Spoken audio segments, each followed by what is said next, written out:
what you want to say, baby, when you're alone in the darkest night. Maybe you can't give your radio back. Open your heart and show your eyes that your destiny. And grow your love, baby. The future is waiting for you. And show your eyes that your destiny.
What's going on, everybody?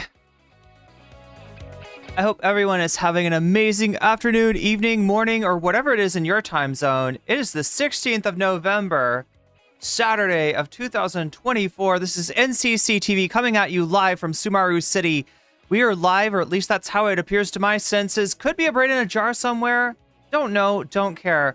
Shouts out to all my weasels out there, all my forest creatures, rocking out to the realest of the real synthetic lifeform streamer, trapped in a cyber brain and body like some kind of ghost in a half shell in this late stage hyper-capitalistic dystopia.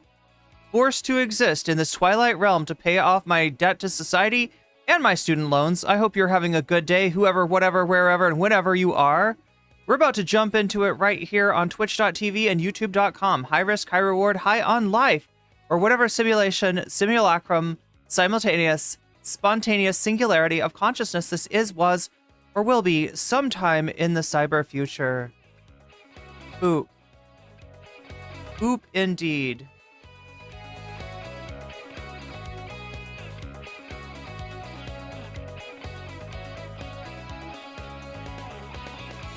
I realize we haven't gone over all of Trump's appointments. We should probably do that sometime. There's some wild shit out there. Matt Gaetz. And if Matt Gaetz is in, you know that Marjorie Taylor Greene is in at some point. We also have a new slur which just dropped. I talked about it a little bit yesterday, but I gotta not say the Z word. I gotta avoid the Z word on Twitch.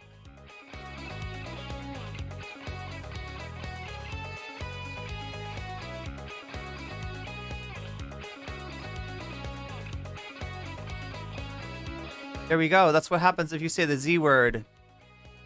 You get capagened. That intro was everything. Well, thank you. I was going for everything in a bag of salt and vinegar chips, but I'll take everything.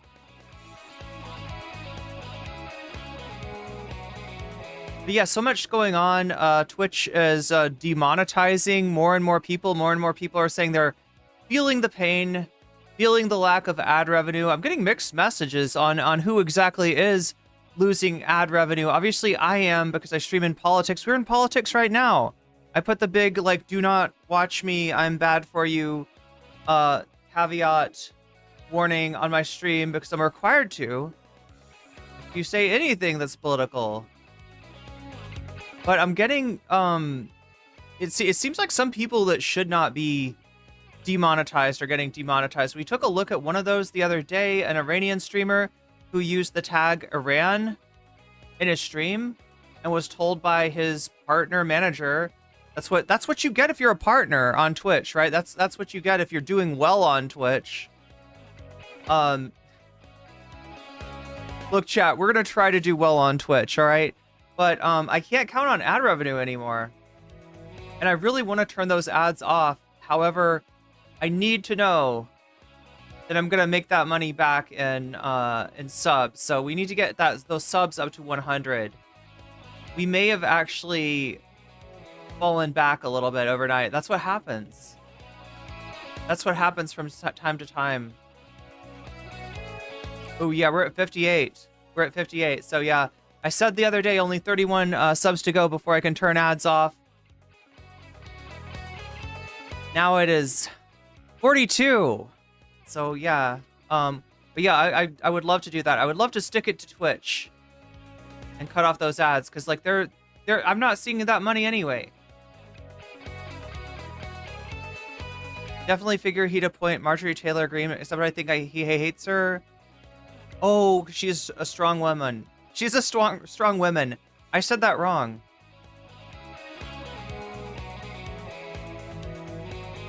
But yeah, more and more people are getting hit by it. You know, some people where it's like, okay, well, I guess I could see how that tag might be. I mean, they shouldn't do it, right? It's kind of racist that they do. But I guess I understand. And then there's other ones that I don't even understand. Like people that are just like, no, I'm a video game streamer and now I don't get ad revenue. So yeah, Twitch is majorly fucking over its content creators, particularly because of people like Ethan Klein and Dan Saltman. And well, Asmongold's going to try to take credit for it. We're going to see Asmongold try to take credit for it. Like he's just salty because he got banned. He's still salty over that. MTG, I love Magic the Gathering. Me too.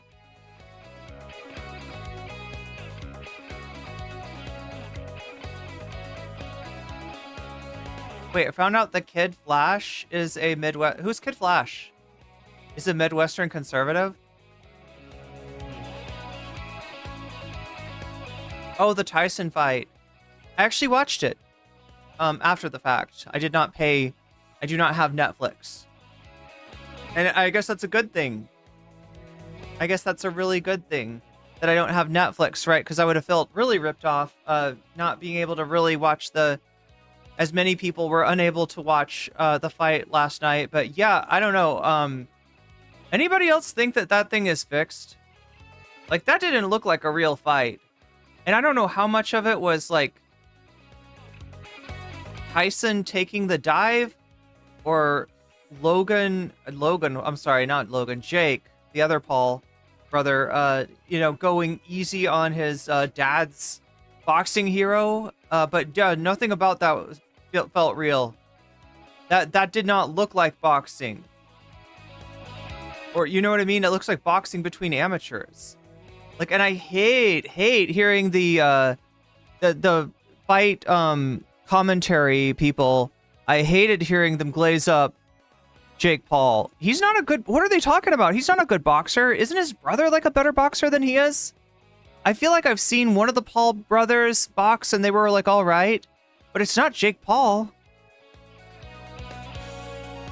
The fight was just boring. Yeah, it was boring. 2 minutes is probably too long for a round. I guess that was what Tyson asked for. Oh yeah, and Tyson's like his...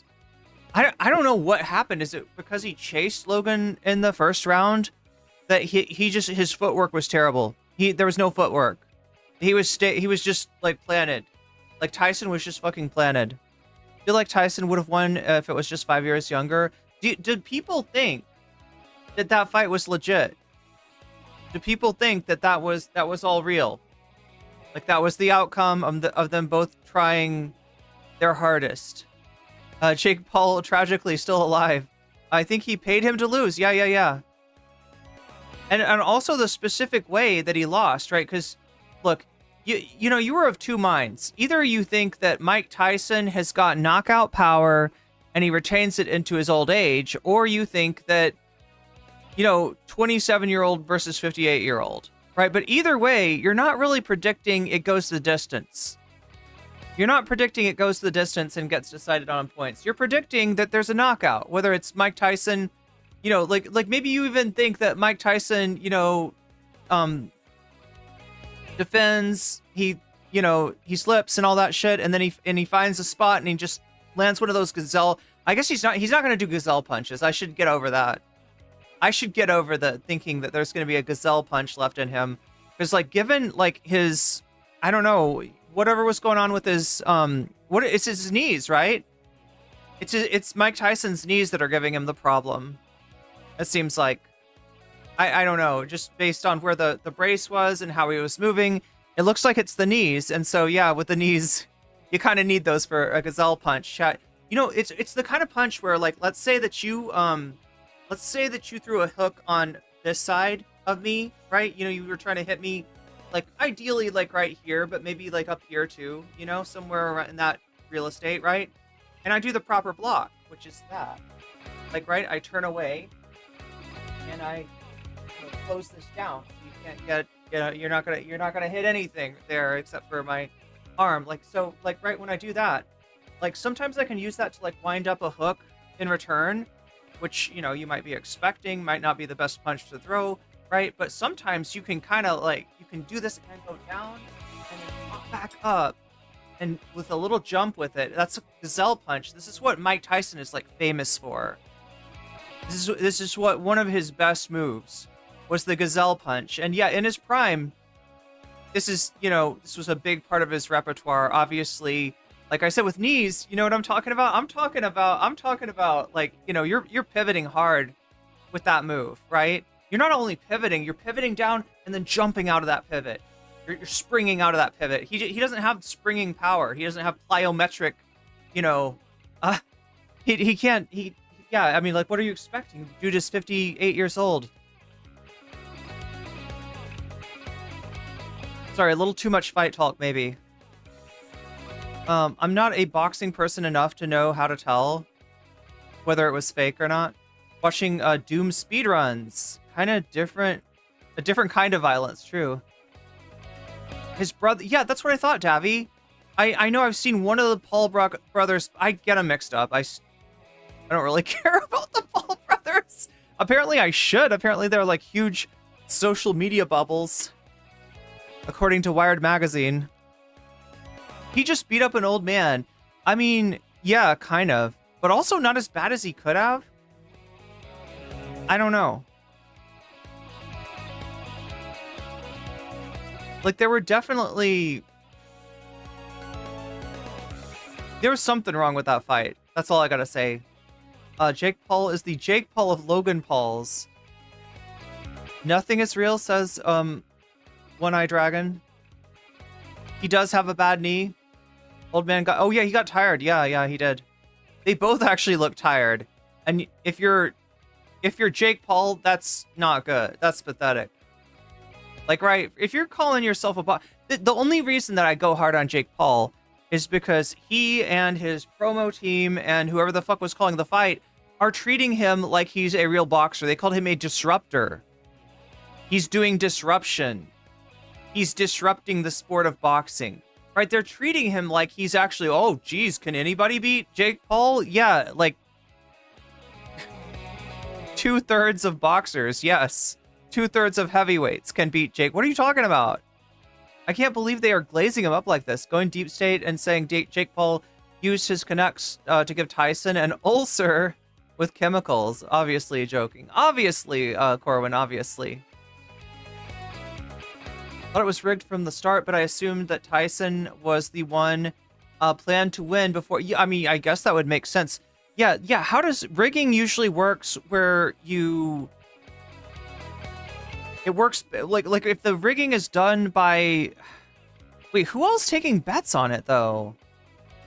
So it's not like there's one centralized betting location. I mean, there's some big ones, right? But yeah, it's going to be the biggest, the best the best for the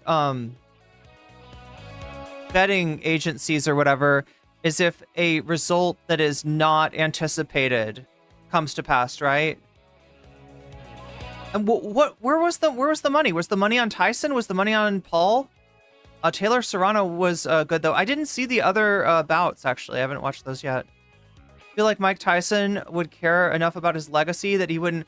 He's done a lot of stuff, right? There's a lot of comeback bouts of Tyson that people already suspect. But yeah, I mean, he should have a good legacy, right? He's kind of a sad career though.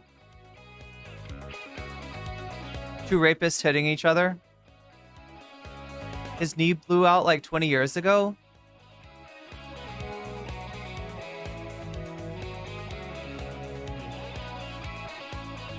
Glad Jake Paul won. Look, those are words I never want to hear. Okay, glad Jake Paul won. I don't understand that, Dwight. I could beat Tyson. Yeah. Yeah. Should have done a shuriken. Is that wait? Is that one? Is that the thing where you go? Like it's like the Kamehameha from Dragon Ball, but it's from like a fighting game. Sam Cedar should box Crowder. That would be fun. Boxing is brutal. Yeah, it can be. Well, I mean, yeah, definitely. In terms of the head injuries, quite brutal. He bit down on his gloves instead of on Jake's ear.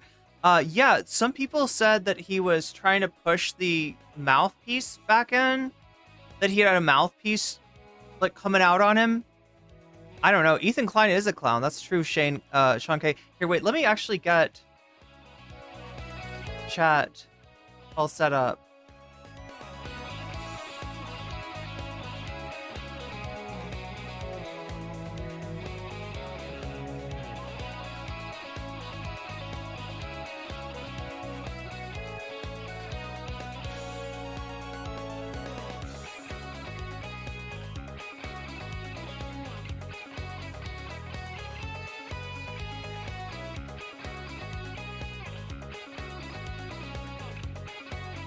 I gotta find some more topics to add. I feel like some of our topics for bonus content are getting a little bit stale. But luckily for me, stream suggestions keeps me flush with content.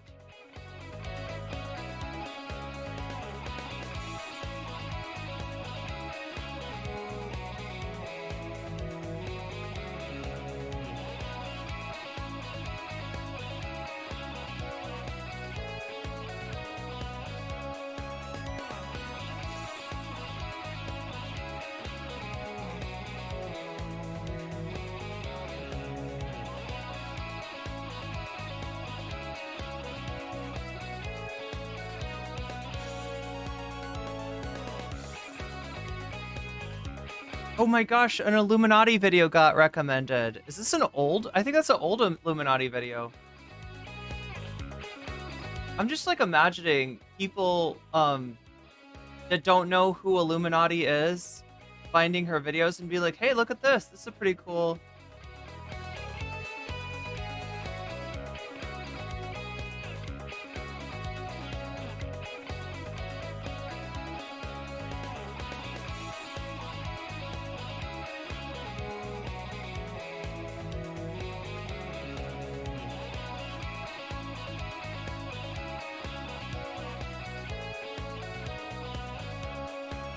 Oh my god.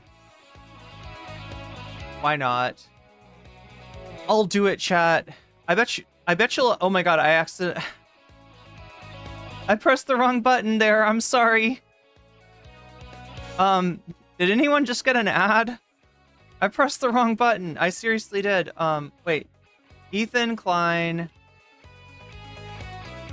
versus Bad Empanada? Oh my god, do I have to versus Bad Empanada? Is this happening? I guess this is. I don't even want to talk about either of these two people, but that's what I'm gonna do. That's what I'm gonna put on the poll. Because I know there's some people out there that are interested in what's going on between these two. and whether it will end in pistols at high noon or whether it will end in legal action. I don't know. Either possibility is possible. Either possibility is possible. I love it when you paint yourself into like a verbal corner. It's like the classic allow myself to introduce myself. What's wrong with him? Well,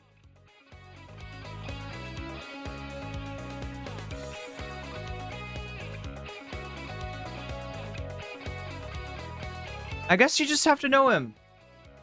I guess you just have to know him in person to know what's wrong with him. I don't know. This is Ethan versus Bad Empanada, though, so Bad Empanada is going to come out of this looking the least bad. Let's just put it that way.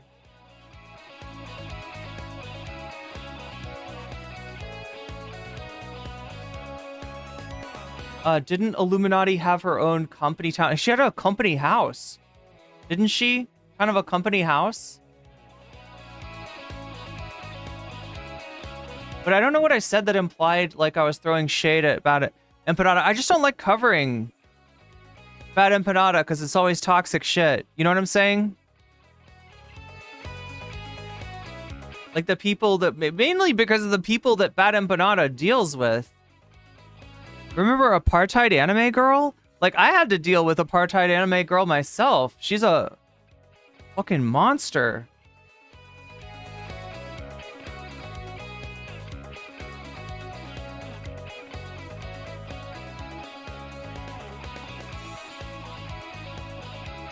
Bad Empanada is indeed on FD Signifier's most favorite problematic white boys tier list. Yeah, it's a tier list.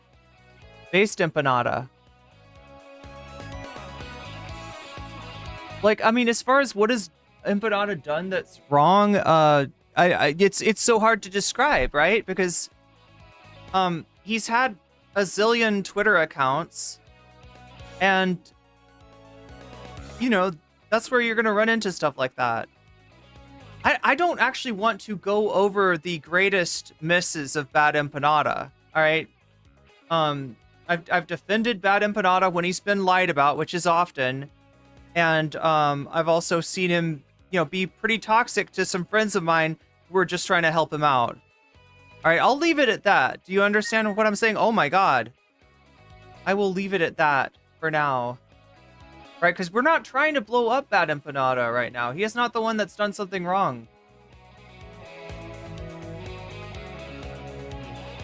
For once, it's not about Bad Empanada. I'm just adding it to... Oh my gosh, Omega Star, thank you for the contribution to the Passport Fund.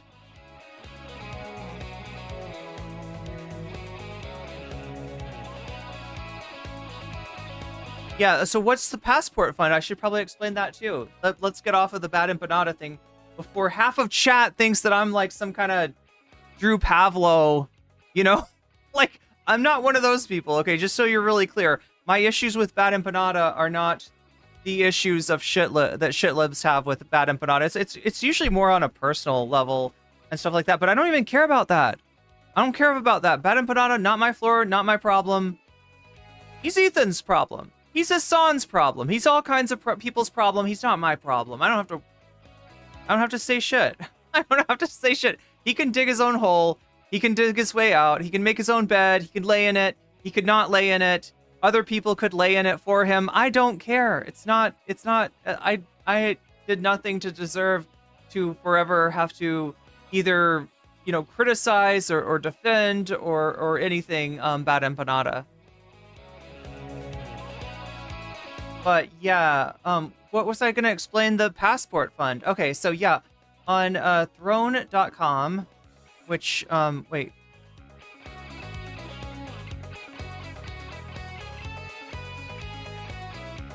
Move some things around here. Oh, great. Sargon's got a video about Blue Sky. We will not be watching that. We will not be watching the Sargon of Akkad video about Blue Sky. Talk about cursed. Anybody on Blue Sky, by the way? And I said this to Ethan. But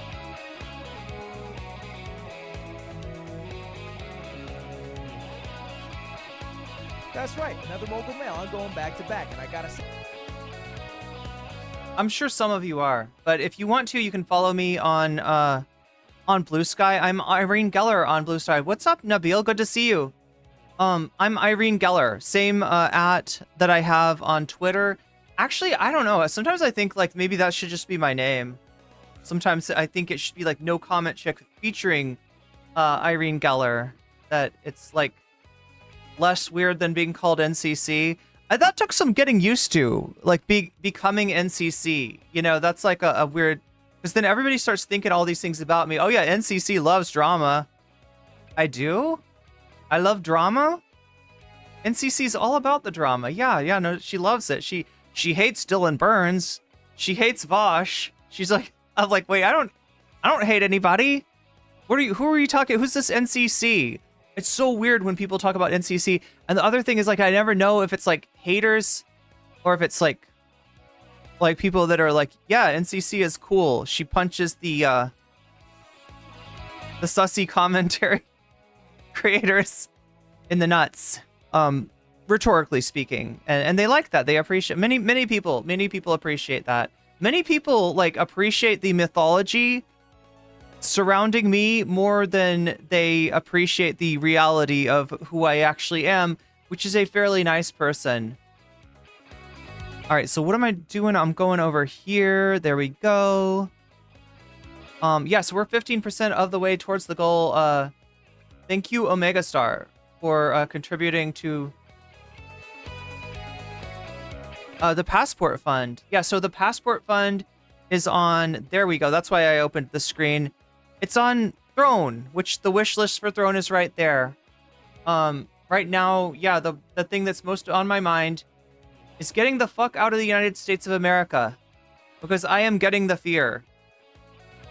Both about my ability to continue to speak freely and give my opinion, and in my ability to exist in this country where so much of the government seems to be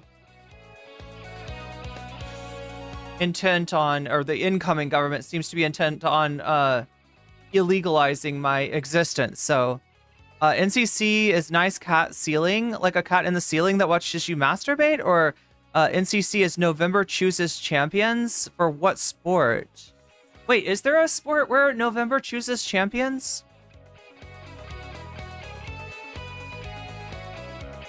I'm trying to think. Okay, wait. Baseball's over. So it's not baseball. Football, that would be like January or something, maybe, or February. Not February. It's like December, right? December chooses. Okay, wait. What other sports are there? Hockey? No. Hockey ends in like the summer, right? You're just making shit up? I mean, I'm trying to figure out the logic behind it. Gotta stay safe and prepare. I mean, I don't know. I'm just going with my gut instincts, which I always do, because at the end of the day, that's all I have is gut instincts. And my gut instincts are telling me not to stay in this country. To get out as soon as I can. There's a set of steps that I'm going to take, though, in getting out of the country. And the first of those steps is to attain a passport. I kind of wanted to talk about this a little bit today because I know there's some people out there that are interested in doing the same thing. But yeah, I don't have any special like inroad in any particular place as far as getting citizenship or anything like that. I'm gonna be staying in a country that allows you to stay a certain number of months with just a US passport. And then after that, you kind of have to travel, right? So you have to travel to another country, get your passport stamped, and then you can come back and you can keep renewing it for like 5 years. as far as I understand, and hopefully 5 years is long enough for the nascent Trump administration to crash and burn. I don't know if it will be, but I'm gonna have to play it by ear. Nostalgic creative content. I'm like Nostalgia Chick. I kind of am. Wait, what? Who is Nostalgia Chick? Is Nostalgia Chick Lindsay Ellis? Is that who Nostalgia Chick is?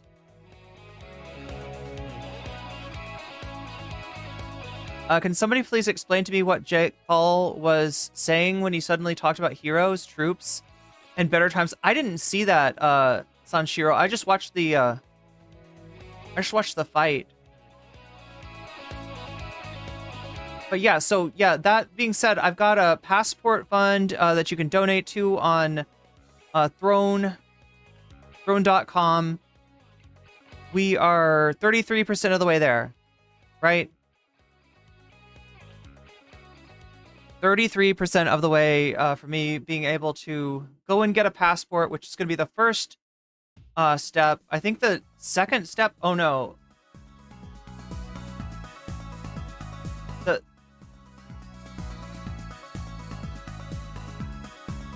Oh wow, it's the same song but a different mix. I don't know.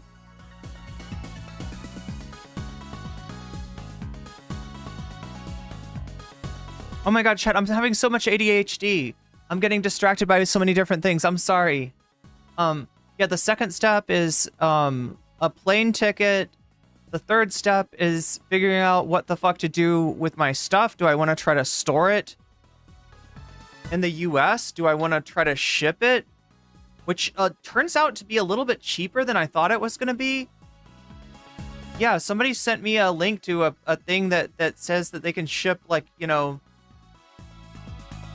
like a whole house full of stuff for, like, what is a lower price than I expected. Considering, like I've shipped things like keyboards before, right? When I moved, I don't remember why this was, but I couldn't, like, put my keyboard in the car. And so I shipped it. And it was really expensive. It was like a proportion of the price of the keyboard itself. So I should I have just sold the keyboard and bought a new one? I don't know. But yeah, that being said, the you know, ship your stuff. I should make a checklist. Would that be helpful for chat, for anybody out there in chat? I don't want to bore people.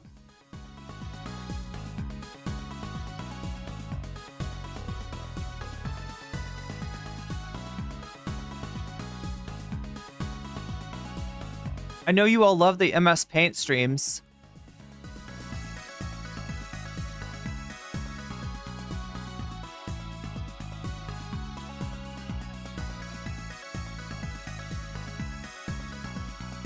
It's Ludwig. It's Ludwig. It's paint. That's what it is. All right, let's try to put this together. All right. I might as well do this because I'm not very organized. Okay, so passport.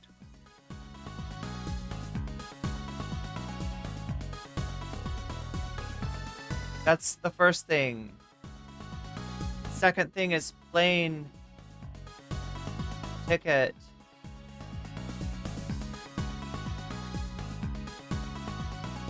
Third thing is shipping. Possessions. My whole fucking worldly possessions. Oh geez. Did I do this out of order maybe? I think I did. Alright, let's try this.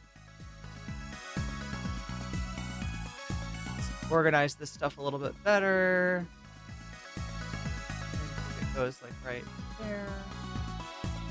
Then shipping possessions. God, this is scary. Chat, this is scary. Like, if it's abstract right now, but I know that, like, we're actually talking about a concrete thing.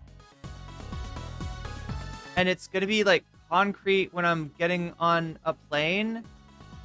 It's gonna be concrete when I'm packing all my stuff in a giant...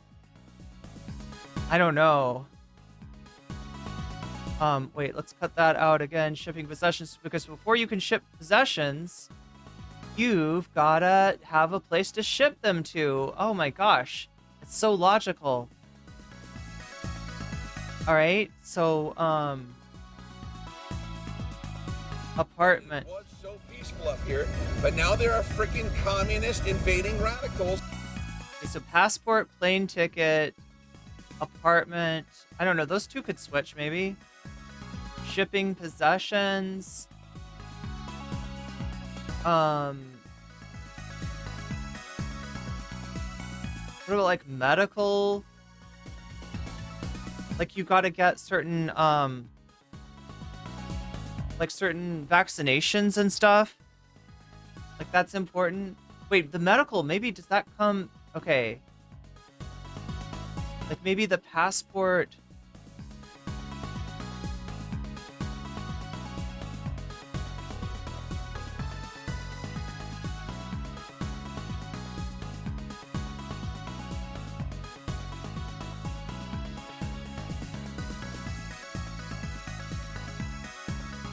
And then the medical.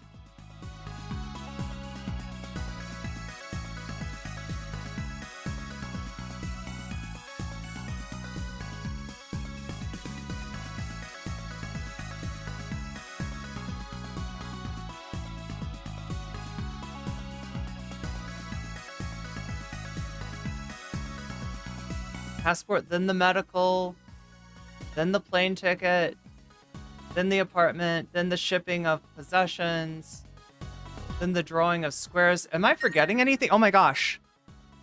Oh my gosh. Am I forgetting anything, though?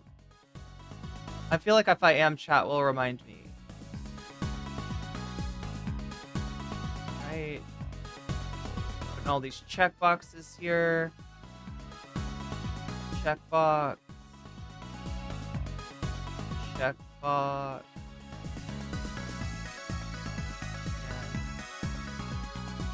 Checkbox. There we go.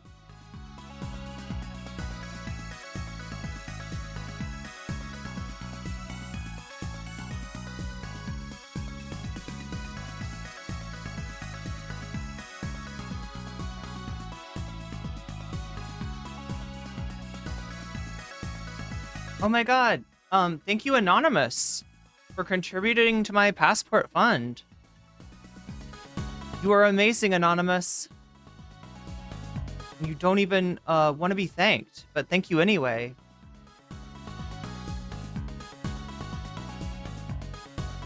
All right, let me check with chat really quick. Chat, what am I forgetting?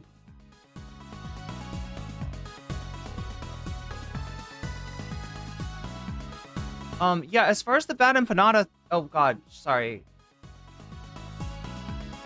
Copy this to here. No, it's not Christy Z. I just want you to understand. I am not canceling bad empanada, all right? I am not saying that he is, like, in any... Like, he's better than the people that we're going to be talking about today. All right, and yeah, his coverage of Gaza compared to... Especially a lot of the mainstream, like Hasan is the only person I can think of with decent, like, the mainstream person with decent coverage of Gaza. So yeah, I just want to make sure. I don't know where we got the idea that I was like antithetical to Bad Empanada, or I want to cancel the guy, or I don't want people to watch him. I think he makes some really important videos.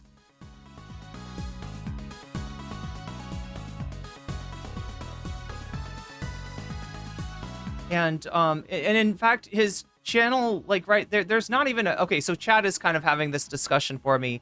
I just don't want people to think that, I don't know what I said to make people think that I'm like doing a call out. This is definitely not a call out. Bad Empanada is going to come away. There we go. God, wait, there it is. Popped up. All right, cool. You know, Bad Empanada definitely looks way better in this conflict than his detractors. He is being lied about right now.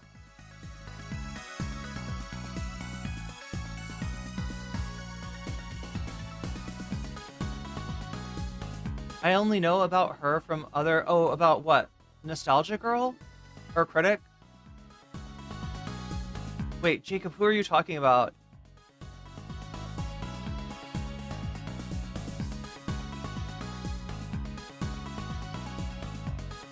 Yeah, the only issues with Bad Empanada are like interpersonal issues. They're not like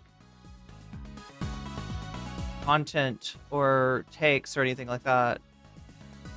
He's like a guy who trudges into the sewers. Yeah, he's like the Alex Jones guy that charges into the goblin's nest with goblin vomit and snot. And he might get a little bit of the goblin juices on him. But that doesn't mean that he's in bed with a goblin like Destiny or ingratiating goblins or... Does chat know what I'm talking about?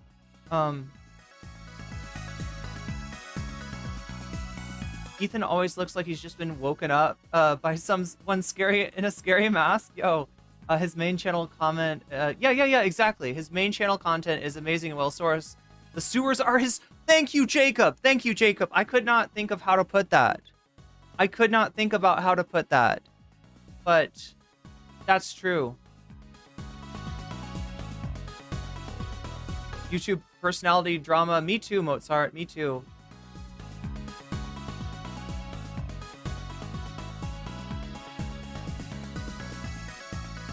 On Blue Sky, we got some Blue Sky people in here. Libs are... That's just how far behind in chat I am. Libs are back to freaking out where Euro politicians throw shade at Trump. Really? Wait, what? Like they're saying they're too mean to Trump?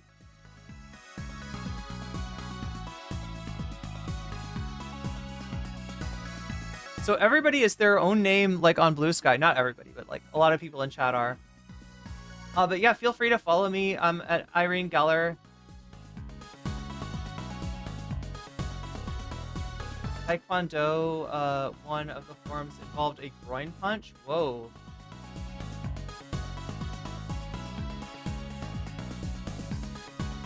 It's preset white guy number 1. Yeah, basically. Behind the MS Paint thing.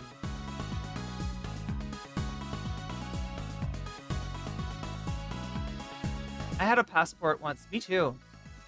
I actually went to, I studied abroad in high school, so.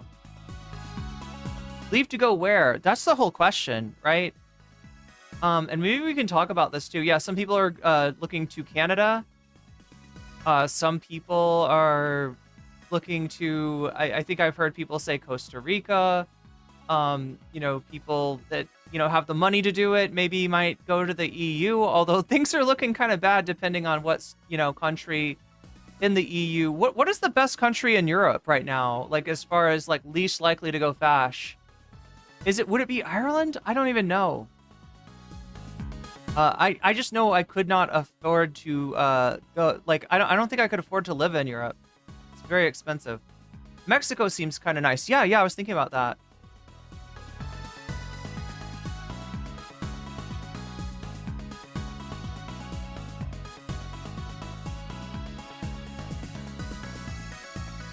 Wait, who said America is back?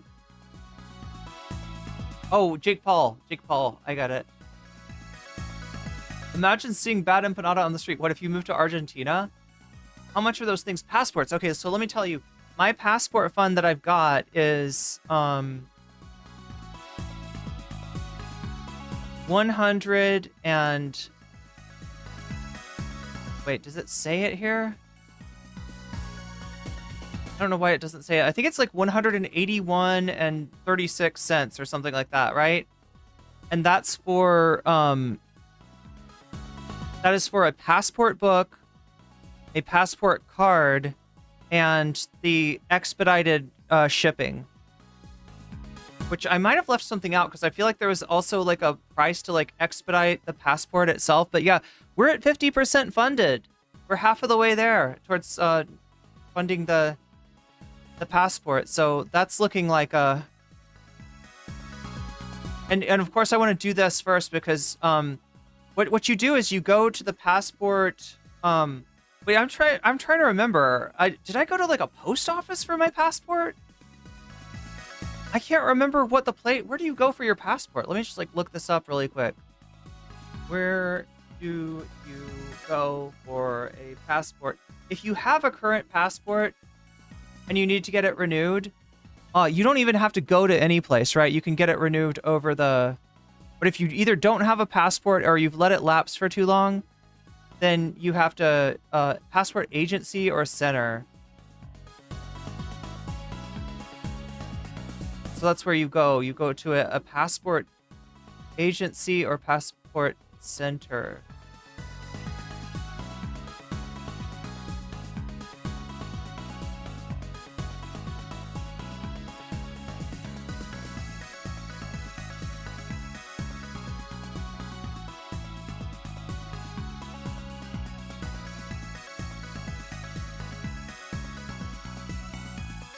Serves customers by appointments only who have urgent travel to a country in the next 14 calendar days or need a foreign visa in the next 28 calendar days.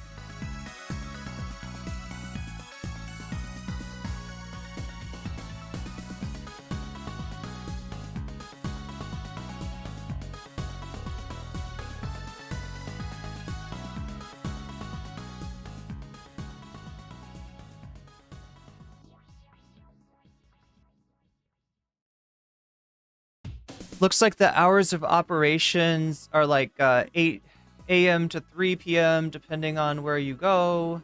8 p.m. to 4 p.m.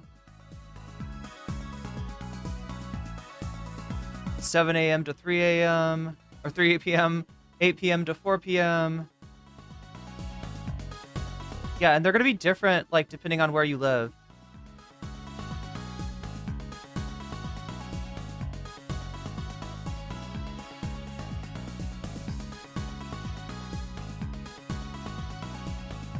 Wait, what's this? An acceptance facility?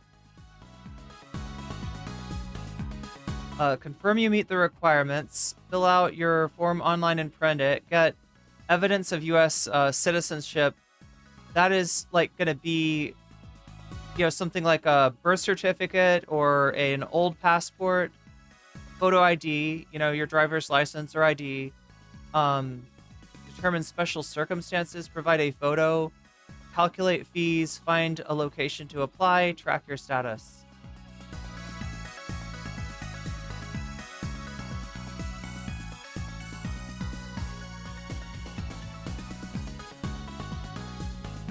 Yeah, birth certificate, consular report of birth abroad, or certified certificate of birth, certificate of naturalization, certificate of citizenship, full validity, undamaged. U.S. passport.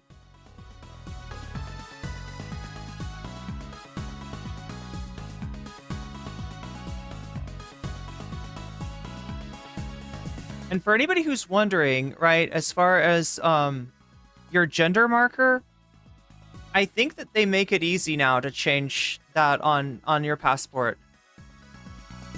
Right, because I have had some people ask me that question. Other questions people ask me are like about the top of the hour ad break on Twitch and when it happens. And it's not quite at the top of the hour, but it's almost at the top of the hour. It depends on when I start.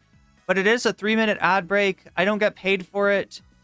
And you can get out of it for free with a Twitch Prime sub. You can get out of it for $6 with $6. Or you could possibly be gifted a sub.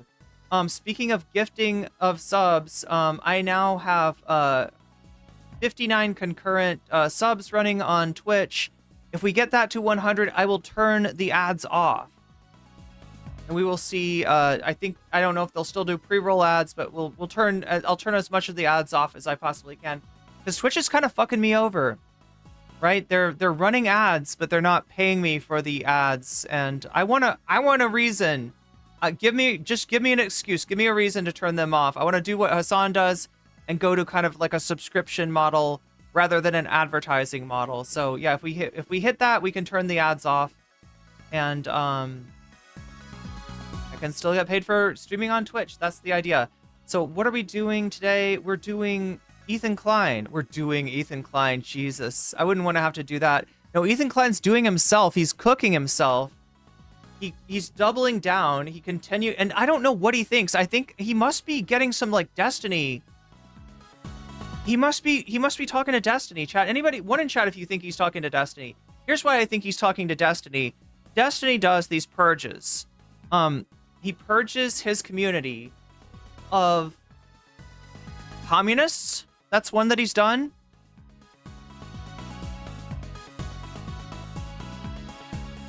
I think he's purged his community of right-wingers before. He gets annoyed by certain kinds of people in the community, and he tries to like ban them all and talk shit about them all and say things that they're not gonna like. That's why he punches left so much, because he does not want to have a leftist community. And some people don't get the message. I had to argue with people that Dylan Burns was not a leftist. But no, he is he's a leftist. I'm like, dude, Dylan himself would not tell you. If Dylan was sitting right here, he would say that he's not a leftist. He does not claim to be a leftist. He's not. I don't know where people get. I think because he's friends with Vosh. I think people just like are like, oh yeah, aristocracy, good friend of Vosh, must be a leftist. No, she's a far right weirdo actually. She's his far right friend.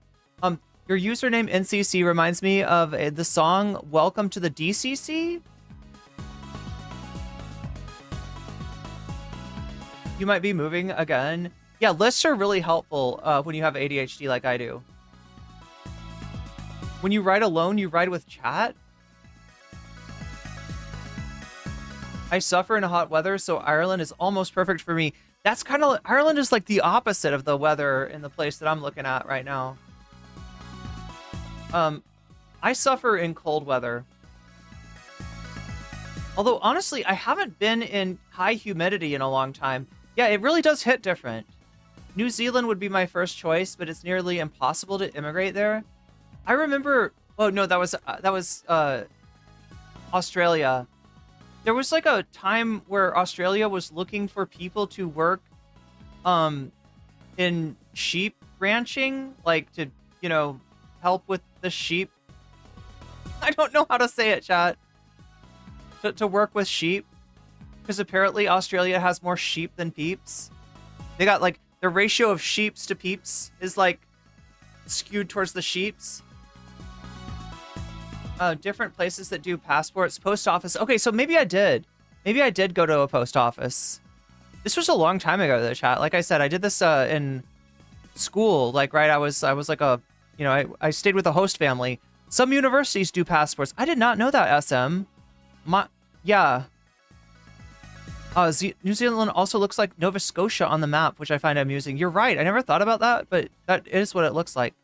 Always thought New Zealand would be a very nice place to visit. It also had a very progressive president in the recent past. Yeah, did they have a bad election this time?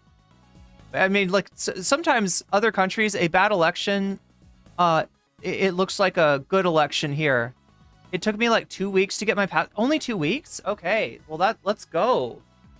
Like, if I can get mine that quick, I'll be happy. I thought I was planning on like 6 weeks. But the other thing that I've been looking at too is airfare. And I noticed that it goes up starting on December 1st. It's just like night and day. Like end of November to 1st of December, like it just goes whoop. I would not mind like leaving sooner rather than later, but I might have to wait till January. Yeah, it goes up. It goes up December 1st. It peaks around, I think, the 21st, and then it starts to come back down, but it's still very high until you get to, like, I don't know, the second week of January, I think is where it starts to get,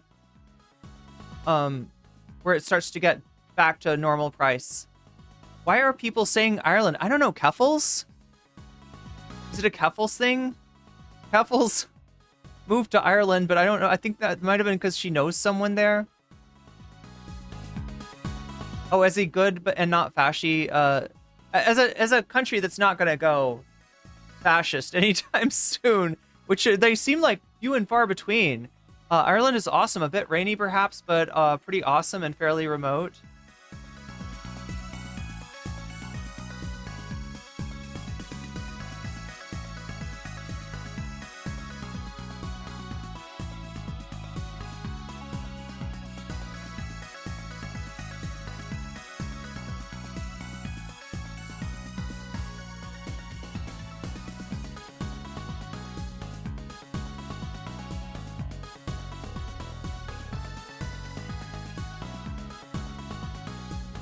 Wait, what language do they speak in Ireland? I believe it's English. Although it's hard to tell. Maybe it's not English. Maybe it's a magical fairy language. I'm not sure.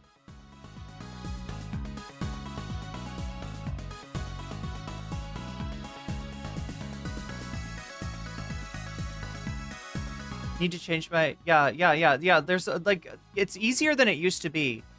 I think that it used to be really wild. Like, you would have to have a... I don't know if it was like a social security card or a birth certificate, but now I think they just like let you change it.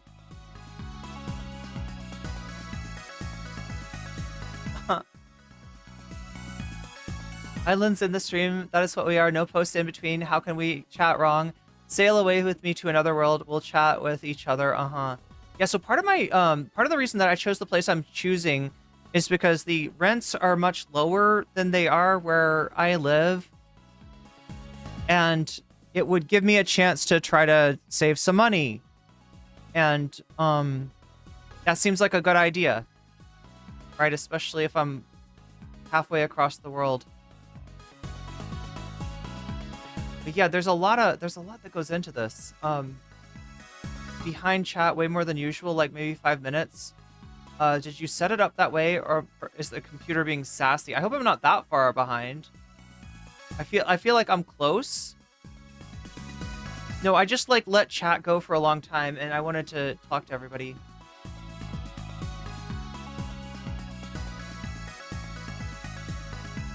Oh yeah, good question. Does anyone have tips for going to Mexico? Which honestly, I would say is, you know,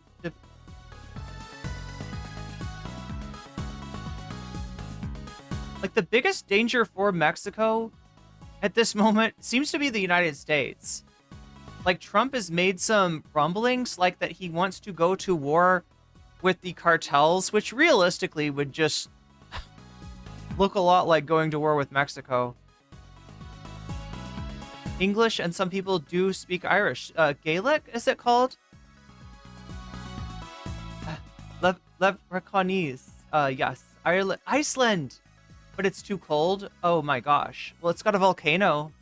The volcano can keep you warm, maybe. No, I don't think that's how it works. Ireland did have the best response to the financial crisis back in the day, right? A lot of other nations just kind of like, the banks told them what to do. It was like, okay, bail us the fuck out, right? Including the United States. Whereas Ireland was like, no. 75% of the Westerns you will meet in a country. Oh, God. Yeah. Davy Cliff. You speak the truth. From what I've heard, unfortunately.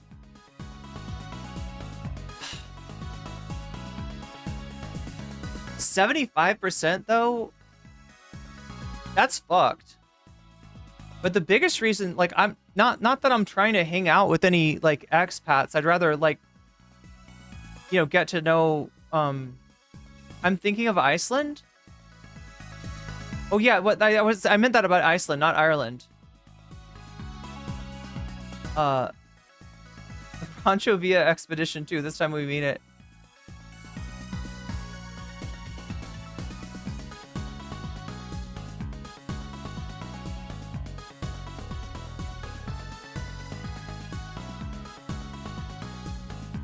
Be sure to drink safe water. That's a good tip. That's a good tip. Oh my god, Nunfo, that's kind of relatable. That's kind of... I've struggled with that my whole life. But yeah, the fucking terabyte enjoyers. Davy, how do I stay away from the terabyte enjoyers?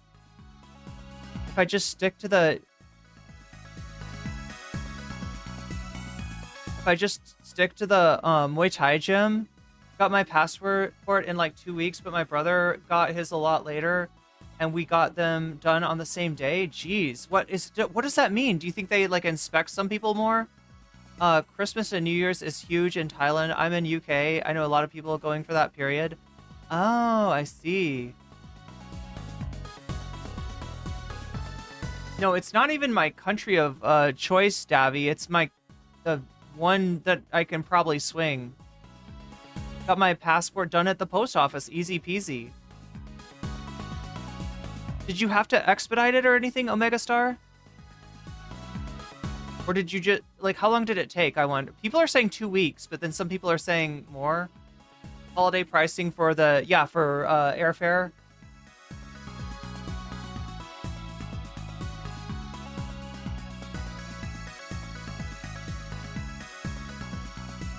How's Japan? I mean, from what I've seen, kind of expensive. Is that right?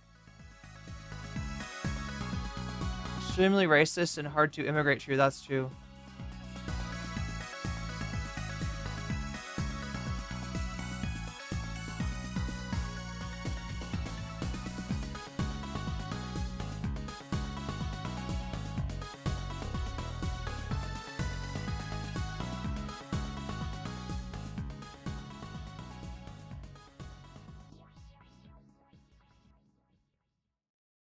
Worse work culture than the U.S. Yeah, BK, Pat K, I've heard that too.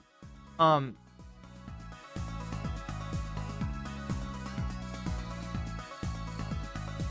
seriously, now I'm scared it's gonna be all like, terabyte enjoyers.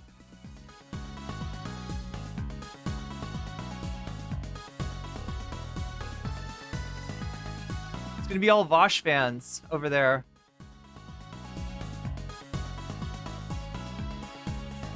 Goa in India would be a cool place to, yeah, like, I think India's one of the more affordable places. Yeah, I don't even know, chat. I'm kind of, it took 6 weeks. Ooh, geez.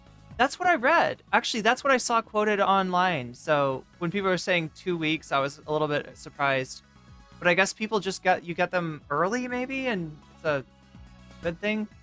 Recent years, passports have taken longer than normal. Is it through the USPS? I know they were being like starved of money by the Republicans, right? Make Irene bounce. Do I have enough room to bring out the translated question? Let's make this happen somehow. There's too many make Irene bounce like requests that I cannot. So, where like I kind of want to go on. 5,000 channel points. Also, I kind of want to bounce. I just ate oatmeal with banana and molasses. It got me amped. You know what I'm saying? Anybody else in chat get like that? You eat a bunch of carbs and you just want to get out and do something? Gotta put them off.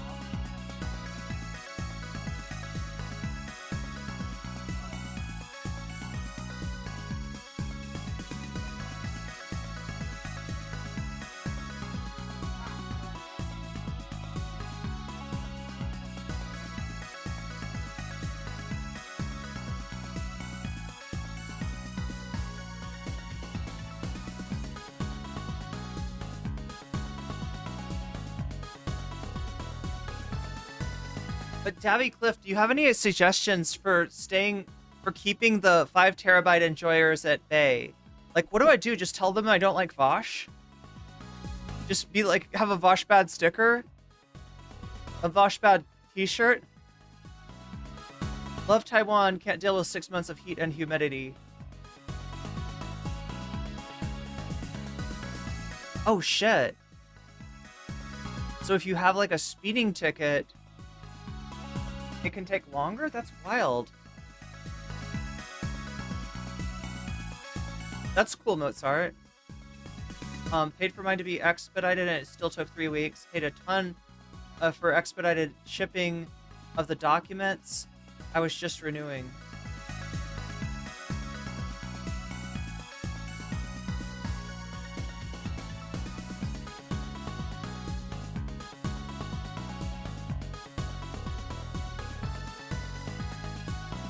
Bouncy. Oh yeah, bouncy. All right. Let's turn off the MS Paint thing and get started tonight. This is Ludwig. I don't know. Should we start with Ludwig? There's a bunch of stuff, chat. There's a bunch of stuff that I need to cover. A lot of it's related to Ethan Klein. some of it's related to Twitch in general.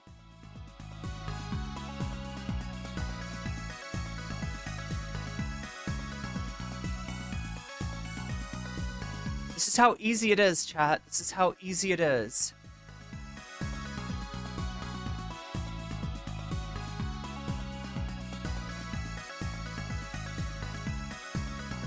Oh my god, and there's more stuff coming. Oh no, Bad Empanada's really beefing hard with Ethan Klein. Like I said, you know, this is bad. Like Ethan Klein is the one who looks bad in this situation. Open. That's that. That's right. Another mogul mail. I'm going back to back, and I got it. We got the Hasan thing. We got the Asmongold thing.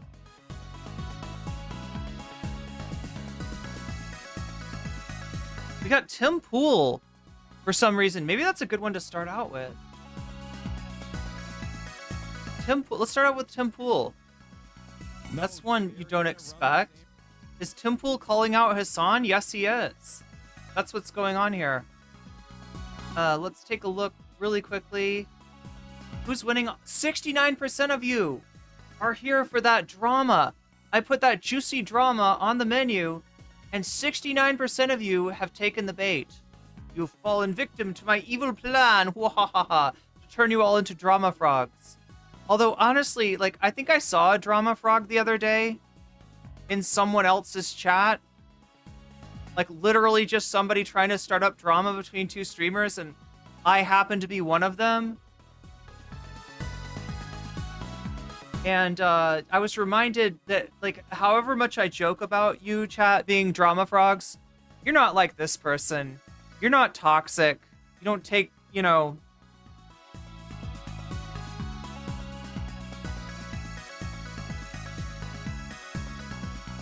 You don't take every little thing as a personal slight and then turn it into an existential psychic battle against a streamer that you're mad at. I saw what a drama frog actually looks like, and it was really disappointing. Like, people that I used to like, honestly. Just, yeah, but I don't know. I don't know what to say. Some people are just toxic like that. Ethan quoted Oh, yes! BKK! Wow! Good catch, yes. Destiny has been, yeah, reading existentialists lately, especially, well, I think on a Reddit. I think he's on a Reddit. I think that's how he gets his information, his knowledge. I think that's how everything comes for Ethan, is like either through Reddit or through Wikipedia. Bounce.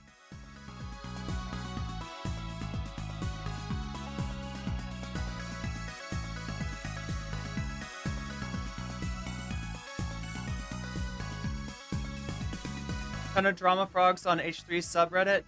Yeah, and it made me appreciate you, actually. It made me appreciate you, right? It made me appreciate not having to deal with that kind of toxic shit. And that's the kind of that's the kind of community that I want to cultivate, right? So every decision that I make, understand, is towards the goal of cultivating a community that is a place that you can come to rest and recharge, not to get your battery drained by somebody's toxic bullshit. So when I see the hint, the red flag, the signs and symptoms of toxic behavior, I act fast. But apparently not fast enough. But yeah, I'm just glad, I'm super happy to not have to deal with drama frogs in my own community. Right, and I don't have, I don't think, I go to a lot of the streams that other people here go to, right? And I don't see you all trying to start up shit with other, you know, or acting toxic in other people's chat, right? I can't tell you how much I appreciate that. Because understand, that is not universal. That is not universal. That is not what happened in Twitch politics, right? It was a ton of drama frogs all the time, constantly going to one person's chat and being like, do you know what so-and-so said about you? And the person would react, and they'd clip that and be like, do you know what so-and-so said about you? And then they got me and Demon Mama into this huge fight over not exactly nothing, but pretty much nothing. I mean, we weren't friends at the time, right? We were already... But yeah, it's just like, I'm so glad not to have to deal with that. Anyway, we got Tim Pool calling out Hasan. 69% of you are not drama frogs, but you're going for the bad empanada versus Ethan Klein, which I guess I don't blame you. 70%. That's the most overwhelming poll we've had ever. 17% of you are saying UK versus US cults. 8%, only 8% of you want more Destiny and Loner Box because you've had enough of that shit. And only 5% of you want to see some gaming. So that's where we're at right now. Remember that to vote, I've got 127 votes so far. Remember that the other thing that affects the vote... I'm like a toximeter? What is a toximeter? Trauma weasels, yeah. Remember that the other thing that changes the stance in the polls is that when you donate, you can let me know which of these topics you want to see as your bonus content. Remember, Ethan Klein versus Bad Empanada, gaming, more Destiny and Loner Box, G denial, you can guess what the G stands for there, or UK versus US cults, or Vox Populi if you want to reinforce the effect of the poll at the expense of the donations. So, right, you can cut the knees out from under all the other donators when you say Vox Populi and flip it back to the voters, right? This goes for super chats, super stickers. This goes for if you're getting yourself a membership, gifting memberships to others. This counts if you are donating to My Throne, for instance, the Passport Fund, or signing up for Patreon. Speaking of which, if you've signed up for Patreon, let me know when you want yours to count, because I'll try to wait until you're in chat that day. I'm looking to see if there's anybody that matches that description in here right now. It doesn't look like it, but yeah. Yeah, so, and also anything on Twitch. If you're using a Twitch Prime membership to get out of that break for free, if you're using, $6 to get out of the ad break for $6, or if you are gifting subs to other people, you can let me know in the chat which of these topics you want to see as the bonus content. I will be happy to put your money where your mouth is, just like I'm about to do for Shaxba.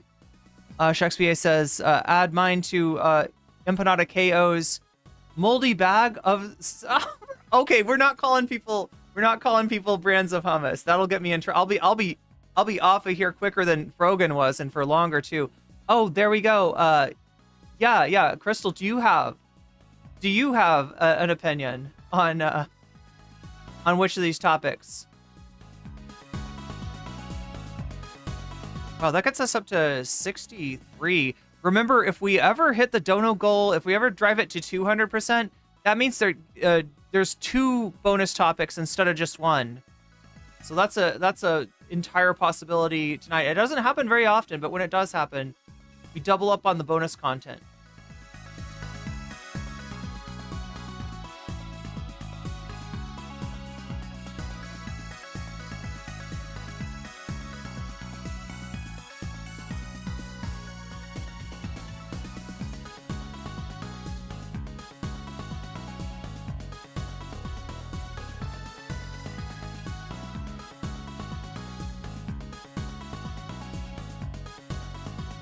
Wait, is Toximetry? Isn't that like an album by System of a Down? Is that what that is?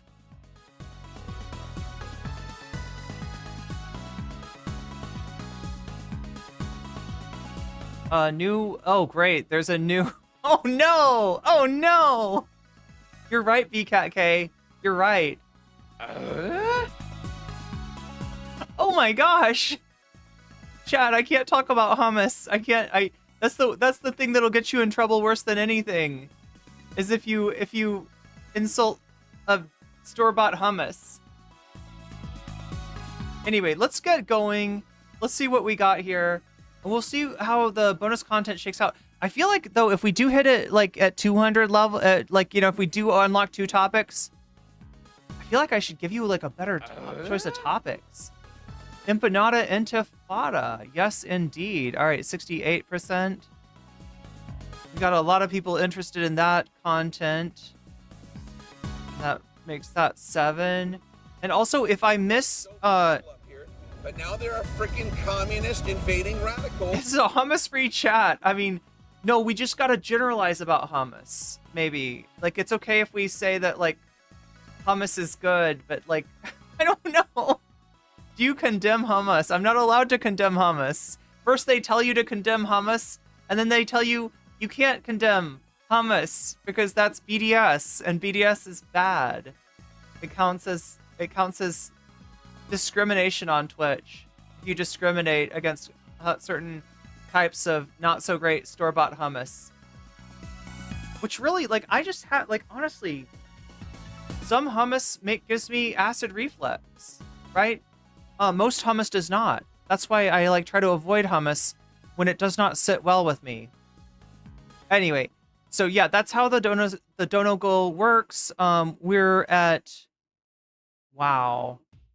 68% already. That's kind of amazing in and of itself. And 68% of you are voting for Ethan Klein versus Bad Empanada. So that's like, that looks like where it's going towards. But yeah, I'll do something special if we hit 200. Same route. They're gonna run the same. They're gonna left bash. I'm just letting you guys know, because when the Democrats and Republicans align, they're just gonna keep yelling. Oh God, do I even want to know what Hasan was talking about there? So anyway, this is our first segment for tonight. This is Tim Pool calling out Hasan. I wonder how this is gonna go. Tim Pool gang bashes Hassan starting at 2:30. Oh hell yeah, they shit on me, they dookied on me. I love that. Tim Pool. Excuse me? Omega Star says, I pick Ethan with my donation. Gotcha. He has become a lolcow for me. I mean, and many other people as well. Covering this Wired story where they shit on me, apparently. Tucker Carlson includes the four biggest podcasters on Spotify. Trep sat with all of them, often for hours, reaching millions of conservative or apolitical people, cementing his status as one of them. A Sigma guy, a guy with clout, and the apex model of masculinity that prioritizes fame as a virtue unto itself. Certainly not the message that was delivered, because nobody looks at it that way. But what I love about this is they mention his podcast appearance, and then they have this. Shakespeare, what is the cigar thing called again? Are they both smoking cigars? Is this like a thing that they did because of Trump won, or did they just like always smoke cigars? I fucking hate that Manosphere is shit for so many different reasons, right? But one of my least, like, one of the things I really hate about the Manosphere is they brought cigars back. Not that I necessarily have a problem with cigars. I just have a problem with, like, a bunch of poser white dudes smoking them.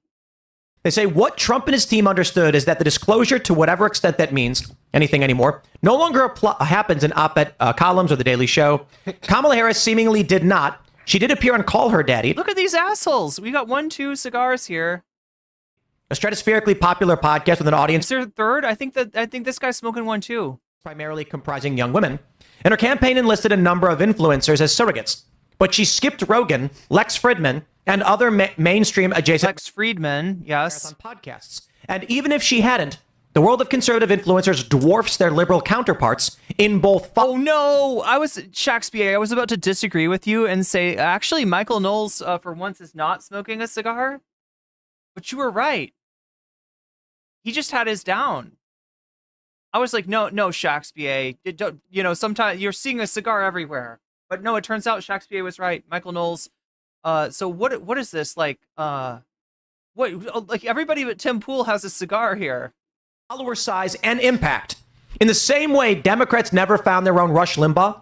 They don't have a Steven Crowder or a Ben Shapiro or even, so help us, a Tim Pool. What the fuck is wrong with these guys? There are. Oh my god! I feel like I'm watching the Fear and Loathing scene where they go to the drug cop convention. They go to the DEA cop convention. They're like, no, you're dope fiend. Your life may depend upon it. With followings online, like the way that they laugh, the monstrous way that the cops laugh, right in that scene. It's reminding me of this. It's giving this. And people paying attention to what they say is several orders of magnitude wide. Reflect, please. Reflect on this. Yeah, what my does that mean? neighborhood in Chicago flipped for Donald Trump. Yeah. I want to say this. It's MAGA country. and Seamus too. Yeah, that's right. When I was a little kid, I lived there. Very Garfield little. Ridge boys right here. And this is blue Chicago. In 2016 was blue. It started to turn red in 2020. And now Garfield Ridge and Clearing are red. Yeah. Not the entirety, but in the westernmost portion, there's a gigantic red square of my entire neighborhood. Not that kind of red square. Everyone's like Trump. It's because of you and the manosphere that you lead, obviously. Yeah, so help us. I love that they're talking about how there's like no Tim Pool or whatever, and they totally ignore the communists. Totally. The Twitch communists. I'm not even going to say his many name. of them. Everyone. Is he Voldemort? They can't say his name. Don't knock the Cohiba and Fidel Castro and well, that's why I was saying like annoying white dudes smoking cigars. Knows the Twitch communist that I'm talking about, the himbo. Regis, but I want to say this because a point was made. Cringe bow.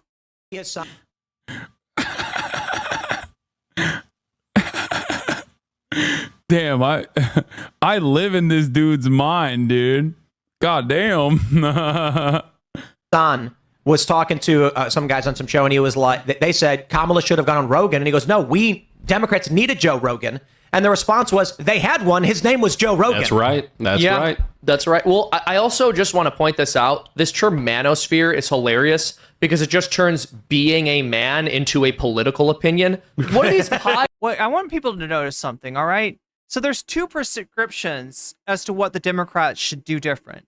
Two competing prescriptions. Now, if you ask the neolibs, if you ask the Hillbots, if you ask even K-Hive, right, a lot of them are going to say the prescription is that the Democrats need to be a little less radical. We need to be a little bit more understanding. If somebody's a bigot, then we want to have a big tent with bigots in it too. That kind of shit. Like, you're not enough like the Republican Party, in other words, right?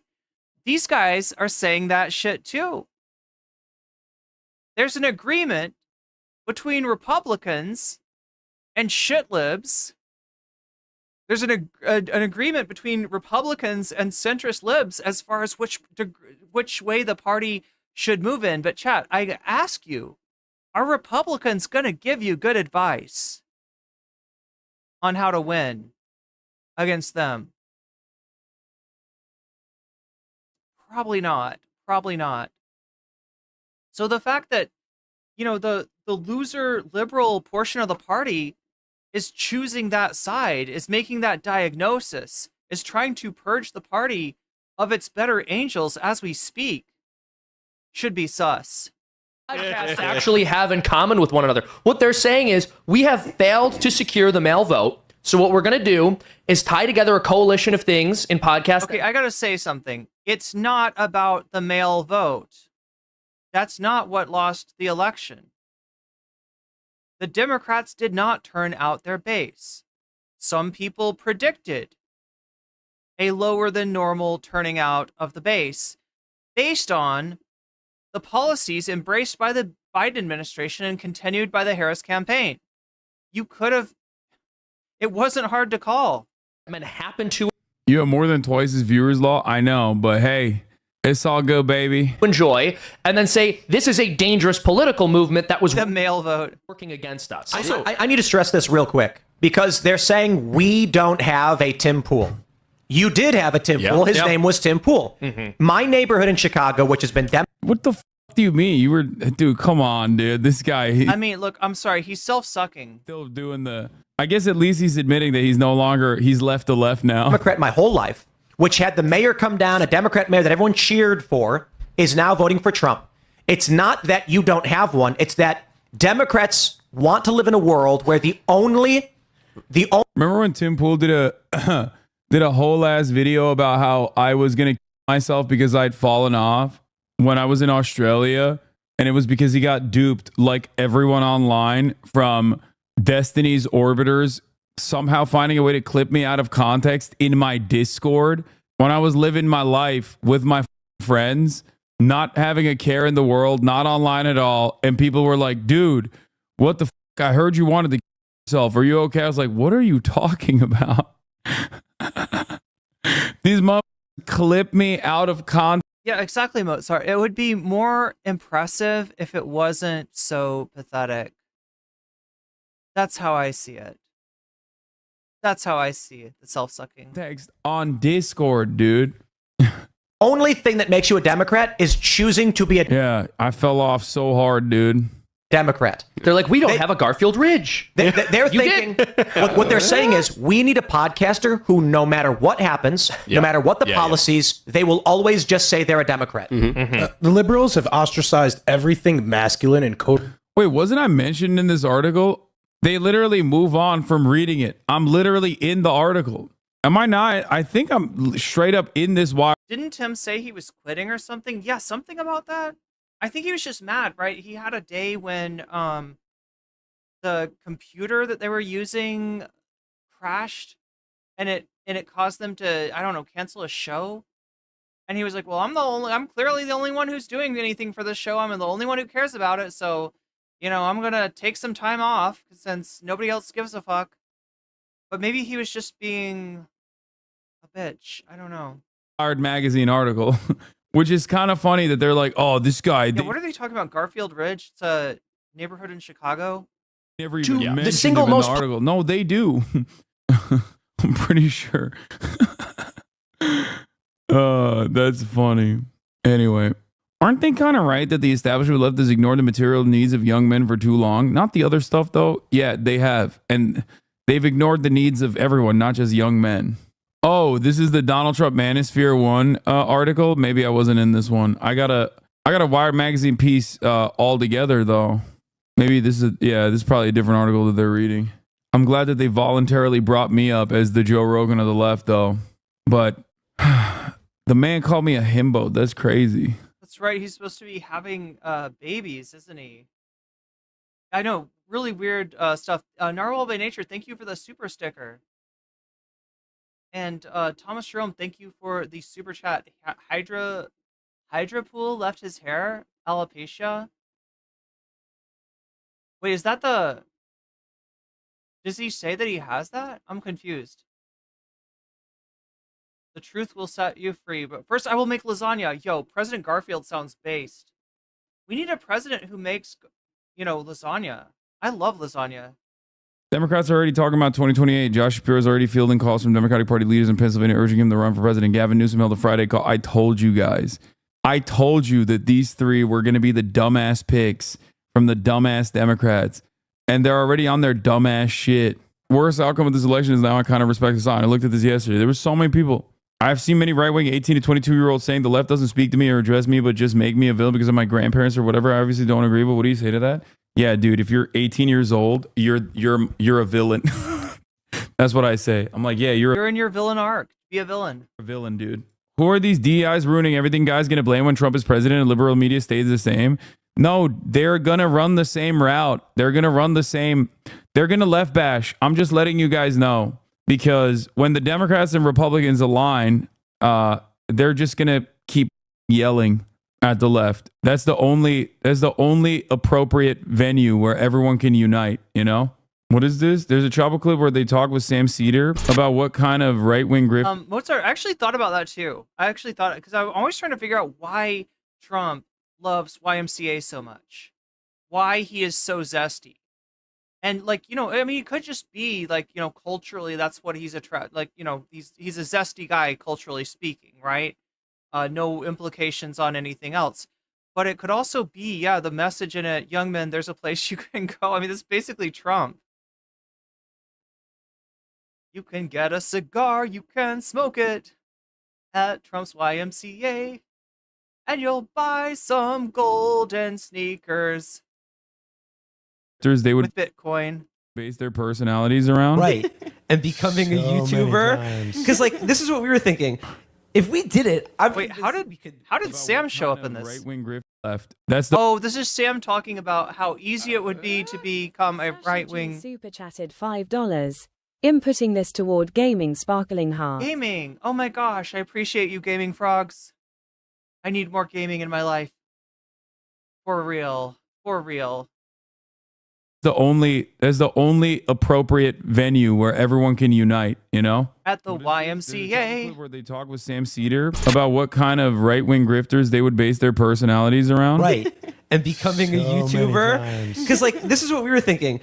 If we did it, I'm convinced that we could Also, thank you for the super chat. have a huge percentage of their market share in about 3 to 4 months. Just by being able to, like, talk to people. If I could actually, like, just empty out on this table how much brain power and plotting I've spent contemplating that over the past 10 years.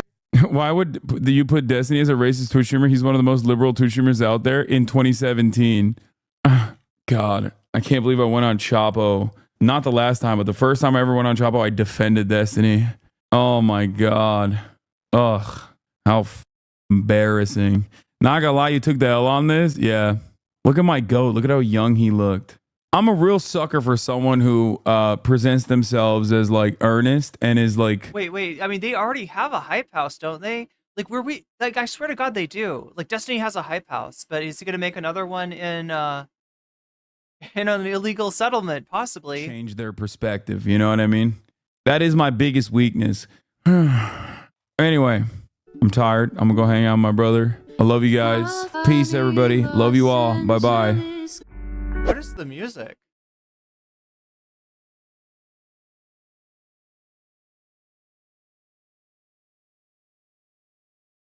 If political streamers get no more ads, you and Asmongold will be streaming politics. It hurts small streamers mostly. This is the only effect of this. Exactly. Yeah, it makes it impossible to stream politics. It makes it impossible to, like, so essentially, you know what's wild about this? If you want new media to arise, if you want, like, citizen journalism to be a real thing, cutting out ads, attacking people's monetization, that cuts the leg out from under anybody trying to do that. For somebody like Hasan or Asmongold, they'll be fine. They will make their money with or without ads. But for everybody else, myself included, right? I mean, I don't make a lot of ad money. I never made a lot of ad money on Twitch, but a decent amount of, my income, not a decent amount, like an important amount of my, in other words, oh my God, Chad, actually, let me put this in perspective. I make about as much in ad money on YouTube as I do on all of Twitch, right? Like and it's not that much. It's not that much.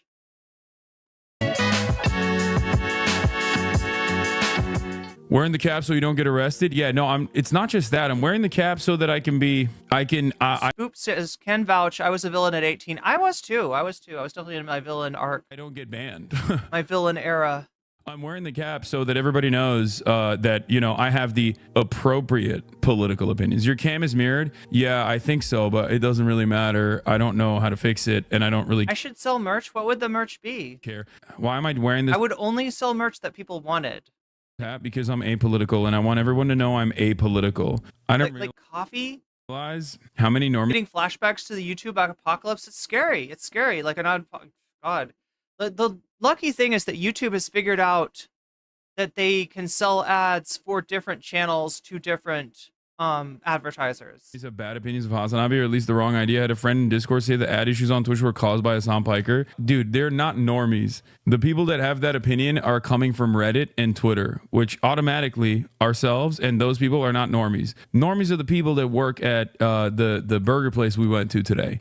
People that are usually sporadically watching Twitch every now and then, or maybe not even watching Twitch at all. Okay. Sell sticks of RAM. I do have some sticks of RAM lying around. No, that's been put on the back burner now, right? I tried to add RAM to my computer to hope that it would like crash less. It turns out you can't even, like the way that my computer is, you can't even put in more. I've got slots. I just don't have the room to put it in. And then I'd have to get a new computer to do that. That's on the back burner now. What? Wait. What if I sold this computer? No, I couldn't. I'd have to at least keep the hard drive, wouldn't I? But if I sold this computer and then moved and then bought a new computer in the place I'm going, maybe it would even be cheaper. I hadn't even thought of that. If you are on Reddit, and just keep the ram sticks. Your normie status, especially if you go on like pickled ram sticks stuff, your normie status is revoked. Chat's making me hungry again. You know, I'm not gonna actually eat ram sticks, right? But what I do want to eat is like pickled radish. Yeah, anybody in chat, if you've ever had pickled radish, like pickled yellow radish, it's the best. It's so good. Okay, none of us are normies. Most people don't know who the I am. This is something I gotta repeat all the time. Most people don't know who the I am, and the people that do know who I am mostly think, you know, oh, he's like that progressive guy. I like him. I've watched. The RAM will most likely be incompatible with any new system. I know what you're talking about. There's like DDR4 and DDR5, but I was gonna try to buy a new system that was compatible with that RAM. Him doing election coverage. Asmon literally took credit for it and was like, "You're welcome." I don't know why he's saying all this shit. You know, you can remove the heatsink. Somebody tell me how to do. If anybody knows how to do that, right? Because I think I might be able to slot it in without the heat. I think the heatsink is actually what's getting in the way. Yeah, way more people like you than hate you. That the hate is just astroturfed. Exactly. And not only is the hate astroturf, but beyond the astroturfing and the hatred, it's always like some of the worst people. You know what I mean? And you might have computers are more expensive outside of America. People that you like in the real world that might have developed a different opinion of me because of some of those worst people kind of sneaking into regular discourse. But it's all right. It's not the end of the world. You know what I mean? Who cares? What sucks is I feel like a lot of people with negative opinions don't even know where that shit slinging is coming from. Yes, and it's fine. It's okay. No one. I do not fault people. Pickled radish, is radish the same as beet? I've had pickled beets. Not horrible. You know, the ones that I'm thinking of, the yellow pickled radish. It's like a Japanese pickled radish. I think it's actually pickled. I think it's pickled daikon. Like, I don't know why it's yellow, though. Maybe it's a yellow radish. I don't know. But the one that I'm thinking of, it does taste a lot like beets, but it's also because you pickle it with sugar and vinegar and salt, right? That's the, I think that was what, maybe some other stuff goes in there, too. People for having a negative opinion of me online. There's not really anything I can do about it. And most of it is coming from people just like not paying close attention to any of this shit and then seeing a couple posts here and there and developing an opinion off of that. That's it. There's not really much you can do. I mean, you individually can correct people here. Apparently, Asmongold personally took credit for it. I don't know why. I want to say like stinky. Well, I mean, I guess you're right. Daikon radish, it does kind of, you know, I used to go to this one place and get, are they called banh? Like the Vietnamese sandwiches? I think they're called banh. Actually, there's a lot of things in Vietnam that are called banh, but this is like banh mi something. I can't remember, right? But what this was it was like a baguette, like sliced down, and then with tofu slices that are soaked in like a lemongrass marinade, and they're like the meat, you know, you put them down there like that, and then you get jalapeno slices, you put them down, and then you put pickled daikon and pickled carrot, like strings, like these big long strings of pickled carrot and daikon on top of it with some cilantro. And it is like the best thing I've ever had. But if I were to ever leave one of those sandwiches in the car, and I would open the car door again, like even after removing it, right? The car would smell like daikon. It was a very persistent smell. Obviously. Oh, maybe it's turmeric. Yeah, maybe that's a good idea. One Eye Dragon. To all the streamers that are. Yeah, lemongrass. It was such a good marinade. Looking at me and blaming me, I want to say you're welcome. I know your viewers have been complaining a lot about. Why is he playing music? The amount of ads you've been running, and I wanted to. Because it's TikTok. Help your viewers out. I'm trying to help them. And so, like, I mean, let's be real. You're gonna go down to making 100K and not 200K a year? Too bad. Dude, if I were to say some shit like this, I would literally get crucified. I love that he's concentrating on the streamer that's earning 200,000 a year, and not the streamer that's earning 30,000 a year. That's gonna go down to 15,000, right? There's a lot more like that. There's a lot. Oh, look at that NCC chatter in Haas chat. justified. Straight up. Like, if I were to say some shit like this, people would literally me. They'd come to my house and that sandwich is refreshing. Yeah, it's like one of my favorite things. Me on camera. Ever had pad thai so good with peanut sauce and beans? Oh my god, with bean sprouts. Yes. Yes. I love bean sprouts. 100%. Like, what you can get away. Hold on. What you can get away with saying if you are well liked by like the political. That's where the hat came in. Voices online is pretty crazy. Okay. No, I'm not even joking. Oh my god, pho is really good. I say like, I'm not joking when I say like, if I were to say some shit like that, no one would consider it to be funny at all. Because like, while I don't run ads and I'm not fond of ads, as demonstrated by the fact that the 2 contracts I had the minimum available ads that I could run. There's dudes out there running 22 minutes an hour. I'm running, in my first contract, I ran 1 minute of ads. In my second contract, I ran 4 minutes of ads. And I basically used like the minimum amount. I'm saying this because I'm demonstrating that I'm not exactly fond of running ads myself. And I stopped running them once my contract was over regardless. Like, even I still, regardless of the fact that I hate ads, I still recognize that like this is a revenue stream for a lot of small streamers. Okay? It's my stream PC seems to stream all right or not. There's a lot of times a crash that takes the stream down. It hasn't been happening as much lately since I switched from Firefox to Chrome. So yeah, I'm a Firefox girl. I grew up on Firefox, but apparently Firefox is like having some issues now. Chrome is much better, so I have less crashes. But yeah, it's with things like video games. Like, right, if I want to stream Fallout New Vegas or something like that, sometimes I run into system resource depletion. It's not the guy making, $200,000 a year that ends up making $100,000 a year that you're thinking about. You're thinking about the guy who was making $35,000, yes, $40,000 a year. Yes, that's exactly what I said. Yeah. You're looking for the person that's on the edge, and there's a lot more people that are on the edge than people that make fucking $200,000 a year. Like Keffels made 100,000. Wait, no. Oh no, wait. Keffels might have made more than that. At least for a while. I'm trying to think of like people we have numbers on, right? Because there's some people whose numbers we've seen.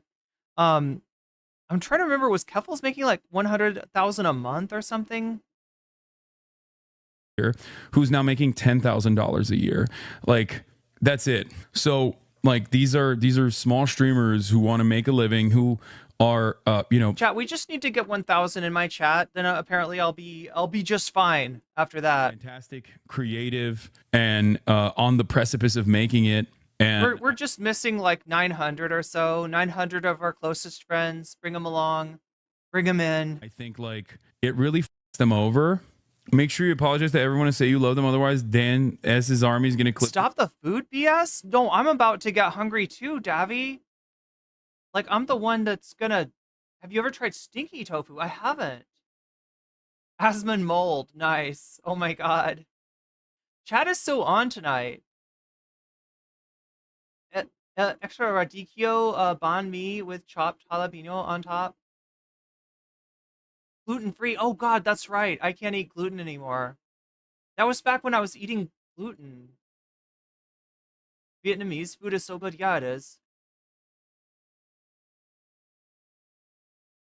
Glad you have a normal job when you see internet drama. Yeah, it's scary.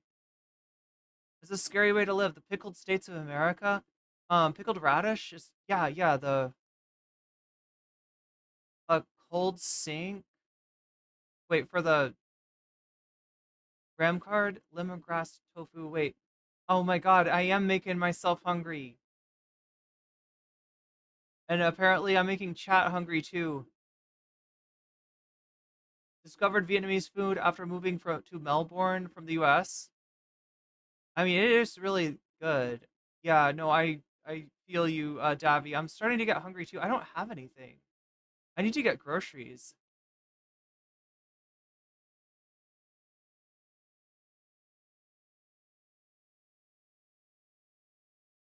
this and send it to the streamer and say you're trying to start beef with them. No, I this is what I was saying earlier, like a couple days prior. I was like, Asmongold, you're playing with fire, like hyping up these losers. Do you see what I mean? This is what I was talking about. Like these guys have been doing an endless brigade for the past 4 years, and now they finally, it's not over like anti-white racism, but they finally found something that at least like there are organizations with institutional legitimacy like the ADL that are wild enough to take on this cause, and they did it. And most advertisers, and the way I see it, most advertisers basically are afraid of any kind of controversy, any kind of dissent, right? And this doesn't require additional examination for them. They're like, oh, enough emails were sent to us, so we're just gonna we'll put it on halt. Like that's a very normal process. I worked in advertising. I know how it works. So basically, like this is a brief period of revenue decline, it seems, as like content creators are talking about it. And it's really frustrating because like it doesn't even really impact me because I don't care about the loss of revenue from not running ads. You know what I mean? That doesn't bother me at all. My entire career. Yo, New Orleans is often called the crossroads of culture, and for good reason. That actually sounds like a really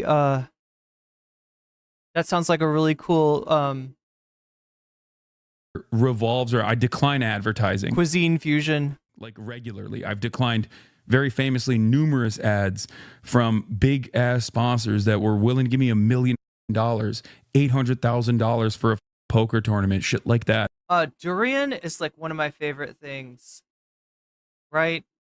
I don't eat it very much. In fact, I haven't had durian in like a year or two. I haven't had durian in like forever, but I love durian, especially frozen durian. The one fruit I like better than durian though is jackfruit. Jackfruit, have you ever had the gum juicy fruit? Right? It's like the stick gum juicy fruit. Jackfruit tastes like juicy fruit smells, which is really good. But it's an actual fruit. It's like a combination of a pineapple and a... How do you describe it? It's so different. It's like the best thing I've ever had. Jackfruit is so good. On a regular basis. And I'm not saying that to be like, oh, I'm so sick, I'm so great. Okay? There was a period in time when I used to urge people to use ad blockers until Twitch was like, you can't say that. What the f wrong with you? You have a contract and you can't openly urge people to use an ad blocker to avoid the ads. So the unfortunate reality is like normally these sorts of internet brigades, they would go after someone's sponsors, right? And that was like a big thing. Other content creators would be like, whoa, wait a minute. You can't touch someone's bag like that. That's really fucked up. There was discourse like around Keemstar, if you guys recall, way back in the day. But because I don't have like long-standing sponsors and they can't. I was making another rum and Coke and my fucking headphones died. Who won? Tyson. I wish. Take that out. They chose to literally go after the entire platform that I'm on by going to every advertiser and mass blasting them with emails and openly saying that they were going to brigade every single advertiser. And it's not like hidden. This is not a secret, right? This is not something that they were like doing behind the shadows. They were doing this very openly. Destiny's community did this very openly for months and months and months on end. Mischecked his ad revenue and there was zero difference. I don't know what's going on. It doesn't look like it. So, yeah, how has Vietnamese food become popular in the U.S. in the past decade? I don't know. I actually lived in a neighborhood with, that was heavily Vietnamese, and so there was a lot of restaurants there. I feel like I got into it before other people, but you're right. It does seem like a lot of a lot more restaurants have opened up just like everywhere, at least in big cities. This is my charts for ad revenue. So the white line is ads. The yellow line is Twitch. Wait, dragon fruit is wonderful. One-eye dragon. I've never had that. Games do not eat RAM. You can still tweak it somewhere. How we're like removing bloatware, reinstalling Windows from time to time. Oh my gosh, Bosun, I need good, competent computer advice because apparently I don't know how to run my shit. Bosun also says Hasan was wearing a bulletproof vest earlier today. I did not see that. Did he make a sensitive comment on Israel? Is he running from Hasan? He's wearing that hat certainly for protection. So, chat, these are Twitch revenue analytics, right? And he's not showing you very much. In fact, I don't think we even see the actual numbers or anything like that. But what I can tell you is that the violet, or what color would you call this? The lavender. Yeah, the lavender is ad revenue, right? So he's showing his revenue for each stream. The yellow, I think, are turbo. So if anybody has turbo, that also pays your streamer. So thank you, turbo people. I'm trying to remember. It's the dark purple is like subs, maybe. The blue, I think, is prime, and then somewhere else in here is like bits. But yeah, anyway, the lavender color is his ad revenue. And as you can see, there are days where he makes no ad revenue, which is weird. They might be days that he's off streaming, and I don't know what this dark purple is. Maybe that's something else. But anyway, he's going to call it white. It's not white, it's lavender. That's what he means. He's talking about the lavender. Lavender's his ad revenue, and you can see most of the time, in fact, maybe even every time he's actually streaming, he is making money through ad revenue. Turbo. And these are subscribers. I'm pretty sure that I haven't. Wait, let's let him say that again. Charts for ad revenue. So the white line is ads. Okay, when he says white line, he means the lavender line. The yellow line is Twitch Turbo. The yellow line is turbo. Okay, got that right. And these are subscribers. The blue is subscribe. Okay, yeah. Subscribe, like prime subscribers and regular subscribers. I'm pretty sure that I haven't. The white is ad revenue. To show you how much money my money is ads, this will show you what's going to happen if I lose. Is this white? What is this? Purple? Pink? What is he? It's fucking lavender, dude. Colorblind? He said white? Yeah. So what is this? If political discourse should be banned, then tell your little freak of nature friend Asmongold to stop talking about DEI in video games and to stop political tensions to keep up his views. If political streamers get no more ads, the only you and Asmongold will be streaming politics. It hurts small streamers mostly. This is the only effect of this. Exactly. If advertisers are really pulling out, what do you think Twitch should actually do?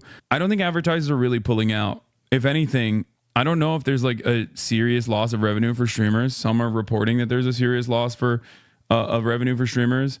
Others are reporting that there isn't, like Miss Give was saying. So I don't know. And I'm the worst person to ask because I don't run ads in general. So it doesn't matter to me. And I'm on the politics content side anyway. All right. Chat, at some point we need to go over some of the Trump picks. I don't know if chat is feeling that tonight. It feels like chat is really here for the story about Twitch more than anything. Oh, bro.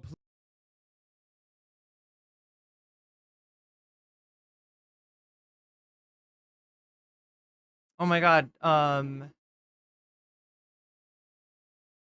There's one video that I want to make sure that I find. These Hasanabi videos are kind of weird because they're cut. They're not most of the Hasan stuff that I watch. It's not even made by Hasan's channel. It's fan channels that put these together.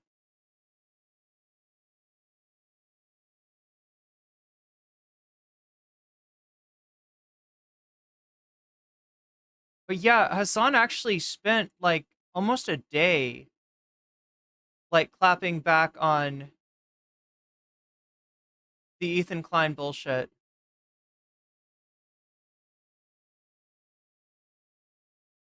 I don't know. Maybe the best thing to do is to start with the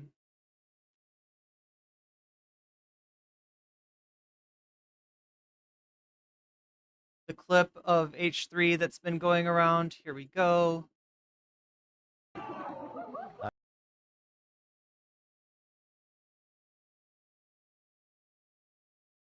Because I think everything's going to kind of relate back to this. Show. Today, my friends, we are going to play the exciting game here. You at home, play along. We're going to play. Is it Twitch? What is happening to Twitch? So if you haven't been following me that much, because I've been covering this a lot, essentially, Ethan Klein has been engaging in more drama against Hasan and raising the stakes, raising the accelerate, like, what's the word for it? Escalating. Ethan Klein has been escalating the drama with Hasan. Now, you might remember this from like a year ago. They argued about communism once. After October 7th, they argued even more about Israel-Palestine. Eventually, Ethan called it quits on the leftovers. Mostly his own community seemed to agree more with Hasan than they did with him, and that's what really pissed him off, right? So since then, there's been like a détente. They have not spoken about each other. Hasan's not trying to start drama. He's defended Ethan. He's like pushed back on people in his own community that were criticizing Ethan, and Ethan has maybe not said that much, but he just started doing drama. I don't know, his numbers are slipping or something like that, so he thought that doing Hasan drama would be a good idea. Problem is that he's still got an issue where more than half of his community is against him, and we're going to start looking into that, right? Cavernknuckles got a video specifically about that. There's also a new Ethan video that came out today that we'll watch right after this, and it's going over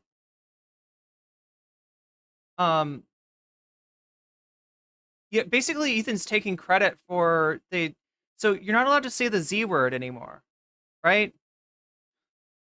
Officially, you're not allowed to say the Z word if you mean something other than the political philosophy, the ideology of Zionism, right? You can say it like that, but if you're using Zionism to mean, something else, then you're not allowed to do that. Now, obviously, that presents the opportunity for somebody to be mischaracterized. Somebody who's talking about Zionism being characterized as if they are using Zionism as a dog whistle, right? Which could happen, but Twitch is now, put itself in a position where basically, here's what I'll tell you, okay? It's never going to be about what did you mean by it. It's never going to be about what the context that you said it is in, right? Because humans are enforcing these terms of service. It's going to be about how many people chirp and say that when you said Zionist, you meant something else, right? That's how it's going to break down. So it just gives these assholes another route. And by these assholes, I'm talking about Ethan, I'm talking about Destiny, I'm talking about Destiny's friend, Dan Saltman, right? There's this whole, like, fucking Team Rocket now going after, they're going after Hasan. They want to deplatform Hasan, but Hasan is such a big streamer and such a, source of revenue for Twitch that, that they're not going to hit Hasan. So instead, they are attacking Twitch, and they are attacking specifically political streamers. This agitation that they've done, and we'll get into some of this, right, including botted emails to advertisers, letters to members of Congress, like all this shit. All this bullshit that they've thrown out here has resulted in political streamers losing their ad revenue. So yeah, I'm losing out on this. Now, luckily for me, I wasn't making that much off of ad revenue anyway, so it's not, the biggest thing in the world. But if I was still mainly on Twitch instead of mainly being on YouTube, I'd be in big trouble here. And a lot of people are. The people that are really getting hurt are not the people that Asmongold was talking about that are like, their income's going from $2,000, $200,000 to $100,000. It's the person whose income is going from $35,000 to $15,000. That is, that basically makes it so that you can't have an ecosystem of smaller political streamers. Or is it a terrorist? Let's take a look here. So this pissed off his community, right? I don't know if, oh no, wow. With peace and love, bring back peace and love. So yeah, he didn't disable comments this time.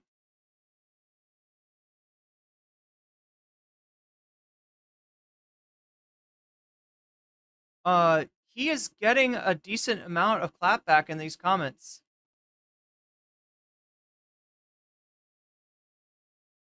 Leftovers was specifically created because the fans did not want political subjects discussed on the show. It's weird how Ethan went from listening to the fans in the past now to telling his mods to ban paying members for 2 weeks if they dare say he needs to move on. We want Olivia's PowerPoint. This is what H3 fans want. They are not like a drama loving community, and they are not a they're not particularly like a politically focused community, right? It's a comedy show. Shouts out to AB for being the only one to call out how uncalled for, at the very least, it is comparing Hasan to Osama. And they're talking about this. Now, I will say, to Ethan's credit, this is a website, that is associated with Destiny and the DGG community. So Ethan's not the one who put Hasan next to Osama. That's some weird DGG or freak show or something, right? That's who did that, right? So, you can't blame him for that. And I think hopefully he does say something about this being like an inappropriate comparison. But regardless, that's how we're starting out. And the community's not loving it.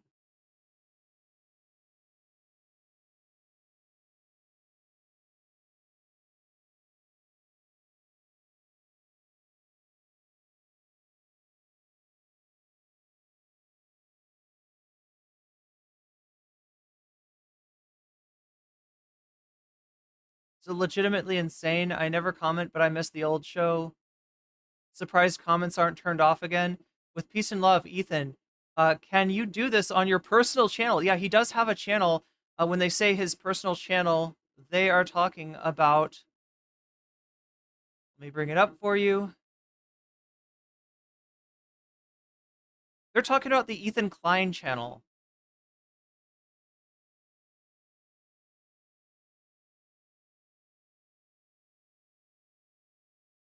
Oh, wow, he changed the name of this video.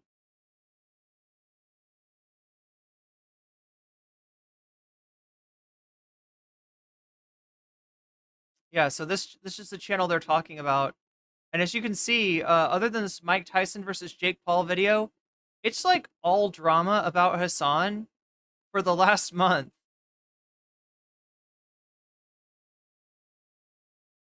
For the last month, this is like exclusively Hasan drama. Why must we be punished like this? I spent the same amount of time reading comments of disappointment from H3 fans because of the episode as Ethan did reading the anti-Semitic comments. Okay, so I don't know if we're going to go over that, but where does he reads like comments at some point? Ethan, we love you. We understand all your points. We are upset along with you. But with all peace and love left in the world, we really need to break from what is a breakup from what is upsetting us. I mean, woke up one day. So even people who agree with Ethan are sick of his obsession about Hasan. Woke up one day with less rights than my mother and grandma had. Everything is doom and gloom everywhere. We need some goofs and gaffs from our favorite funny guy. This is what they want. They wanted their favorite funny guy back, not their favorite salty guy. Some hey girlies, some hilarious sound bites, and some great sound lad known to greatest sound lad. That's Zach, I guess. Known to man. Big ups to the, I don't know how much Zach likes being called a lad, but whatever. Big ups to the entire crew. Y'all are working hard. It doesn't go unnoticed. Love ya, fam. Every time an Olivia PowerPoint is missed, an angel dies. Yes.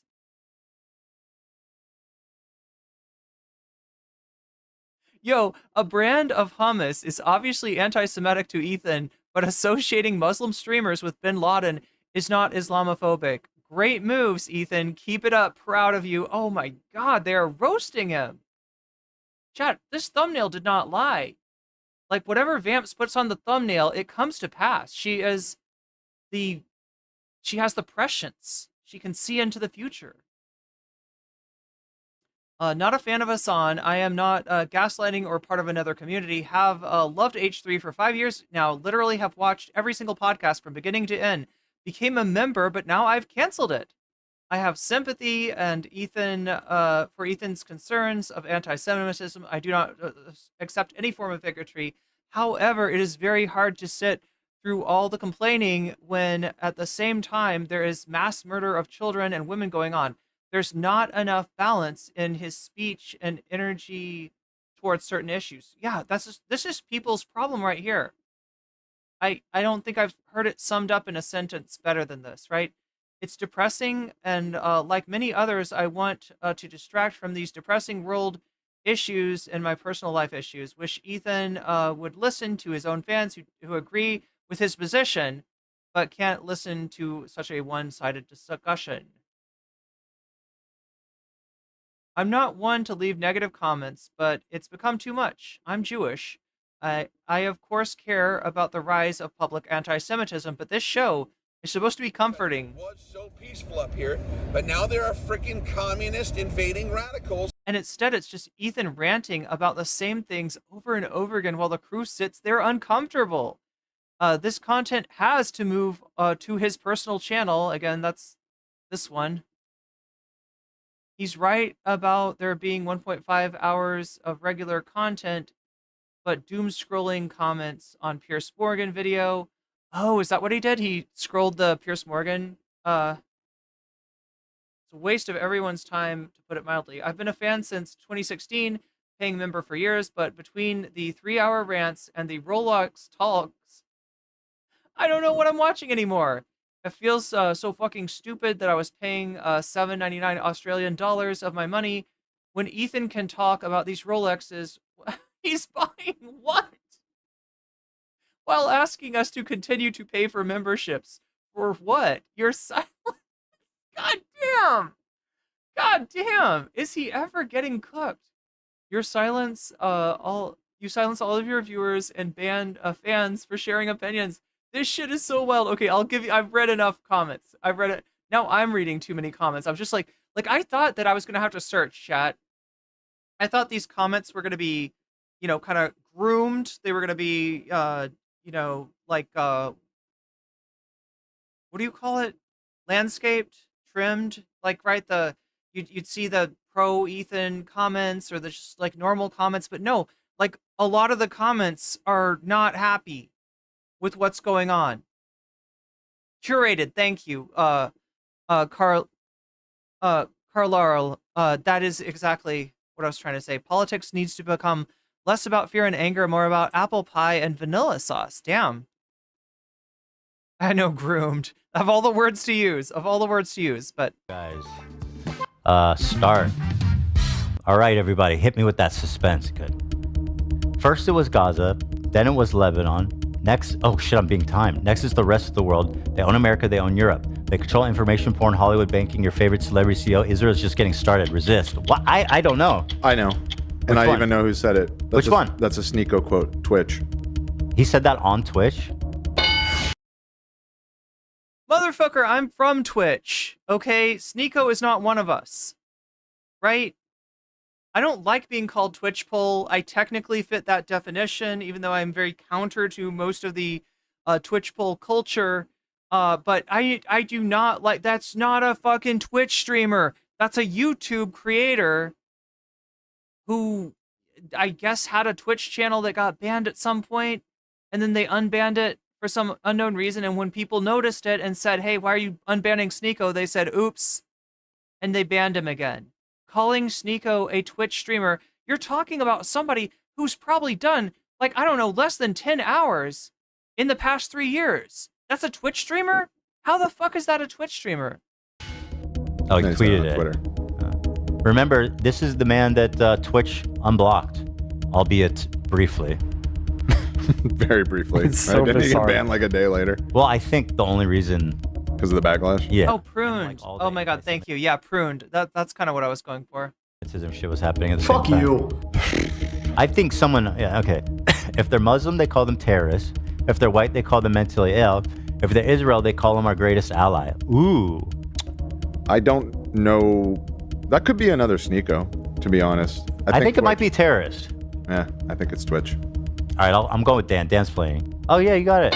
Myron. Oh, no, it's Sneeko. Oh, Sneeko again. Also, Myron was also unblocked, albeit briefly. Somebody definitely went out of their way to bring those two back. Let's see here next. Tanks, drones, and snipers against a decapitated man wielding a stick. The perfect visual representation of this war. Cowards operating the world's most advanced military equipment versus the sheer will of human spirit. I think I'm not sure where the watch discourse is coming from. Maybe he talked about, yeah, but you're right. Hasan and Ethan have been talking about watches. The last time I remember Ethan talking about watches was when he debated XQC, and XQC was getting roasted. He was getting destroyed, right? And his comeback was like, "I wear your whole house on my wrist, Ethan. I wear your whole house on my wrist," right? And they made fun of him for that. He did have a decent, pretty expensive Rolex, but I think Ethan has one that's, just as expensive. I think that one is going to be terrorist. All right. I think. Let's take a look. Ooh. Oh, wrong. It was Sneeko. It's all Sneeko. It's all Myron Gaines and Sneeko. These are not Twitch streamers. Like, these are Rumble streamers. What are you talking about? It's all Myron and Sneeko. I mean, I was hoping. I wasn't super confident in that one. Fuck. Okay. Because when I played this the other day, I had like 100% win rate, dude. Not anymore. I don't know who made this, but yeah, I'm not a fan of the Hasan and Osama on the front page. They need There we go. At least what? They're going to compare them. I mean, I'll guess. But right now, it's just Sneeko and Myron, who are obviously anti-Semitic. Leftists preach and foam at the mouth at the thought of a revolution happening in America, but as soon as that happens in the Middle East, what they're doing is wrong. I know that one. It's Frogan. My good friend over at Twitch. Rising Star of the Year 2 times. One time. One time and nominated another time. It is currently on sabbatical. Frogan. Yeah. This is the tweet that started it all. Motherfucker loves punching down. This is the one that... when he says she's on sabbatical, what he's talking about is a 30-day ban that a small streamer, who that is going to really hurt financially, got, right? I read that made me unfollow her. What an asshole. Nice. Bloodthirsty, violent pig dog. I want to say I'm going to say it's Twitch. Final answer? I'm not super confident, but I think it's Twitch. I'm pretty sure I know who that is. Oh no, SM. I'm sorry. I think it's Hasan. That's rough. Yes, it is. There it is. Oh, we even get a clip. Do you think the Israeli state was just like peacefully coexisting, and then these guys came in with fucking gliders out of nowhere? Don't say f off, dude. They didn't deserve it, you fucking idiot. My goal is solutions. Your goal is the continuation of violence. Wait. You want... He doesn't even say pig dog in this clip. Oh, this website. Wait, he didn't even watch the whole clip. Like, I'm pretty sure at some point he called somebody a pig dog, but his explanation of that is that it's like a... Like, anyway, I've never heard of this being a slur. Like that phrase, that combination of animals. I've never... It's not that good, turns out. Stop calling them. Why didn't he play the whole clip, I wonder? Like, I'm not even sure if he's right about that, right? If they put Hasan on there and they put the clip there, I'm assuming at some point in the clip he says it. And I know he said something similar to that. I just don't think that there was anything, Does anybody know? Sunday brought that word up. He also misspelled it. For some reason, he thinks dog is spelled D-O-J. Sunday, he's big on reading, big on political philosophy, not so great on spelling, I guess. Ethan must feel feeling guilty. Oh my god. If we watched, If you got that watch after XQC said that he kind of tells you about his priorities, I don't even know. I'm afraid of the dark. Me too, actually. Dark is scary. Yeah, that's what Sunday was talking about. I don't actually know. Is that a thing? We need to bring back. I mean, it. Hasan said it was like a.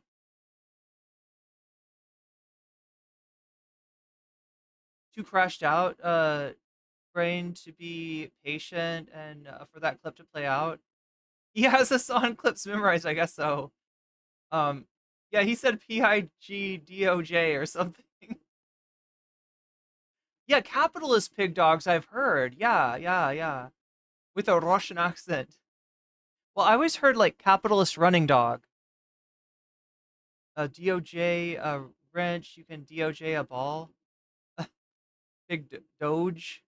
Globalist elites, Frankists, Sabat. What the fuck is that word? That one's Myron. Sabantanist, communist, deep state, Zionist, oligarch, Rothschild bankers. Just say Jew. That's Myron. Dude, we need more variety. This isn't proving anything.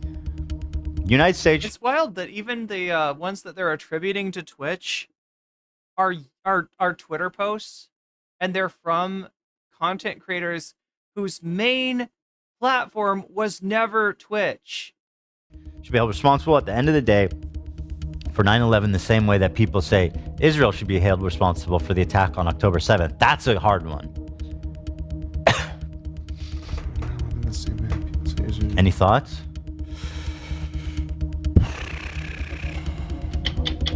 Fuck. We're almost out of time. Terrorists, I guess. Terrorists. I don't feel confident on this one. Ooh. Oh, that. Capitalist lap. It's me. Oh, it's lapdog. It's you. You said that, dude. Nobody was simping for Bin Laden, Ethan. They spelled your name wrong. That's not how you spell Klein. Damn, she really got me with. Gosh, she doesn't know how to spell Klein. What an idiot. She got me with that. It's an alternate spelling. A good frame there. Also on sabbatical, we wish her well, don't we, folks? We wish her all the best. Okay. You're right, though. That game sucks. It was just not enough variety. It didn't prove anything. Wait, I don't even know what that quote means, right? Because there's one way of looking at it, right? So here's what always bugged me about the United States War on Terror. If you look back at when it happened, right, what was George W. Bush doing? He was reading a children's book upside down to a bunch of children. There were memos served to the Bush administration warning him specifically that bin Laden intended to strike in the United States. And there was never, ever anything close to culpability to Bush Cheney for 9/11, despite the fact that they should have known. Yeah, when he was told about it, he was like, all right, go, whatever, you covered your ass, right? He dismissed it. So, yeah, I mean, if that's the way that it's meant, I don't even see how that's not like a radical statement. I mean, that would have been a radical statement in 9/11 because you were supposed to glaze the Bush administration. You're supposed to praise the Bush administration. But really looking back on it, yeah, it was their fault that it happened. They could have prevented it. They should have been blamed for it. Instead, there was a rally around the flag effect, and Bush was given a second term because he was the 9/11 guy. That's bullshit. That's bullshit. And the same, I think, could be said, and maybe even is said, about Netanyahu after October 7th, right? The reason that the Israeli forces did not respond to what happened on October 7th for a really long period of time is because those forces were busy pushing Palestinians around in the West Bank. They were otherwise occupied. So I don't even see what that, how is that a radical, like I'm not entirely sure how it's meant, but it doesn't sound like as radical a statement as Ethan is trying to make that like a pro-terrorism statement. I don't even get what he's talking about. Because all the anti-Semites was just like Myron and Sneeko. Yep. All right, well, you just got let down by DGG. Congratulations, Ethan. That's the first of many times. Maybe not the first. Any re-upload? Wait, what is this? Oh my god, I missed it. Somebody was asking me about a re-upload of something to do with Bad Empanada. God damn it. I gotta watch chat harder. Having too much fun out here, aren't we? Let's go back to the top of the dock here. End out with something fun. Yeah, the Democrats end up picking a war hawk instead of Howard Dean, who turns out was not that radical himself. Howard Dean is a pretty fucking middle-of-the-road Democrat, but they couldn't even get Howard Dean. Oh yeah, I was waiting. Yeah, that was the whole thing. They didn't want anybody that was critical of the war. To watch this one, Dan. The guy jumps off the roof and smashes into the table. Okay, so anyway, that is the clip of Ethan Klein that kind of started off this latest round of outrage, and you can see why. Even his own crew was somewhat pissed off, let alone the people in his comments, right? So we got another video here. Do we? Oh no, wait, there it is. Today's topic is... So yeah, this is a video on the Ethan Klein channel. Now I want to see. Oh, amazing. So yeah, I guess he's not banning comments now. He's not what do you call it? Like,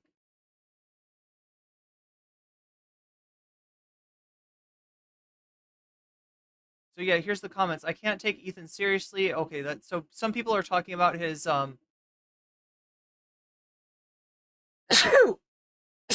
his camera. The story behind this is he's got an iPhone that he takes these videos with, and if you just take a video with an iPhone and upload it, it's going to be overexposed. There's like a certain like color grading that you're supposed to do to it to make it look like this, and finally I guess Dan has fixed it for him. Right, so people are joking around about him not being overexposed. Zionism as a political ideology can be criticized without being anti-Semitic. For examples, the writings of Yeshayahu Leibowitz or Edward Said. Free Palestine. At this point, just call Twitch headquarters and say, I'm mad at Hasan, ban him, and I'll shut up. Because that's what these videos give. This is like the end of frenemies, but now Ethan is Trisha. Yo, Ethan is Trisha now. Ethan thinks he's fighting the good fight, but it does nothing but give ammunition to the worst kind of people, conflating what the words mean. That word will lose meaning even more in the future thanks to his contributions. Ethan claims that to be against Benjamin Netanyahu and support Palestinians. Also, Ethan falls in line with every talking point Netanyahu makes. Doesn't talk about the atrocities the IDF is committing. Also conflates anti-Zionism with anti-Semitism. What happened to having to watch people's videos, not addressing Bad Empanada? Oh my god! Oh, that's right. He talks about Bad Empanada in this video. Watch the videos to find out why Ethan won't address them. Glad to see the like ratio is healing. Goodbye, tankies. Really? This is the one comment. You're like the one person who's like, I support you, Ethan. I support you. Keyboard warrior Ethan Klein saves genocidal ideology from criticism. Very cool. He's falling for a fake tweet. So we'll see what that fake tweet is about in a second, right? Realistically, it had more to do with Destiny as orbiters. Like Dan, so not Dan the Queen, but a different Dan and their fans. These people organized a mass email campaign to Twitch and Twitch's advertisers, as well as to Congress people. They admit readily on camera, and you can look it up, that they don't actually care about anti-Semitism. They just care about winning. You are being used as a pawn to legitimize their brigade, but these people ultimately do not care about you or anti-Semitism in general. They just want to win. Their goal being take down Twitch, making the CEO step down, getting Destiny unbanned.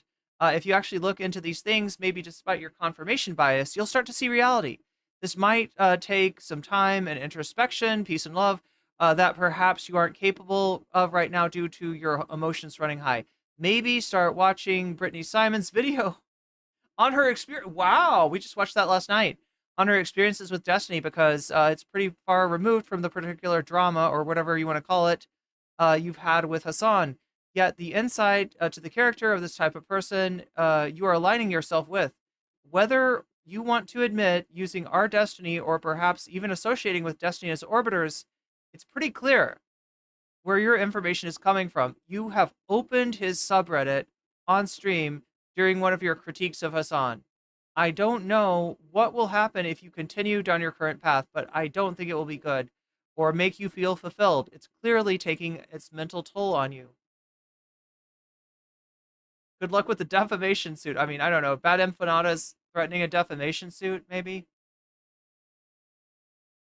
I think what Ethan's doing is tantamount to harassment of another creator, should be penalized by YouTube. In practice, it is no different than whatever Leafy was doing towards Pokimane. Cynically and in bad faith, making up criticism after criticism to harass and defame another YouTuber. Ethan has been taking pot shots at Hasan for a year now. Has it been a year? Even he admits that his initial podcast episode talking about Hasan for hours. So how is it different than what Leafy is doing? Pulling up clip-chimped bits of Hasan's stream from the Destiny subreddit, or a Snark subreddit for Hasan, by the way. The irony is not lost on me. Does not amount to fair criticism. And every talking point Ethan has made about Hasan would be easily disproven if you had actually watched his stream for longer than 15 seconds to clip the 15-second clip Ethan vomits onto the timeline.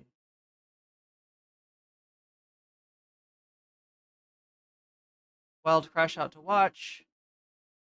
Ethan celebrating getting the Z-word banned is like Elon banning cis from Twitter. So cancel culture king, huh? Bet you're proud of policing what words people can say.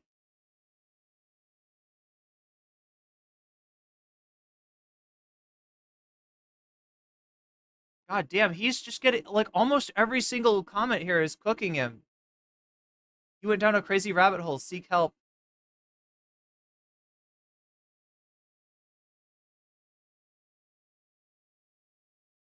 I mean, some of them are compassionate, right?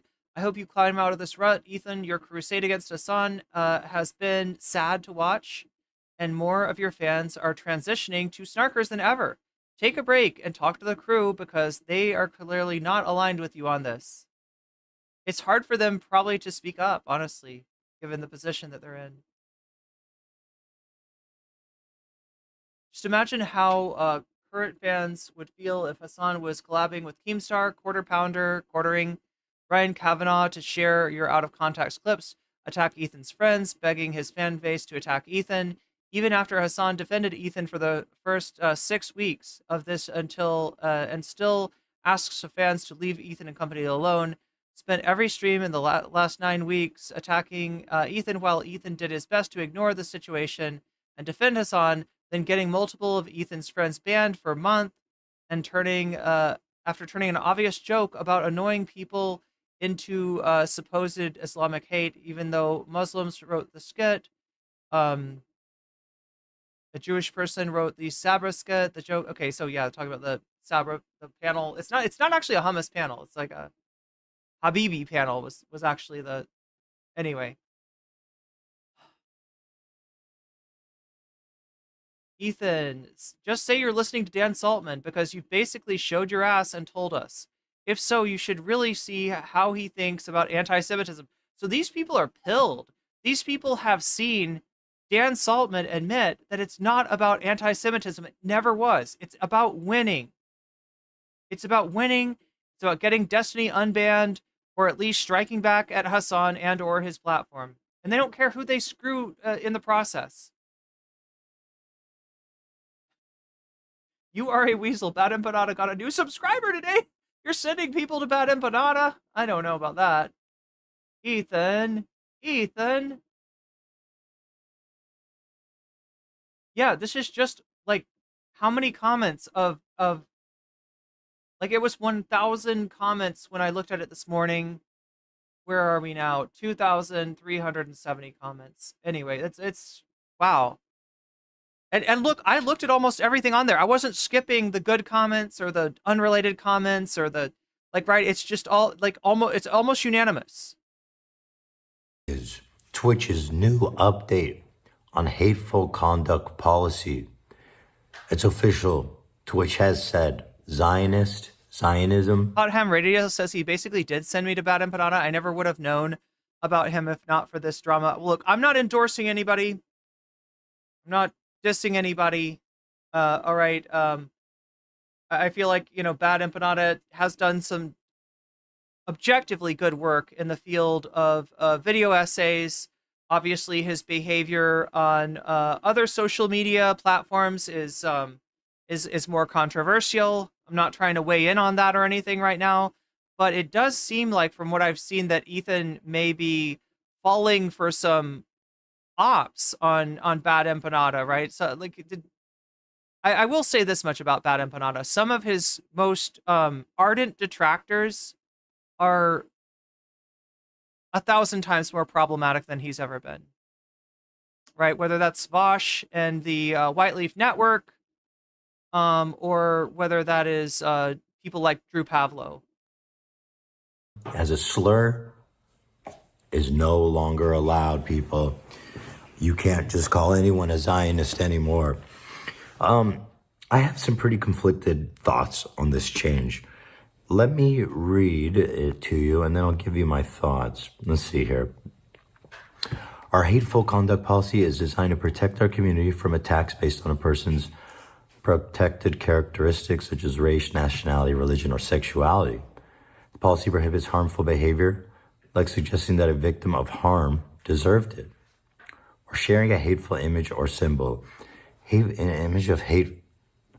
I'm really curious. Hateful image or symbol. Does that include the Houthi flag that says a curse upon the Jews? Because that is still up on Hassan's channel, just for the record. But hasn't he talked about that flag? He's not in favor of that, for the record, right? He's not like, yeah, no, this is fucking based. Like, I believe that Hasan has explained. Maybe then it says Jews. It doesn't say Zionism. Maybe that's the new walk around. They're like, yeah, no, fuck it. I said Jews, not Zionist. The language used to cause harm and spread hate changes over time. So true. To ensure our policies adapt to those changes, we review them and how they're applied to prevent those harms. So admirable. As part of our hateful conduct policy, we prohibit the use of terms that may not be harmful or abusive in isolation, but can be used as a slur or to I'm having trouble with this word. Denigrate? Oh, denigrate. I thought it was, it almost made me say the N-word. Ethan, please tell me you are not about to say the N-word great. You were not about to pronounce the word denigrate as the N-word great. Can you please tell me that? No, that's what he said. That's what he said, isn't it? He literally was going to pronounce it like that. What? Like, is he joking? Is that his idea of an edgy joke? Is that like him going back to his like roots with the fucking iDub shit? Like, what is that? The fuck? Like, I don't know which one's worse.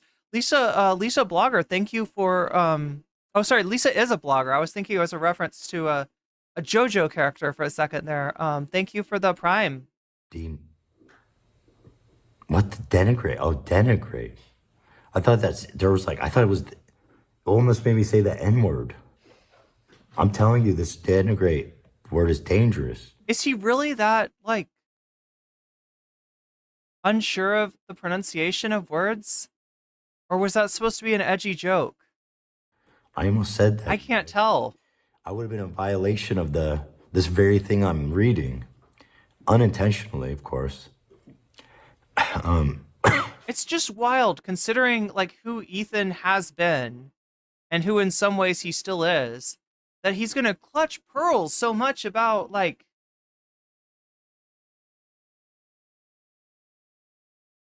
what Hasan has said. Like, and that's just another reminder of who this guy was. There's fucking clips of this guy straight up saying slurs because he thought it was funny.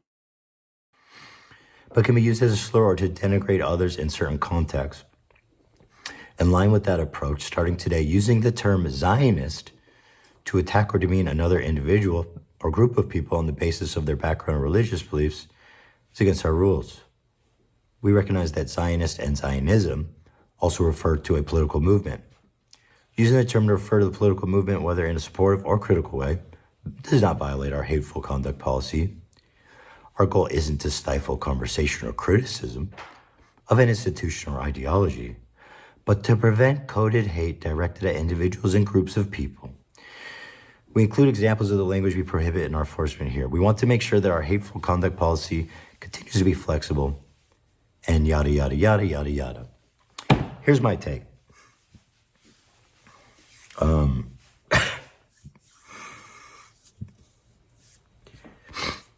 I'm pretty sure that there must be at least 20 VODs of Hasan's, of him using that word as a... Okay, here's my issue. Already Twitch... I'm sorry, how many VODs are there of Hasan using that word? Ethan, do you think there's more VODs of Hasan using that word? Or do you think there's more clips of you using the N-word? Which one do you think it would be? Which one do you think we could find more of? Is not enforcing their own policies. And guess which one I think is worse? The videos of the propaganda videos of interviewing the terrorist kid, of the Houthis like storming. He's not a terrorist kid. What the terrorist kid? Terrorist kid? The terrorist kid? You are a fucking racist. I'm sorry, but if you call somebody, a fucking TikToker, a terrorist based on his nationality, I don't know what that is other than racism. This shipping boat, it's still up on Hasan's channel, and he has not been punished. Not even warned, as far as I know. It's kind of funny, they threw like his little waiting room friends under the bus, but he's totally fine somehow, even though this is really all about him. So they already don't enforce their policy, right? So that doesn't give me a lot of faith. But then the other thing is, so who's going to decide if the usage of Zionist is a slur or if it's like a... I mean, this is what I was saying too, but my concern is that that there's going to... Here's my thought on it, all right? It's not going to matter how you said the word. That's why I'm going to try to avoid saying the word, right? Except in a just descriptive way, like talking about the policy, for instance, right? But it's not going to be about how you use the word. It's going to be about how many people are chirping at Twitch asking for you to get banned. That's how it's going to be decided. Relevant label, right? Is it going to be the same people that are refusing to punish Hasan for flying a Houthi flag that says a curse upon the Jews? Well, he didn't fly it, but you guys know what I mean. It's in the background. I'm sorry, Ethan. I feel like in your head he does fly it. I feel like in your head he's a pirate along with Tim Houthi, Chalamet, and they're on a cruise with a cast of wacky characters looking for a gum fruit and terrorism to do. Of the videos he enjoys. What about Hasan glazing up Hasan Narshala? Okay, well, at least you didn't say a slur in mispronouncing that name, but what? Like, just, Ethan, don't say glazing up. Like, wait, is he... I always forget how young he is. Like, I always forget that Ethan's not, like, 55. It feels weird, him using that word. It just does not feel... It's not a word that he's comfortable with holding in his mouth. Sasha G, thank you for the super sticker. We got the baby... Oh, wait, no, it's a baby lime. Oh, that's so cute. I didn't even notice the baby lime at first. But there it is. Nasrallah, he doesn't deserve me saying his name fully. He doesn't have that respect. He's fucking dead. He's dead. Now he's Nasrallah. Nasrallah. So like, if you really are this guy that stands up against Netanyahu's worst policies, one of the policies that you might want to stand up against is the IDF's tendency to kill people who they should be negotiating with. Whatever you think about Nasrallah, like the fact that he's dead, the fact that so many of the people that were part of the negotiations have been murdered is objectively not a good thing, unless you really think that this fucking slaughter should continue. Who's going to make that call, right? He will represent himself as being like, I'm very left-wing. I stand up for Palestinian rights. I'm not with Netanyahu. Netanyahu's bad. But it's like, what the fuck, Ethan? What the fuck? Why is Netanyahu bad?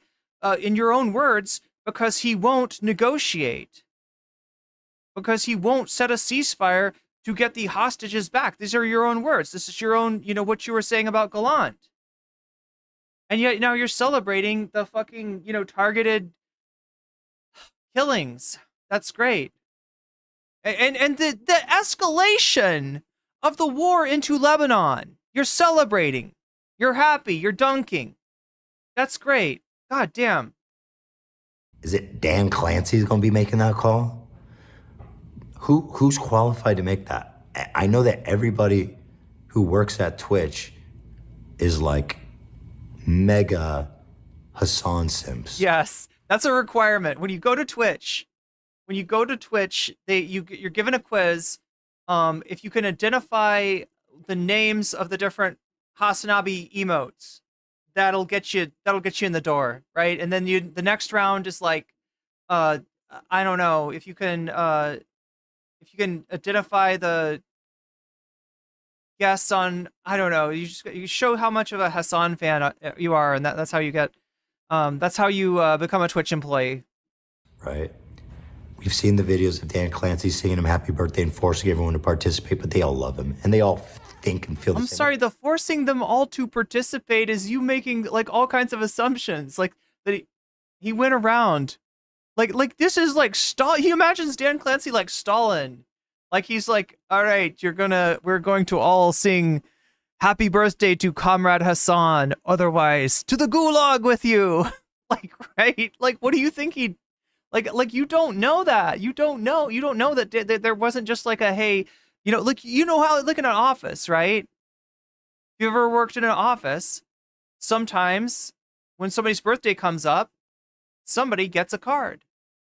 And they kind of move it around to different people, and they're like, "Hey, sign the card for Jack, right? It's Jack's birthday today. Sign." Like, everybody signs the card, and then maybe they surprise Jack, right? Maybe Jack goes into the lunchroom, and they're like, "Woo, surprise!" Right? And they all sing. Are they being forced? No, they're coworkers, right? They're coworkers, and they're singing happy birthday. How do you know it's not something like that? How do you know it's not like, hey, we're going to go sing happy birthday to Hasan. Now, normally you'd have to be at your desk doing your work, but for now, if you want to, you can come along with us since we're celebrating somebody's birthday. So who's doing it? Who has the wisdom, the cultural background to say this one is racist and this one is okay? I'd like to know, because I think that's important, because as it stands, the people who are in policy, frankly, are clearly not capable of making that call. If it was like some Jewish advocacy group that was involved in these decisions, then I think like, okay, that might be legit. Do you want the ADL doing it, Ethan? Like what advocacy? Like, I'm guessing he's not talking about like Jewish Voice for Peace, right? I'm guessing it's some other advocacy group. But as it stands, it seems to be a pretty hollow guarantee. Does he even understand that this Zionism thing is sometimes used to silence anti, Israel sentiment? That it's specifically used, that confusion, that conflation, which is racist. Conflating the Jewish people with the state of Israel is a racist thing to do. And plenty of racists, plenty of Nazis do that shit. and they want to blame the actions of Israel on every single Jewish person in the world. And now you've got, you know, supposed advocacy groups going around, you know, conflating Jewish people with the state of Israel in order to silence, in order to protect, in order to cover the ass of the state of Israel. That's fucked up. Using Jewish people as a shield. That's what's going on. That's what this is. That's what this is about. On Twitch, trying to make these things smooth over, and I think it's going to cause them a lot of trouble. I think it's insane. It's an insanely new policy because it's like the word Zionist is thrown around on Twitch like, you know, every other word with these political streamers, right? So how the fuck are they going to actually sort through that and decide? And then they're going to get like massive tons of reports. I don't know how they're going to do it. I doubt that I don't even doubt that they'll ever even enforce that rule one time. Like, I mean, ask yourself, when political streamers are using that word, what are your alternatives, right? You're talking about people who support, you know, essentially a settler colonialist project, creating an ethno-state in that region, dispossessing Palestinians from their homes and putting them in an apartheid-like situation. Would Israelis be better, or would that actually be worse? Because not every Israeli, you know, not everyone in Israel believes that.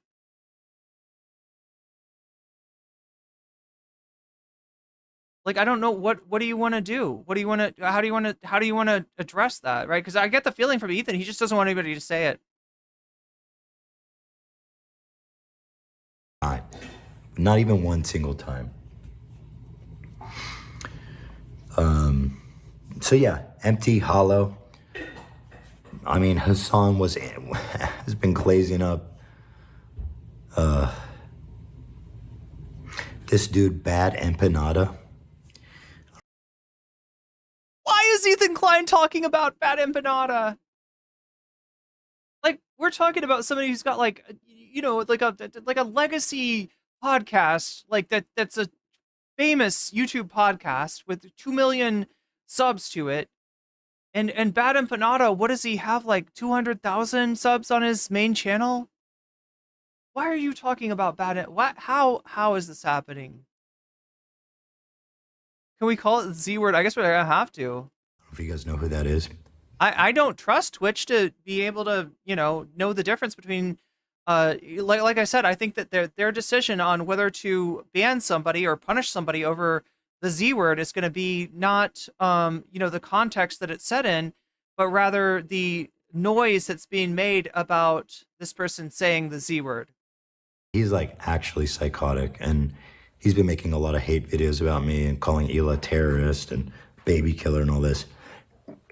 And yet, look, okay, Ethan, even from your perspective, right?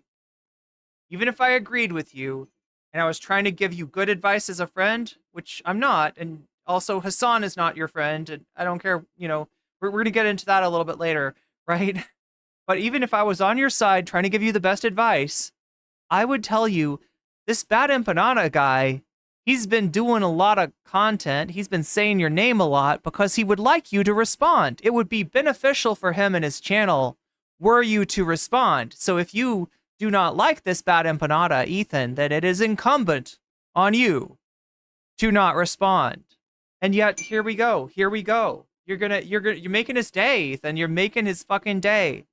He's been enjoying his video. He got played. He got finessed. Bad Empanada just fucking... He got him. I don't know what to say. Biggest shout out Bad Empanada will ever get, possibly. I don't know. Here's a tweet from him. You guys will enjoy this. Wait, would Destiny be a bigger shout out? It says. Wait, hasn't Destiny interacted with Bad Empanada and Bad Empanada just like dog walked him or something? Like it was going to be a debate and then Destiny had nothing to say because he just didn't know enough about the topic, and Bad Empanada's like a fucking treasure trove of history. It says, oh, Hamas raped a bunch of babies and kids now? Where's the video evidence of it? I was looking to jerk off anyway. You think I'm kidding? I don't think you're kidding, Ethan. I think you seriously think this is a real tweet, despite all the evidence to the contrary.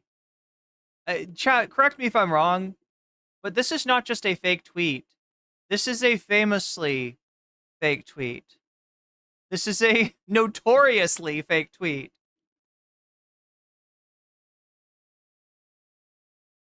Donald Trump will shout out Bad Empanada. Yeah. Way smarter than DGG. Wait, this is not a real tweet. And this is what I deal with when I deal with Bad Empanada, right? One of the first times I interacted with him is when Shark300 was posting tweets that suggested that Bad Empanada was the tweets of Bad Empanada admitting to being a sex offender and having left Australia because of that, right? And these were fake tweets. And Shark didn't care because Bad Empanada is not liked by the Vosh Clout network. Now, look, there's plenty of reasons to, have an issue with Bad Empanada. He's kind of a prickly guy in my experience. He's not, he's not the nicest guy in the world, right? But to say that he's a fucking sex offender with a fake tweet, that's when I lost all respect for Shark, who used to be a friend of mine. A real tweet. That's Hassan's guy right there, boy. We love me some Bad Empanada. Just dude is a straight up liar. This is the guy he's been promoting. There's an active genocide going on, which is receiving crucial backing. So by promoting, what we mean is giving a huge caveat about Bad Empanada as a person, saying that some of his video essays are on point, and he comes with the receipts, and he comes with the sources, unlike a lot of people, unlike Ethan Klein. Ethan, checking on some receipts would have served you so well in this video. Checking out whether that is a fake tweet or not, instead of assuming that it is, because you want it to be true, you want it to be real, it serves your purposes, would have served you so well. Would have been such a great idea for you, but no. From the US government, like President Joe Biden, if you are an American, these people are within your reach. Coincidentally, the US is one of the easiest countries in the world to buy a gun. I'm starting to see why Hasan likes this guy. Again, from what I've seen from the I'm starting to see why Hasan likes this guy. But don't worry, he's my friend. I want to reach out to him. I want him to do better. I want him to take accountability. We're friends. Hasan, please listen to your Jewish friend and understand, how hurt I am when you say these things. Like, right, this is such fucking gaslighting. He's literally trying to take the fucking money out of Hasan's pot. He's literally trying to take the paycheck away. Like, he's trying to deplatform him. He's trying to silence him. And that's going to be, that's my friend. That's my friend. I mean, Hasan did tweet out the blueprint for the gun used to assassinate the former Japanese prime minister in response to a senator's tweet. So, I mean, wasn't what he printed out like something about the Fallout, a gun from Fallout? See the overlap there. Zionists everywhere, anywhere are combatants, actively spreading propaganda to enable a genocide. Their words kill, they must be stopped. So, this guy thinks I'm like the epitome of a Zionist, and that Hila is like literally killing babies on her free time for fun. So when he says Zionists and everywhere are combatants, he's literally saying right here to kill Jewish people. Because let's be real, who's splitting the hairs on that one? Are we gonna have a Twitch censor being like, no bad empanada, Don't kill Ethan. He doesn't fall under the term Zionist as a political movement. It's just a slur when you say it to him. He's saying kill Jews everywhere. Okay, we love that. Very cool. This one's really good. Check this out. He says, just like Japan, a nuclear bomb is needed to stop Israel. Yeah. Is this Bad Empanada? See, I don't even know what to believe here. I know that Bad Empanada does say some out-of-pocket stuff from time to time on Twitter. However, what he's hit us with so far are is a lot of fake tweets. So I don't know if are some of these real? Are some of these actually things that Bad Empanada said? I can't tell. And chat, I want to make sure that I'm real clear when I said, like, I accidentally said, I was describing Ethan, contributing to getting Hasan potentially demonetized and deplatformed. I didn't mean to say takes the money out of his pocket. I do recognize that comes really close to an actual trope. And in this day and age where, anti-Semitism is prolific, you just look at twitter.com if you want to see some examples of that. It's important to, not veer in that direction. I'm talking about him, getting Hasan deplatformed and silenced, and potentially his political enterprise defunded. I'm not talking about Ethan actually like financially benefiting in some way. Just so that's 100% clear. Good idea. This one you guys are gonna like, and I can really see why Hasan likes him when I read this. 9/11 was an attack on a legitimate military target. Those within the towers were the soldiers of Western financial imperialism. And it was there that bureaucratic schemed and carried out operations to indebt other... Yeah, the funny thing is actually how little benefit I actually see for Ethan Klein in his current project of tearing down Hasan. He's destroying his community. And unlike TYT, I don't see like a bunch of right-wingers flooding in to support him now. I mean, I don't know. There's maybe a few like marginal commentary bros that are, but I mean, they already hate him because he's not like the edgy, Ethan, the same reason people hate iDubbbz, right? So there's no upside here. There's no upside for Ethan. It's just a destruction that he's doing to Hasan, and really more maybe to himself than to anybody else. The country to steal the resources and bring them into ruin. The murders of countless millions had been plotted and dictated from within those walls. Yada yada. Its attack is just as valid as that one on the Pentagon. Yada yada. But yeah, he says 9/11 was an attack on a legitimate military target. And I mean, Hasan is the we deserve 9/11 guy. So I get it. I see why he likes him. But the point is that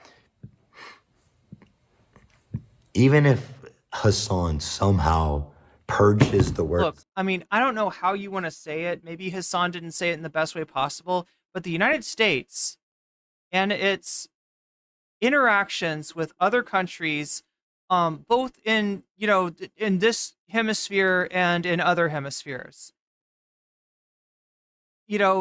going back to like Korea and Vietnam in the interest of anti-communism, has been profoundly destructive for those countries and, for the United States. And the fact that the United States has not learned the lesson and repeated those mistakes in Afghanistan and Iraq, Iraq being just like the most like obscene and absurd turn of events, right? Terrorists from Saudi Arabia who then go to Afghanistan is then turned as a predicate to get revenge for Bush's dad, having lost the election because instead of invading Iraq, he ended the war when the Iraqi soldiers retreated. Not exactly. There there was a little bit of a human rights snafu as the Iraqi soldiers were trying to retreat. But what I'm saying is he didn't pursue Iraq into Baghdad and try to enact regime change, right? He had the good sense not to do that. Like his fucking spoiled little monster son, George W., is like, I'm going to avenge my daddy. We're going to take Saddam Hussein down. Even if we have to lie and say he's got weapons of mass destruction, which he didn't. Even if we have to lie and say that like he had something to do with 9/11, which there's so much just shit that the United States does not learn. And yeah, I mean, I think that's kind of what Hasan was saying. Like whether or not anybody deserves anything is a different matter. Zionist from his vocabulary, which I doubt. He's still promoting backdooring people like Bad Empanada, who are genuinely sick, fucked up dudes, man. Just look into this guy, dude.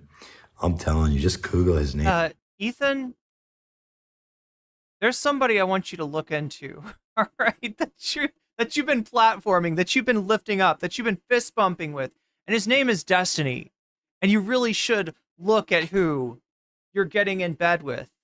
And the fact that his dance card includes Lauren Southern and Nick Fuentes, and that now Ethan Klein. Now Ethan Klein too. It's unbelievable what's going on here. He said all Israelis are valid targets. Yeah.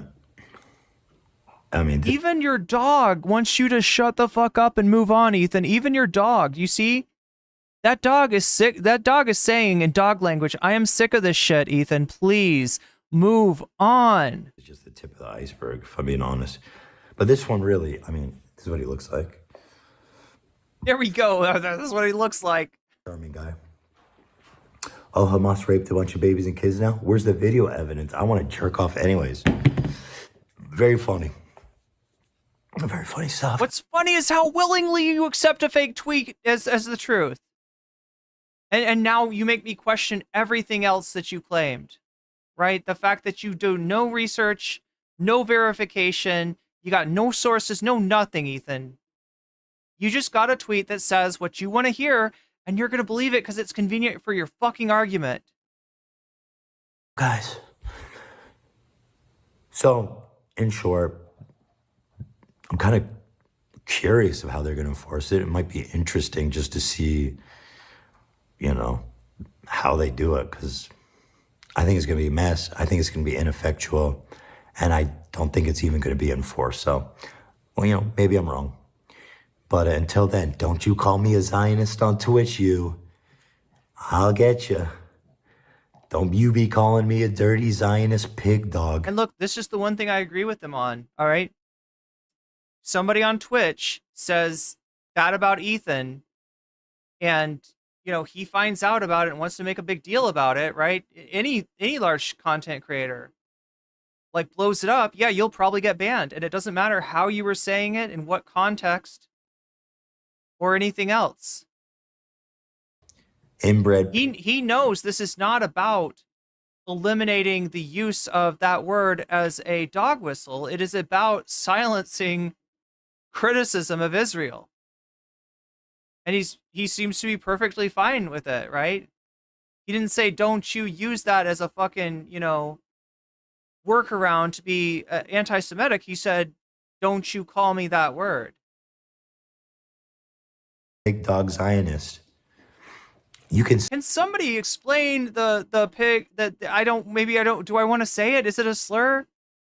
Is the combination of a pig and a dog as an insult? Does that have a history of anti-Semitic usage? Is that even like Sunday seemed to think that was a thing. I looked it up on Google. I couldn't find anything about it. All I found was a bunch of Destiny weirdos talking about it on Reddit.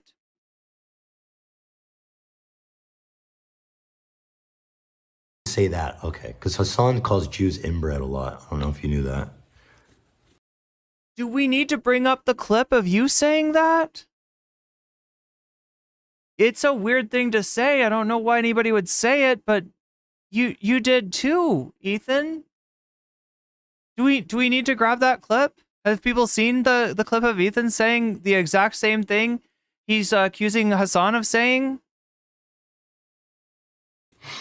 I've got a compilation going. You guys will see. I'm working on stuff all the time here, guys. You know, in the basement, we're tinkering.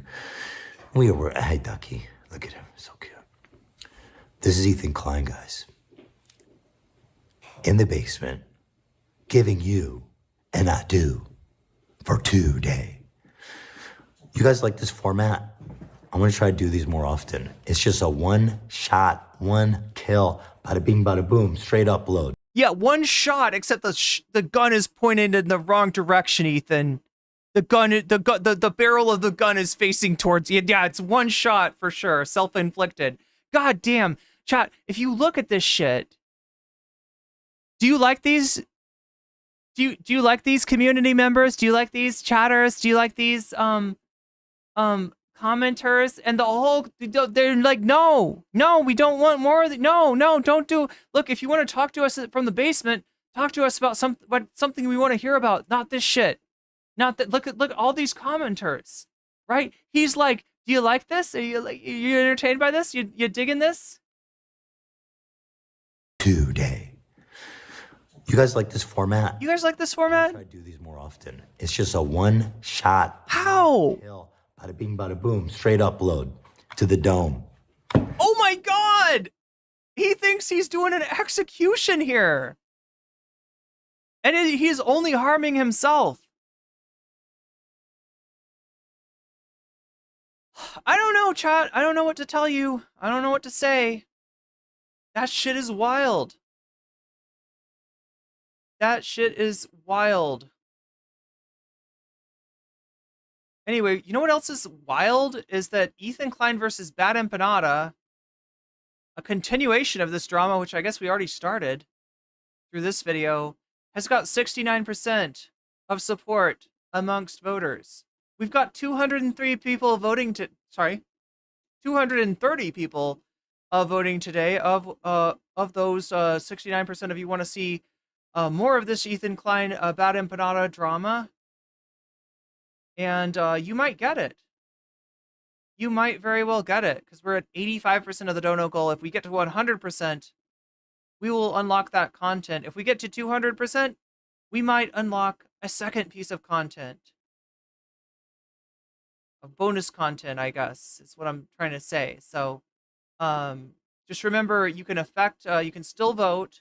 A lot of people voting today. When you vote, I would appreciate it if you like the stream. If you can muster the thumb power to like the stream, or the mouse power, whatever kind of power you have to invoke in order to like my stream. It helps me out a lot in the algorithm, and I appreciate it greatly. And you can also change the outcome of the poll when you donate by letting me know in the chat which of these topics you want to see. And if you've already told me and I have not put your shit on there, if I have not put your dono on there yet, feel free to repeat and even yell at me, or even at me, or, you know, because like I need to hear that. I want to make sure that I'm not missing anybody's. And if you donate, whether it's through Super Chat, Super Sticker, whether you are getting yourself a membership, gifting memberships, whether you are contributing to my passport fund over on Throne, or whether you are signing up as a Patreon on Patreon, or getting out of the ad break on Twitch for free with a Twitch Prime sub, or for $6 with $6, or gifting subs, anything like that.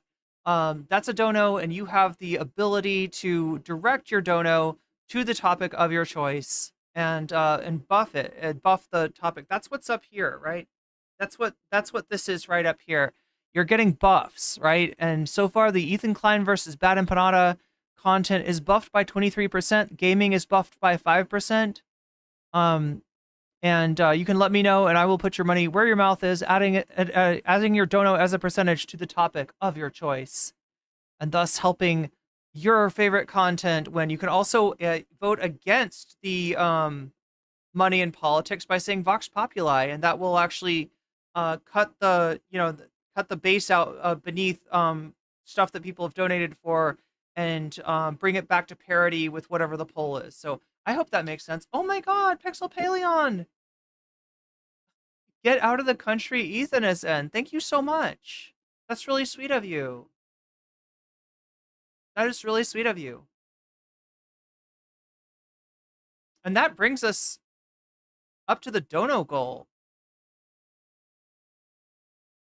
And, you know, unless anybody's, you know, that's donated wants to, or is going to donate, wants to, you know, has got some different ideas, I think we can go ahead and do the Bad Empanada content. This is a good time to do it anyway, since we've just hit it. We've still got some more Hasan stuff to go over. We still got a lot of stuff. I wanted to cover Trump's terrible appointments, but it feels like tonight's going to be more about Ethan Klein. Feels like that's what, am I right? Is that what people are feeling right now? They want to see, I think they're more interested. Yeah, it would feel weird to deviate into politics right now. We'll go over that tomorrow. How about that? We'll go over the Trump appointments tomorrow. I've got to do it sometime. Yeah, I'm trying to get out of the US. That is correct. I've got the fear. I do not perceive good things happening in this country that I've lived my entire life in. And I'm looking for a new, at least a new temporary home. Sounding like Trump, it's beep, boop, Howie, down Maine and back up. Awooga like lasers, I don't want to say, but it's amazing. The garbage I'm collecting into this. What? I hereby pardon myself. Deuces, damn.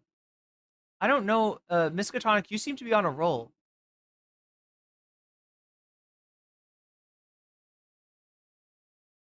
I don't mean like on a, oh god, that's gonna sound weird.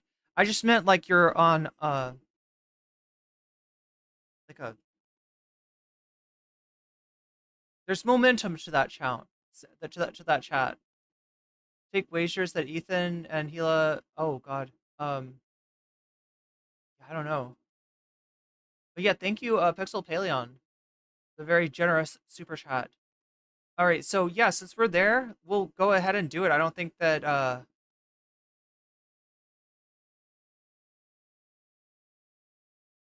so as far as I know, that's all Ethan has said about Bad Empanada. Now, Bad Empanada has been talking quite a bit about Ethan lately, actually.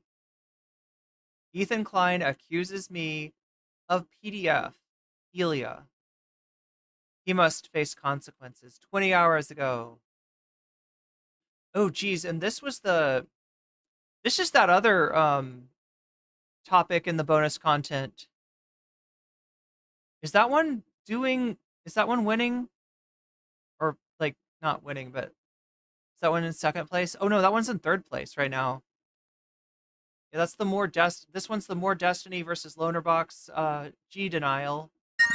Yo, scary, but Moinoe, thank you for the contribution to the passport fund. Wait, actually I made the assumption.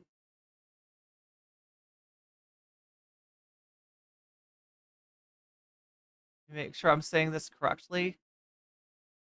Oh my god, yes, I got it right. I got it correct. Thank you. Thank you for that. And wait, look, I gotta, okay. 50 plus 85 is 135. 135. And then plus 25 is 160. Like I said, if we hit 200 tonight, I'll do an extra piece of, I'll do an extra bonus content. How does that sound? But yeah, we're gonna do the god. Like okay, I gotta admit one thing to you, right? Look, the Vosh thing was important. I covered the fuck out of the story of Vosh's folders. And I've been dealing with the Vosh Clout network for a really long time, so it wouldn't be it would have been weird if I hadn't covered it, right? But I gotta admit, my stomach turned at that subject. We're kind of getting into that subject again. This is my least favorite subject to cover, the subject of PDF, but it's important. And I think that Hasan has also maybe talked about this.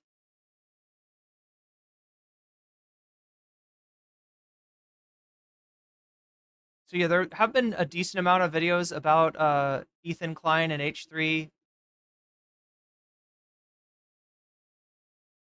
These ones where they said Ethan and Gila responded, I was kind of doubtful of. I was like, wait, did they actually, are they aware of Bad Empanada? Because like I said, it's a weird thing. I mean, this is his, oh no, this is his main channel. Wait, where's his other channel?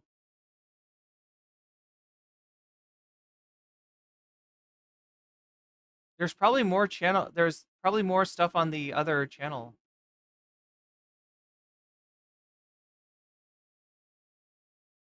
Oh, geez, there really is. I think is this one about President Sunday, maybe? He's unhinged one. Loaner box. But yeah, decent amount of content on H3. Me fabricating fake screenshots. Hey guys, so I was hoping to address this in a month or two. It's Bad Empanada. When I get around to finally making a video that I've had in the You never played New Vegas, but you're a longtime Fallout fan. Yeah, it's a really good game. I need to get back into it. I need somebody to tell me like what to do. I just got stopped because like I'm supposed to assassinate Alice McLaughlin in the video game, and I'm just like, the pipeline for a while, which was going to be called What Happens. Canadian Brunch asks, how do I donate to your passport fund? It's this link right down there, like underneath the butterfly is the throne link. It's just throne.com/nocommentchick, right? And I've got a wish list on there. One of the items is the passport fund.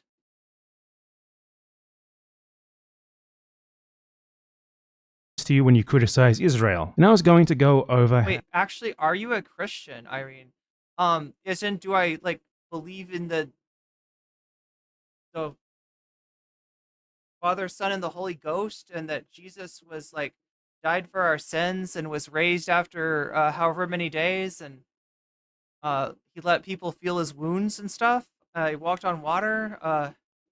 People talked to snakes, like that kind of Christian. Like I'm not like anti whatever people's beliefs are, but yeah, those do not describe. I grew up in a family that was Christian, but with probably a dad that was more like didn't believe in the literal. Like yeah, my dad believed in like that it's good to be a Christian and to like go to church and stuff like that, but he didn't believe in the like people talking to animals and like all that stuff. My mom did. My mom legit believed in the whole thing. Like everything in the Bible is in the Bible because God came and sat down with a dude and was like, you're going to write exactly this because this is the biblical truth, right? My mom literally believes that God, inspired every word of the Bible and every word is true and holy, even though it's contradictory. But yeah, as far as my own beliefs, I am not, a believer in either of those senses. How an Israeli government-linked harassment organization spent months targeting me, fabricating fake screenshots and Okay, so now can we source this? Oh my god, I stepped on the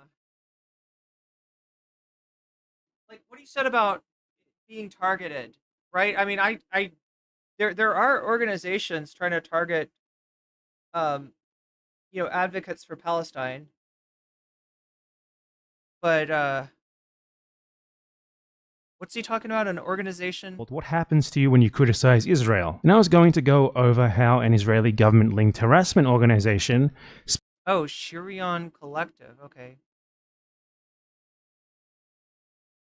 Spent months targeting me, fabricating fake screenshots and allegations against me of sex crimes, while also coordinating with the Argentine far right to attempt to figure out where I lived and send people to my house to kill me. This campaign failed, and I subsequently... God damn, I didn't realize that it was that... denounced a bunch of the people who I was able to identify. Criminally in Argentina, I have one of the case files here, for example, because, In a lot of these cases, the people who are not yet been informed, they don't actually know that they're being investigated.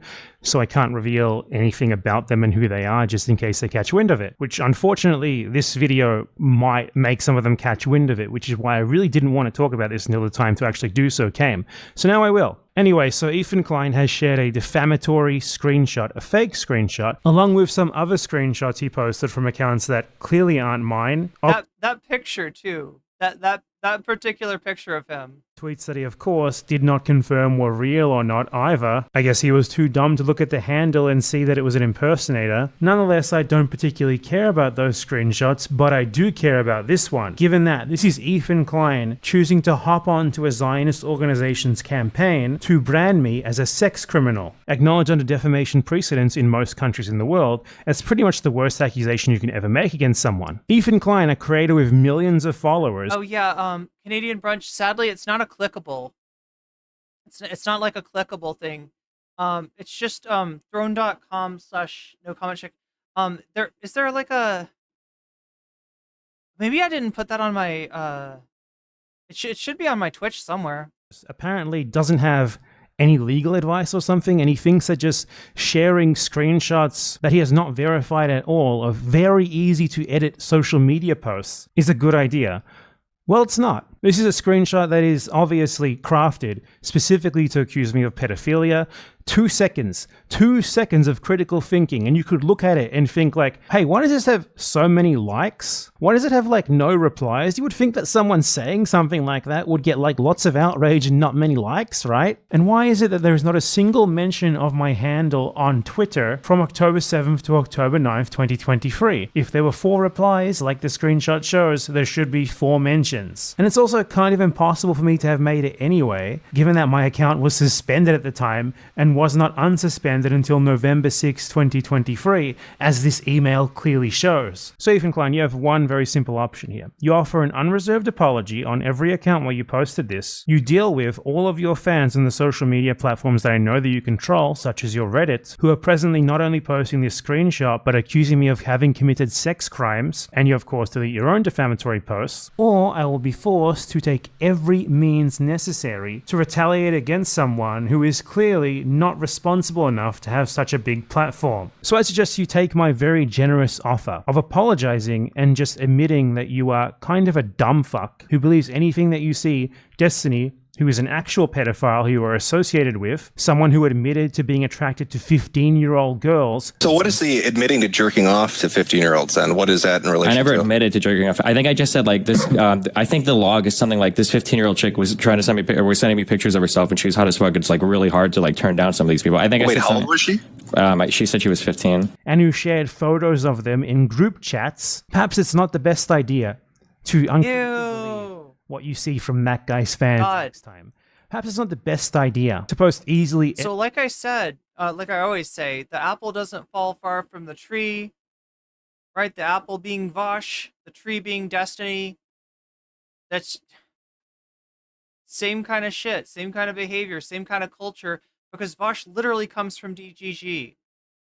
Editable screenshots of people, given how incredibly easy it is to fake them, and how easy it is for others to turn that same practice around on you. And given the clear difficulties that you're going to have proving that a fake screenshot is real, consider yourself duly warned. And also consider yourself called out for being a complete and utter pathetic coward who avoided responding to the videos that I made responding to you on the actual merits, and instead resorted to waiting a literal month and then posting straight up defamation, accusing someone of pedophilia and sex crimes. Ironic, given that for years, you made jokes about raping children in your hilarious reaction videos. There's blood pumping to my penis and it's filling up. Does he have like baby edition? Newborn baby edition? That's probably, you probably have to go to the dark web for that one, Ela. Like 2 months baby edition? That's fucked up, dude. You gotta go dark web for that one, Ela. I don't know if they host those on YouTube. Okay, Jesus fucking Christ.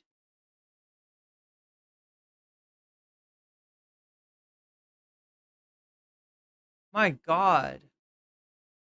All right, so here's the other video on this. Oh my God, chat, I'm gonna throw up. Let us speak about Ethan Klein. Ethan Klein Must we speak about Ethan Klein? Is a man who called for a terrorist attack on the National Rifle Association. Ethan Klein, someone who dares to post clearly fake screenshots to defame me as a pedophile in an attempt, make no mistake, defaming someone as a pedophile, especially when you have millions of subscribers as he does, can only be taken as an earnest attempt to get them killed. Everyone knows what happens when you do that. Everyone knows that when you do that, you're inciting the sort of people who make like YouTube pedophile hunt content to go after that person. Here is Ethan Klein calling to bomb the NRA, calling for a terrorist attack. So there was a big protest outside Not the on- NRA meeting, which was good. Not on like a fake impersonator Twitter account or like a fake screenshot made by a right-wing Zionist organized harassment organization. No, on his actual YouTube. He said this. So there was a big protest outside the NRA meeting, which was good. Do we have any insight into what they're actually talking about there at the NRA meeting that's today in Texas? Someone should bomb that building.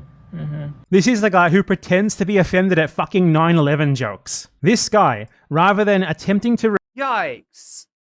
Fucking yikes. Like, I didn't realize he just straight up said that. Like, how the fuck? Was this why the button exists? The button is a device, a delay that Ethan apparently paid a decent sum of money for. And what it does is he's on a delay and it erases the last, I don't know, 30 seconds or something of whatever he streamed, so that if he ever says something that's going to get him in trouble, he can erase it. They can button it. Make sure he doesn't get in trouble for it. But Jesus Christ, I didn't know he actually called for that. I didn't know he actually said that. Fuck.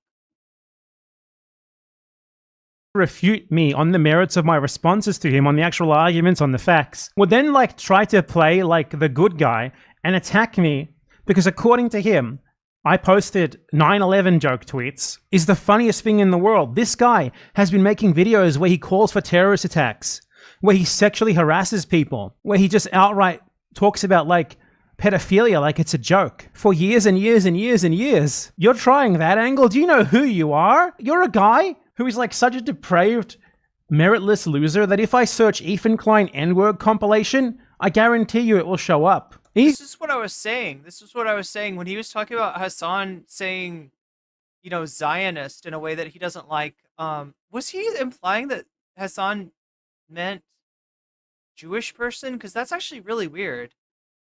Like, Hasan specifically and consistently goes over the fact that that Jewish people should not be conflated with the state of Israel or the settler colonial project of Zionism.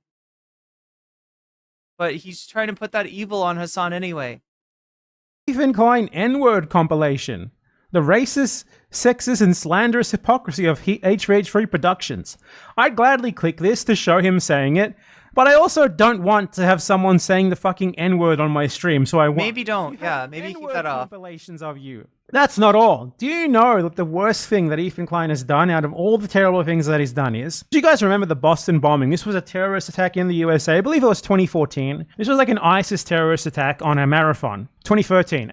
15 April 2013. Okay. Do you know what Ethan Klein said about one of the victims of this attack? A female victim of this attack?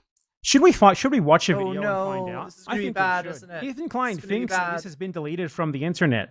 But unlike him, I don't need obviously fake screenshots to smear him. I can just let him speak. This is shit that people like Hasan would never dare to post, would never dare to show. No, what the fuck? What's going on? Oh my god, what the fuck is that? What the fuck was that? I'm so scared. Why is the camera centered on somebody's crotch?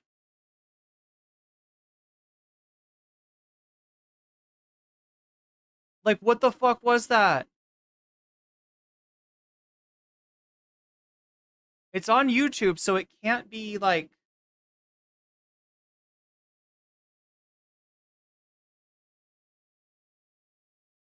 I don't know, shocking video of sexual harassment and of terrorism victim? A man baby? Was there something bad on there? I couldn't tell. I just like the fact that it starts on his crotch is not good. Are we gonna see some fucking DSP shit? Like, what is this? What is Empanada showing that Hasan would never show?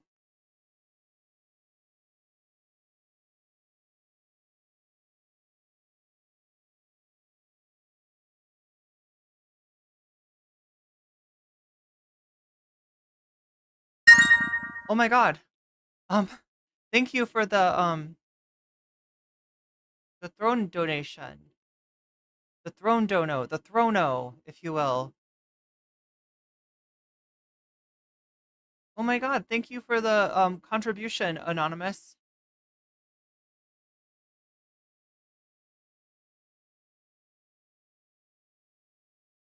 And watch your hands, because Oh my god, why?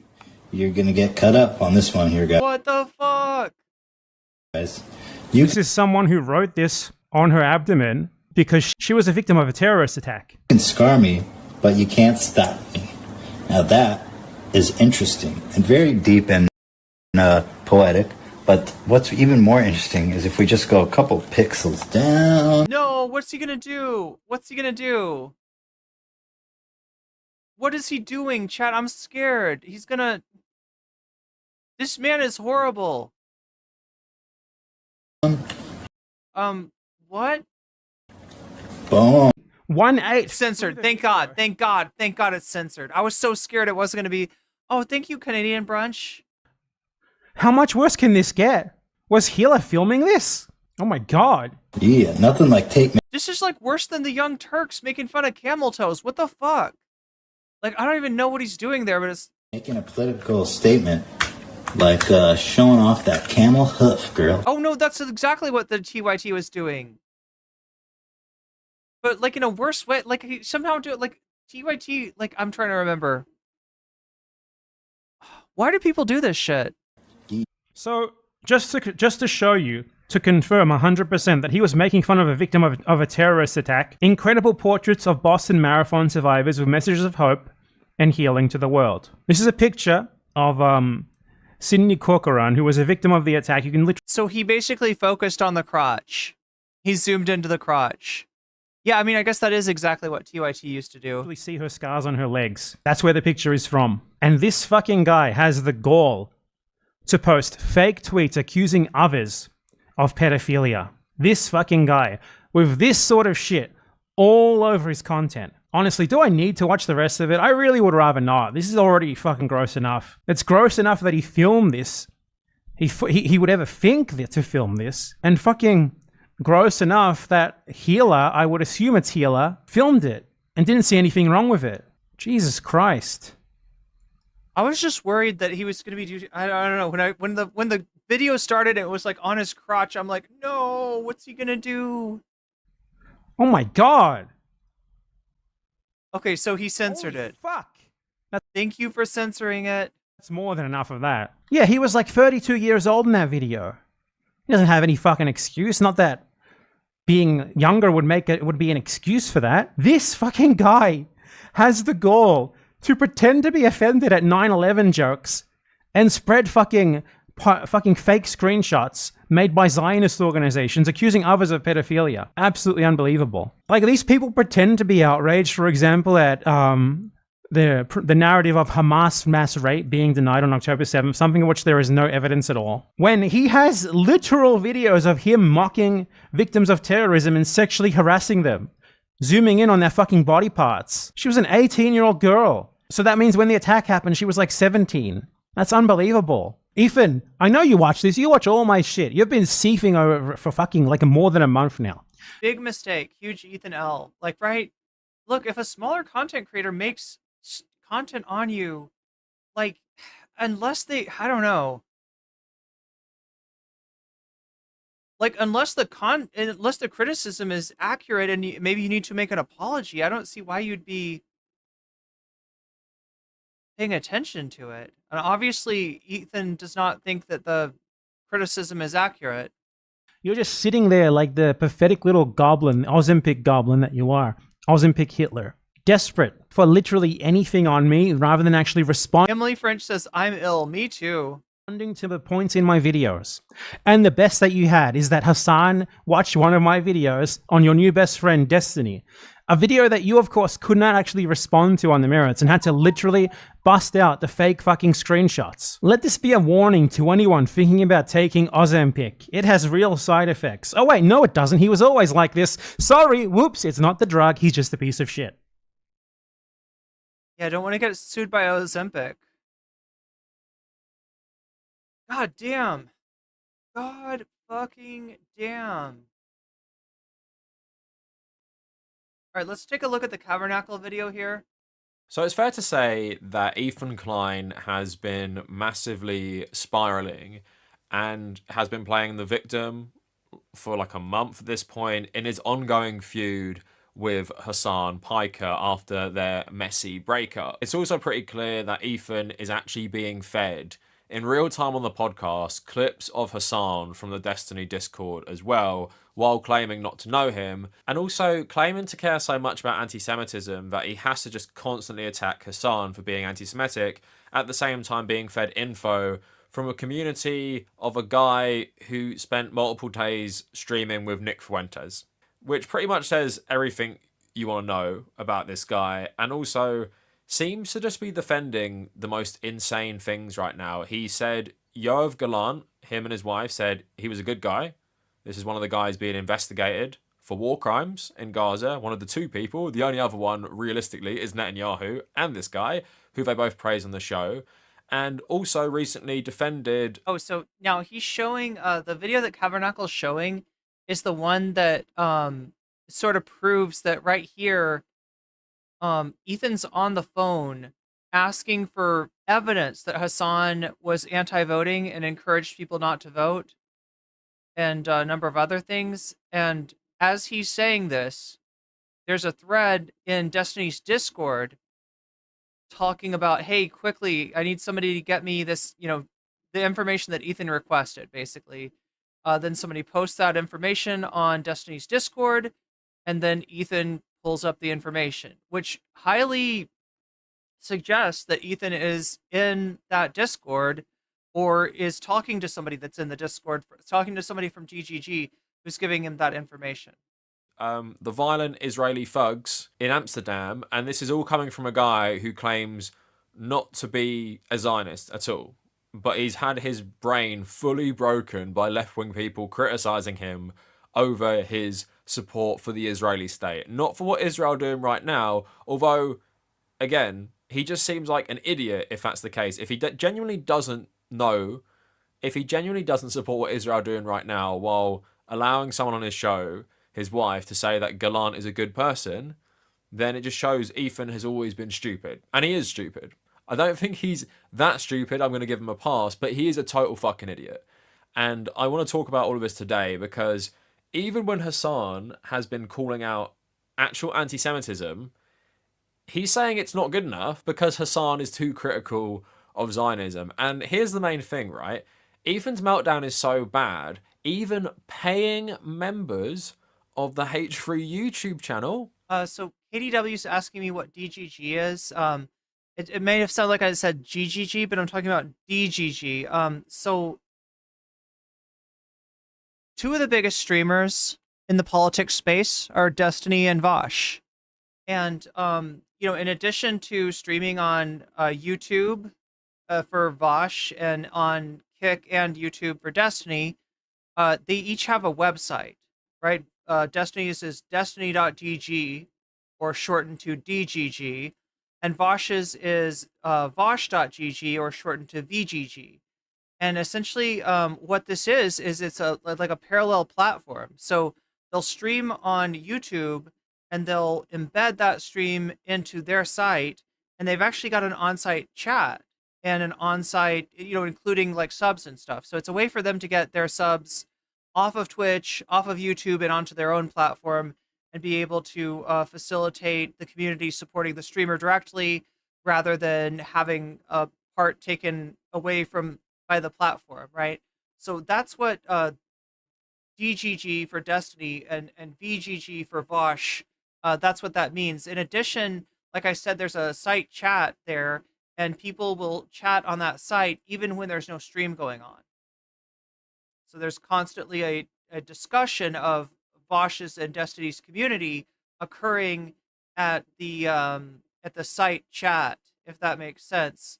So sometimes DGG VGG refers to the site chat, sometimes it refers to the community, but basically, yeah, it's Destiny and Vosh's community, if that makes sense.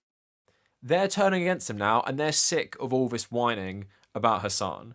So I want to show you the recent meltdown and what's been happening. So a recent clip was going around on Twitter of that Myron guy from Fresh and Fit going like full mask Myron Gaines of fash on a crazy rant about Jewish people. Like some of the most anti-Semitic things I've probably ever heard.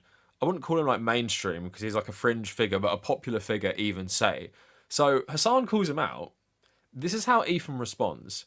So again, Hasan is using his platform to call out insane anti-Semitism. Ethan says, Myron is an easy dunk. He makes it incredibly easy to virtue signal that you are against anti-Semitism. If Hasan cared about anti-Semitism, he would... I'm sorry, that's the comment of the stream. Yeah, GGG stands for German Googles. Listen to his Jewish friend when he expressed his genuine concern for the anti-Semitism festering in his own community. If Hasan cared about anti-Semitism, he would stop purity testing every Jew based on Zionist, anti-Zionist, a term that has lost all meaning. 90% of Jews globally would be considered a Zionist, a term that encapsulates both religious supremacists who believe they have a mandate from God to settle in the West Bank, and every secular reformed Jew in the world who thinks Israel should continue to exist. Absolutely wild. It's funny that he's trying to say like, oh yeah, 90% of Jews support Zionism, all the way from like religious extremists to secular people. Does that make it okay? Does that somehow make it okay? And should Hasan be okay with that? Because 90% of Jews support that. Again, you're still arguing for an ideology that is saying we should build a country on top of another group of people. This country was based on like the most terrible crimes against humanity and is upheld for these crimes against humanity. It doesn't matter if you're not one of the extremists. You still believe the state should be maintained like that. And if you support that right now in the face of everything that's going on, when the real face of this ideology is showing itself to the world, there is no issue with that. And you aren't an anti-Semite if this is your purity test. Absolutely like insane logic. And it's just funny that he's like, oh, Hasan, please read my crazy rantings on social media. Yeah, so chat's bringing up that other content creators have their own subs. I think what you're talking about is that they have a White Leaf site. So in addition to providing Vosh his own website and his own site chat and all that stuff, the Vosh's network and his sysadmin provide websites for all of the associated streamers. So, right, people that are part of the White Leaf network are able to sort of get their own website sort of off the back of Vosh's. You know, they have to get servers for one thing to make this work. So, since they have servers already, people like Xanderhall, people like Demon Mama, Shark300, Lance for a while, although he got off of the White Leaf network because he did not like how they operated. You know, people have their own sites that are kind of like subsidiaries, I guess, of the Vosh site, if that makes sense. And that's part of how Vosh keeps like a loyal following of people that are willing to defend him, even when he's doing like fucked up shit, like having a folder full of pictures of lollies and horses doing who knows what. That's God, we haven't really talked about White Leaf in forever, have we? Yeah, instead of listening to out of context, I feel like they just haven't been that relevant. Clips about me. The only thing I'm going to talk to you about, like with White Leaf, is like Xanderhall's career is apparently failing, and the progressive victory money has stopped. Right? It was just it was paying them up through the election, and then no more after that. Now, unironically, Ethan actually made a really good point while saying, like, yeah, everyone supports Zionism, including, like, more secular people, because on his podcast, his wife literally supported Gallant. Again, one of the two main people being investigated for war crimes, And these two don't strike me as the most religious people. Yeah, Bibi like talk a lot, and Bibi's become a lot like Trump. Yeah, so. Bibi's his guy. They're like homies. Bibi's celebrating last night. Just the other day, Bibi fired a really good guy that a lot of people are pissed about, and he fired him because they had a disagreement, and that's like so Trump coded. Well, he was like a moderating voice in the war room. Yeah. And he got rid of him, or at least a more moderate voice. I don't know anything about the guy.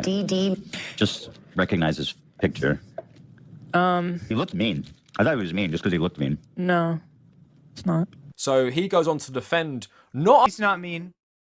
Only his wife for saying this, but defend some of the horrible things Gallant has said while saying that Hasan is purity testing people who might be secular and still support Zionism, right?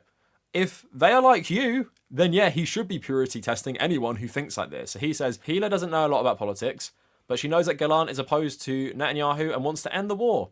That's why she said he's a good guy. He wants to end the war. She's right that it's objectively bad that he got fired. I mean, I wouldn't say that. And then a quote where Gallant called Palestinians human animals and saying there will be no electricity, food or fuel, which is actually like a war crime. Like he's saying, I'm going to do war crimes. This is on October 8th. Ethan defends this saying, this quote is from the 8th and it's a direct response to October 7th. I think it's reasonable assumption that he was talking about the Hamas militants that killed civilians. Either way, this is the guy. Oh my God, I didn't even see this. You know, this is what I miss out not following like H3 Productions Instagram. Like, I guess I see some of this stuff on Twitter, but only if it makes it to Twitter. I didn't realize he had actually tried to defend Yoav Gallant.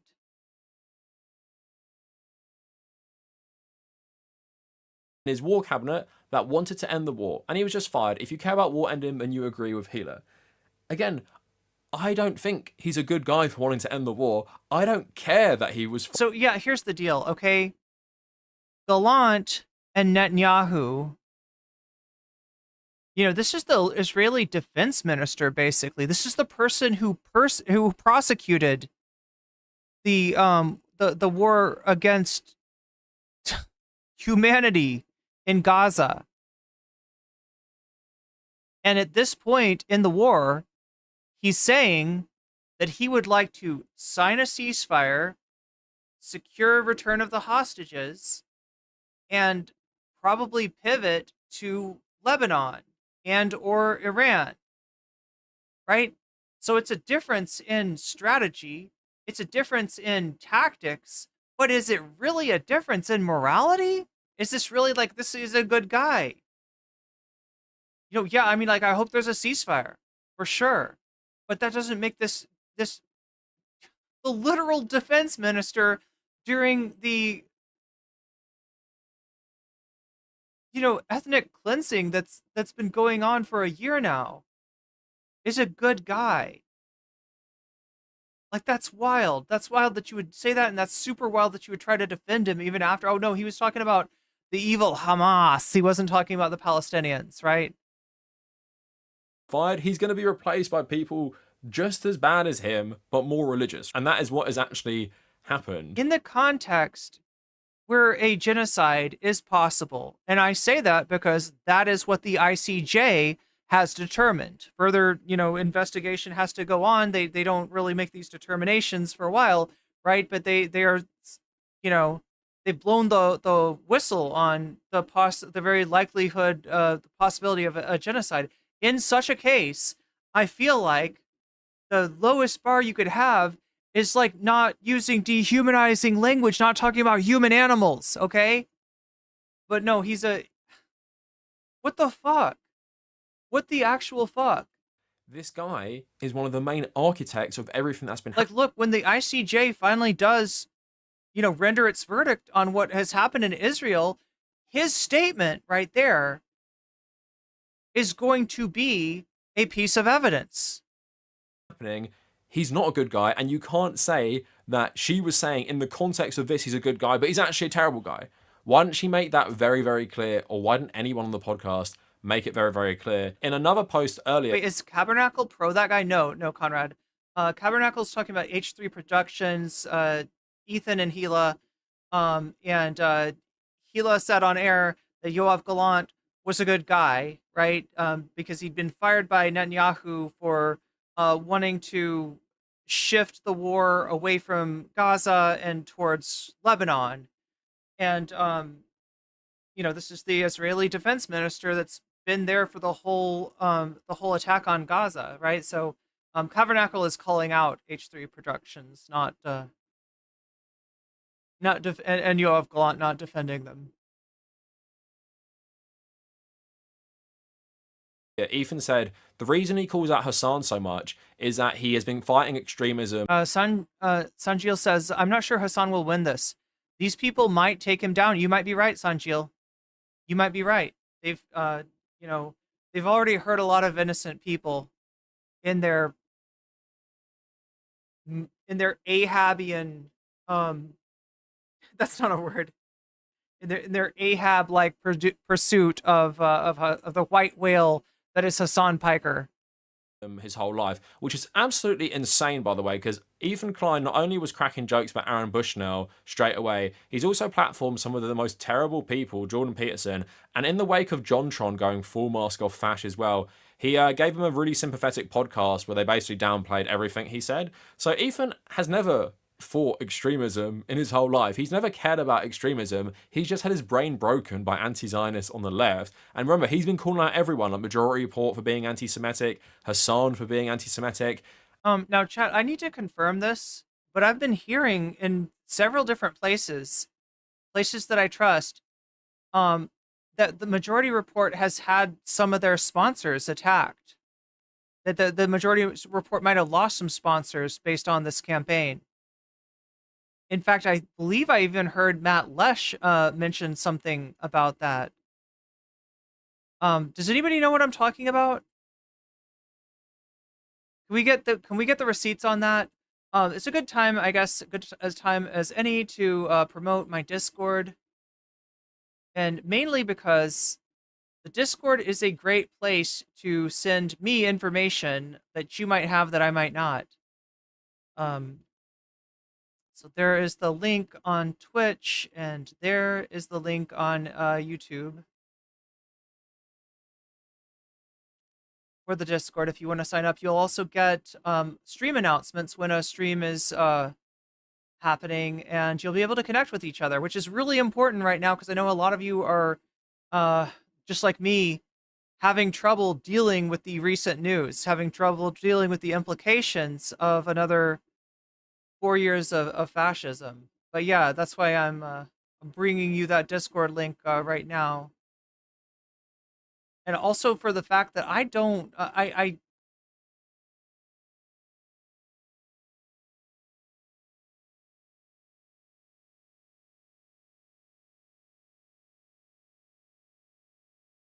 Discord is having an API shitfest. Thanks for letting me know that, Viking, Eric Gamer. I do indeed confirm what you're saying. Damn, that's too bad. Well, yeah, just wait a little bit. Hopefully it'll be back. Hopefully Discord will fix its shit. But there's the link. Yeah, this is the worst time to send out that. But yeah, I need to confirm that, right? Because like I don't know, that pisses me off. I don't think they'll ever get rid of Hasan. I just hate all the collateral damage. Like, and you're like, I've suffered a little bit, it's not a huge portion of my income, but the ad revenue that I normally would have gotten from Twitch has gone completely to zero. That's why I'm really pushing, trying to get my sub numbers up to 100. If we can do that, I will take off ads. Right? Because I think what they're doing now is they're showing you ads, but they're not paying me for ads. And that fucking sucks. So yeah, if we can get up to, last time I checked, we were like at 59. I don't even know. 59 subscribers. That's how many we have. If we can get 100, I'll turn off ads. And then he's complaining about extremism while defending this guy and defending his wife, saying he was a good guy. Who is the real extremist here? Doesn't strike me as Hasan, it strikes me as someone like you who's trying to defend one of the most terrible people this century and defend his wife praising this person. But anyway, because his brain has been broken, he made a podcast the other day and he's titled it now, Ethan destroys Dan Bilzerian with facts and logic, but this is not what it was titled, and it actually had a different thumbnail. And in the video, what he does, I'm not joking, it's the Piers Morgan interview with this guy recently, right? And this guy is like a crazy right-wing anti-Semite whose opposition from Israel stems from being an anti-Semite, right? Got no problem calling that out. I hope Ethan's pleased with me. But at the same time, Ethan didn't show the interview first. He just went through the comments section showing anti-Semitic comments on a Piers Morgan video. Because he titled the video something else, people are just sick of it. And these are paying members, by the way. I'm going to read some of the comments, and these are the comments now after like a whole day of it being up. I've got some earlier ones. And his audience are just sick of his whining. And yeah, anti-Semitism is rising like crazy at the moment. It doesn't really help that a lot of pro-Israel groups classify criticism of Israel as anti-Semitism. But yeah, there's no denying it's rising. You get crazy people like Nick Fuentes, that Myron guy, Dan Bilzerian. These are like actual anti-Semites. Jake Shields is another one.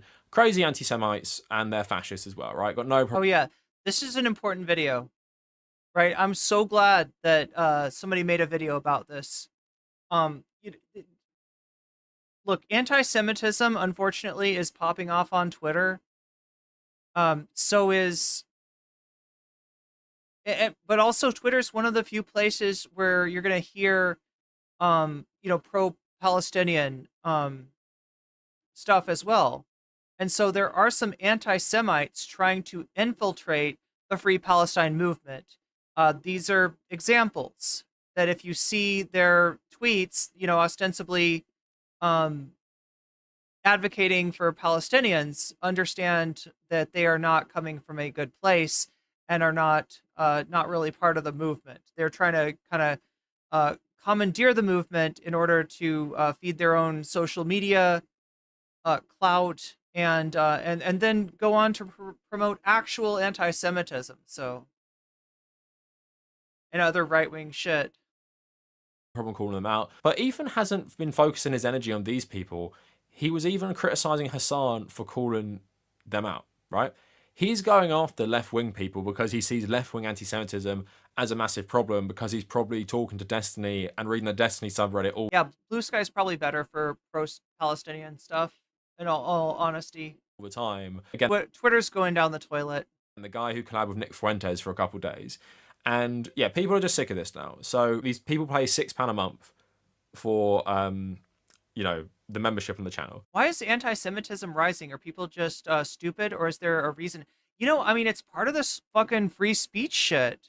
It's part of the commandeering of the idea of free speech to like include persecutory speech, right? Free speech absolutism. Look, if you want to see the origins of the rising anti-Semitism, I think it helps to look back to the kind of campus invasions that were going on in the late 2010s. The kind of they'd bring on a right-wing speaker. Along with that right-wing speaker would come a lot of far-right people. Minority groups on campus were targeted by these people. But anybody who stood up to it, especially anybody who did direct action to try to block these speakers on campus, were called anti-free speech. I took an edible in anticipation to watch the Zach Bryan segment. Instead, I just sat there high as fuck watching a man read YouTube comments for 40 minutes without showing us the actual video the comments are about. This ep had That Doesn't Work For Me Either energy. The last episode to hit 1 million views was in August, showing its decline. I felt like this was the biggest clickbait ever. Remember, the show wasn't titled what he titled it when I showed you it. I was stoked for Olivia's PowerPoint and tired of the non-stop rants. I don't think I have fun anymore watching this show, and it's hearing a lot of that stoked for Olivia's PowerPoint. Coming from someone who never missed an episode, not one. I think what you're doing is important, but damn, it feels just heavy, and I genuinely don't think I can keep watching if it's going to be non-stop rants in the future. I really don't want to cancel my membership, but when I'm skipping 40% of the entire podcast, it's hard to feel like it's worth it. I think I'm going to cancel my membership. This is legitimately insane. I never comment, but I miss the old show. Another member remember saying if Hasan was so anti-Semitic, why would he even do a podcast with Ethan? Obviously, he sees him as a friend and always had his back, while Ethan just backstabs him with no remorse. This stuff is starting to Okay, wait a minute. Anyone who just Oh my god. You know, it's important. Look, if you're gonna advocate for Palestine, it's important to probably be familiar with some of the tropes that have been, used for anti-Semitism in the past. Not because your use of a phrase like "stabbed in the back" indicates anti-Semitism on your part, but because that is what an anti-Semite is going to sound like. And so, you can think of another way to say that. That's great. Also, Hasan being on a podcast with Ethan doesn't prove that he's not anti-Semitic. Hasan's advocacy against anti-Semitism proves that he's not anti-Semitic. And it's important to have that distinction, because a lot of times right-wingers will try to use that, well, if I was racist, then why do I have a black friend, right? If the Proud Boys were racist, then why do they have, why is some of their leadership Latino, right? That you'll hear racists try to use this kind of fig leaf, and it's bullshit. But so the logic's wrong, but I don't think this chatter's, this chatter's not saying anything bad. But yeah, it's just like, I mean, it's literally a thing in fucking Nazi Germany where the Jews and the communists were accused of what is called the stab in the back against the German people, right? And that might seem like forever ago, and yeah, it's like 100 years ago and shit. But it's just important to know, what the tropes are, and to really do, like, distinguish the movement from those like the Jackson Hinkles of the world that are trying to commandeer that movement, who actually are anti-Semitic, but will also say free Palestine if it'll get them more clicks, if it'll get them more views, if it'll get them more followers. Just something to note. Just something to note. Disagrees as a snarker, anyone who challenges is the enemy. We only accept those who agree, and nuance is unacceptable. But at the same time, Ethan is a man of the people. Just because you say it doesn't make it true. Really disappointed to see this as a true fan. Starting to understand why so many have left the H3 train. Truly disappointed to see, especially as a fellow Jew. Echo chambers only hurt. Now it's time to remain open to different perspectives, and it's not happening here. Oh yeah, he also played a Hey Vadim, good to see you. game later in the video called Twitch streamer or terrorist, putting a photo of Hasan next to bin Laden. I think it was just taking quotes from Twitch streamers, and you're deciding if they're a terrorist or not. Someone saying Ethan can talk about whatever he wants for as long as he wants. The Hasan next to bin Laden bit, however, went too far for me. My biggest issue with the episode was the game they played, having Hasan's picture along with bin Laden. That, if anything, warrants the criticism. It just gave a nasty Islamophobic connotation. And yeah, Ethan Klein is Islamophobic. He is insanely racist. Again, this is a guy who's defending someone like Yoav Galan. It's basically defending Netanyahu and defending your wife calling Netanyahu a good guy, saying, oh yeah, but this guy wanted to end every terrible thing the Israelis are doing over a year later. That makes all right. So hey, it's Vadim. Hey, give me 2 seconds while I mute the okay, hey, can you hear me now? I can hear you, yeah, and you're muted and you're not echoing. Yeah, I'm muted. I'm good. I don't need to be on cam, but do you want me to be? I could be. Whatever's, if you're not set up for it, that's fine. I'm set up for it. I can do that. So 1 second. There you are. All right, let me. That is that light is kind of distracting, isn't it? I know what you mean. It's hard to get the right lighting. If you give me 2 seconds, I can take. Yeah. I don't have you on stream yet, so if you want to set up. Oh, yeah. Give me 2 seconds. Yeah, sure. And don't ask me before you put it on, because I'm basically in my boxers, so I'm going to be walking around and I don't know. I'll let you get set, and I'll explain to anybody who doesn't know who you are. So this is hey, it's Vadim. You may have seen Vadim's videos under the moniker Creationist Cat. just amazing editing, and the person that introduced me to Trumpy Bear, who we covered Trumpy Bear, we covered Trumpy Trout. I think Trumpy Bear may have met a sticky end, but all the Trump products. So yeah, I still have to get Discord or get the camera set up for Discord. But is there anything else you want to say about yourself? Yeah, well, I haven't returned to YouTube in a while. I'm actually working on a bunch of material, and to tell you the truth, I think I'm going to be releasing a video that has to do with a lot of stuff that you're talking about right now, which is one of the reasons why I'm just gung-ho and itching to talk about this stuff with you. You seem to be pretty on the same page with me on this stuff, as far as I can tell. I haven't been listening to the stream extremely long, but like 10 minutes, and everything you kind of have been saying is just kind of like up my alley, kind of how I look at it. And then also, I think maybe there's a little bit of information that I can provide that will further elucidate things. Sure, yeah. Yeah, I've been covering the whole Ethan Klein, Hasan thing, the attack on Twitch, the attempt to deplatform Hasan by not just Ethan, but also Destiny and members of his community. The attempt to silence pro-Palestinian voices, which has been pretty pervasive.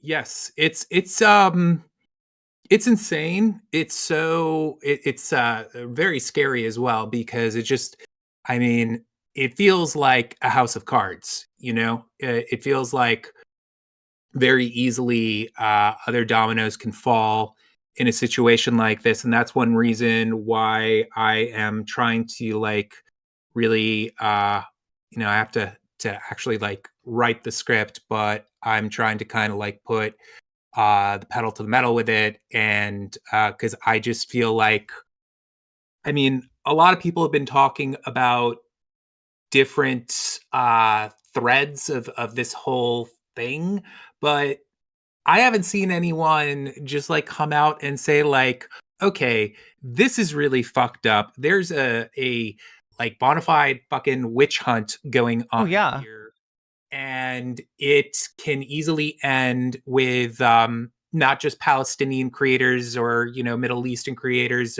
pro-Palestine creators, yada yada yada.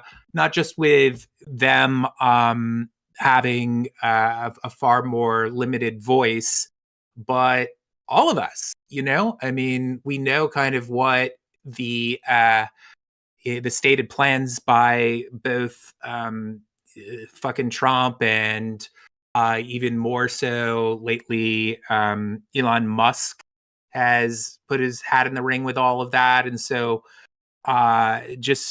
we could really be looking at our ability to criticize things being curbed to a great degree. And so I think that we have to if it's going to happen, it's going to happen.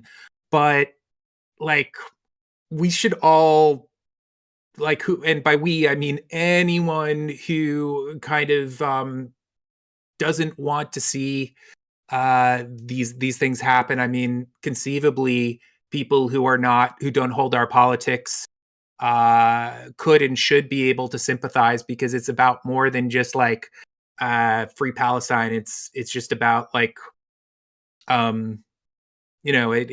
big part of it to me is about free speech and making sure that everybody can really say what's fair online, which should be fair to say. Yeah. So sorry, I think I'm kind of maybe But I I'll get throw it over to you. Yeah, I get what you're saying about the witch hunt, and the way in which it's not just an issue of whether you agree with us or not on issues of Israel Palestine. It's an example. It's a test case for can voices be silenced? Can can the fight against anti-Semitism, which is real and which is important. And, you know, the bad thing about Elon Musk, who you mentioned, is that not only is he, you know, doing his part to silence pro-Palestinian voices and you know, pushing against us at this time, but he's also enabling legitimate anti-Semitism. He's retweeting legitimate anti-Semitism. He's not only enabling it, he's like one of, if not the major person out in the world who, I mean, yes, there are people who maybe put out white nationalist or just, you know, just stuff that fits into that category with more consistency than he does. But nobody, like, you know, nobody who is in like that world is a billionaire who you know, happens to be have like one of the biggest platforms that the world has known. So, and a direct connection to the president-elect as well. Yeah, and this is like kind of like Elon Musk is kind of a good thread to pull on, because kind of exposing people like him, his presence, and many others really, like, if you like really just think for a few seconds about their presence and the people who not only kind of don't really give him a hard time, but like actively support him, like you start realizing none of these people who are you know, kind of responsible for you probably know that on Twitch, I won't say it out loud, but the Z word is now considered a slur. I understand. Right. I'm glad you caught that, right? Because like they're officially, they want to get rid of the use of the Z word as a dog whistle, which I could understand. You know, anything could be a dog whistle in the hands of a fascist or an anti-Semite. But my thought is that they're not going to, I don't trust Twitch to be able to disambiguate between what's a dog whistle and not. I think what they're going to do is they're going to look at the volume of complaints that they get about a streamer using that term. And if there's enough, in other words, if there's these botted campaigns from Destiny, from Dan Saltman, and the like, then you're going to see Twitch respond, you know, by, you know, silencing that person. And we've already seen people silenced over freaking, well, I won't even say hummus, because the panel, you saw it, right? It wasn't about hummus. It was about, you know, who can say Habibi. It was a joke panel.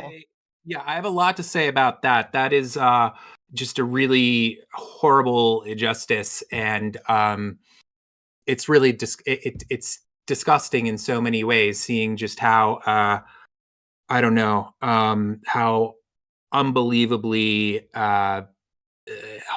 Islamophobic that the community is in general.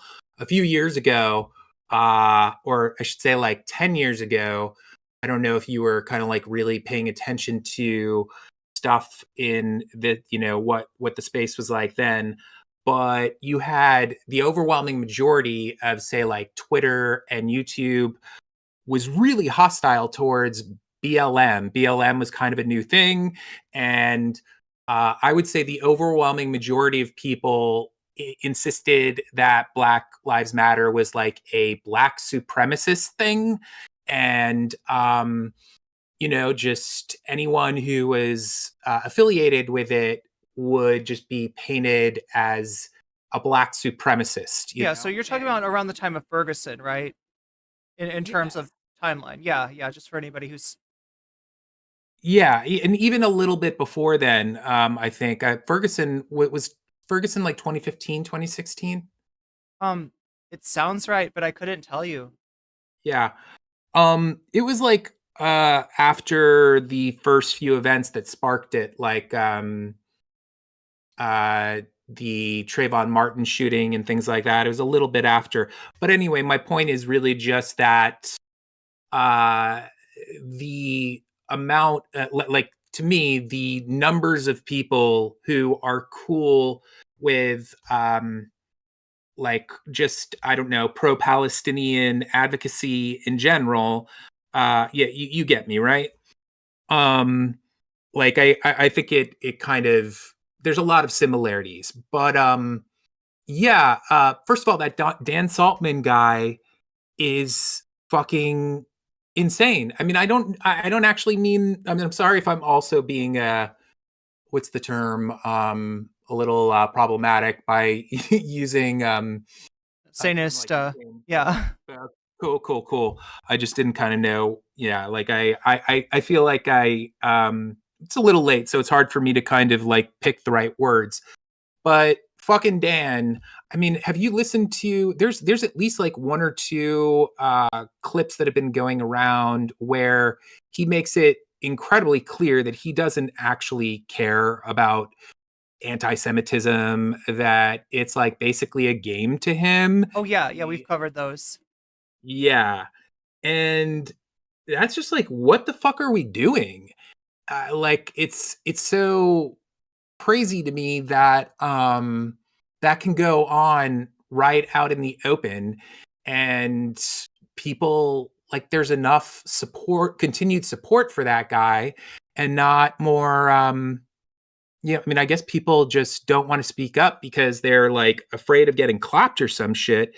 But it's just like that should not be going on. Like, obviously, the Destiny community knows that that is occurring. Obviously, like all of his like heavy orbiters that show up for that podcast and whatnot know that he is just doing this like Gestapo tactic shit. So that's just nuts. Well, yeah, it's definitely a witch hunt. He's definitely disingenuous. He's said as much, and you've been around the block a bit with not necessarily this community, the Destiny community. I mean, maybe you have. I don't really know, but I know you've definitely had dealings with or minor orbiters like Dylan Burns. I don't know. Would you call Sunday an orbiter? Funny enough, I saw you on Sunday's oh my God, stream the other night. That is literally now the most cringe / embarrassing thing that exists about, and great. I'm telling everyone about it, so everybody's going to be like, oh, I got to go check that out. Which we're going to accidentally promote Sunday here. Yeah, I'm going to actually include a little bit of that in my video to kind of like take the piss out of myself about it. I mean, the fact of the matter is that I do have a pretty insane sleep issue, and sometimes it highly affects my ability to express myself. Oh yeah, no, that's relatable. And in that situation, that's what happened. But yeah. Anyhow, what were you going to? Oh yeah, well, funny enough, Sunday, he's like an interesting one. Like I sometimes find myself agreeing with him on subjects, and then sometimes I really disagree with him. In terms of Dan Saltman, he actually debated Dan Saltman, and if you thought, if you felt silly that night, dealing with him and trying to recall stuff, Saltman was just off of his shit. Saltman was exposed. Sunday, and I'm saying this as somebody who's had very negative dealings with President Sunday very recently, right? So I never know what to think about the guy. But yeah, he did a good job going after Dan Saltman and exposing how fucking disingenuous he was, how utterly barren of anything of substance his campaign was, and then I was surprised to see him bring you on to. What was he mainly just going after Frogan during? Yeah, well, give me 1 second. I'm just going to turn off my camera for 2 seconds while I take care of something. No worries. So, okay, give me literally 5 seconds. Oh, you're good. He's going nuts at the door, like trying to get out. Oh. But here we go. Okay, I'm back. So yeah, I basically wanted to jump into that conversation with him because I had seen a video that he made where he was going hard on Frogan, and I did not do a good job going into the discussion to kind of really make it clear what I was there to talk about, because whereas I do think and we can talk about this. I definitely do think that Frogan, as an individual, should be treated with more respect. And I'm not that's not to say that I sign off on everything that she said, but she's also I don't think any of the statements that I've seen of hers, I think I have, at the very least, with everything, a more more of a steelman kind of idea of what she was saying.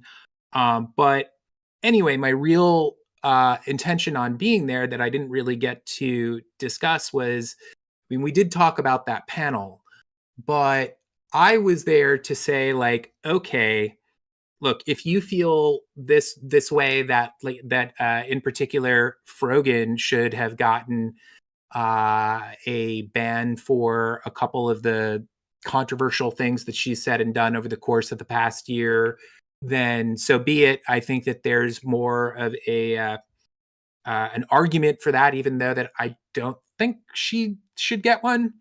But I wanted to discuss with him just the fact that, one, how utterly unjustified the ban was on that on that panel that they did, which was said to be anti-Semitic, and I don't even think it was in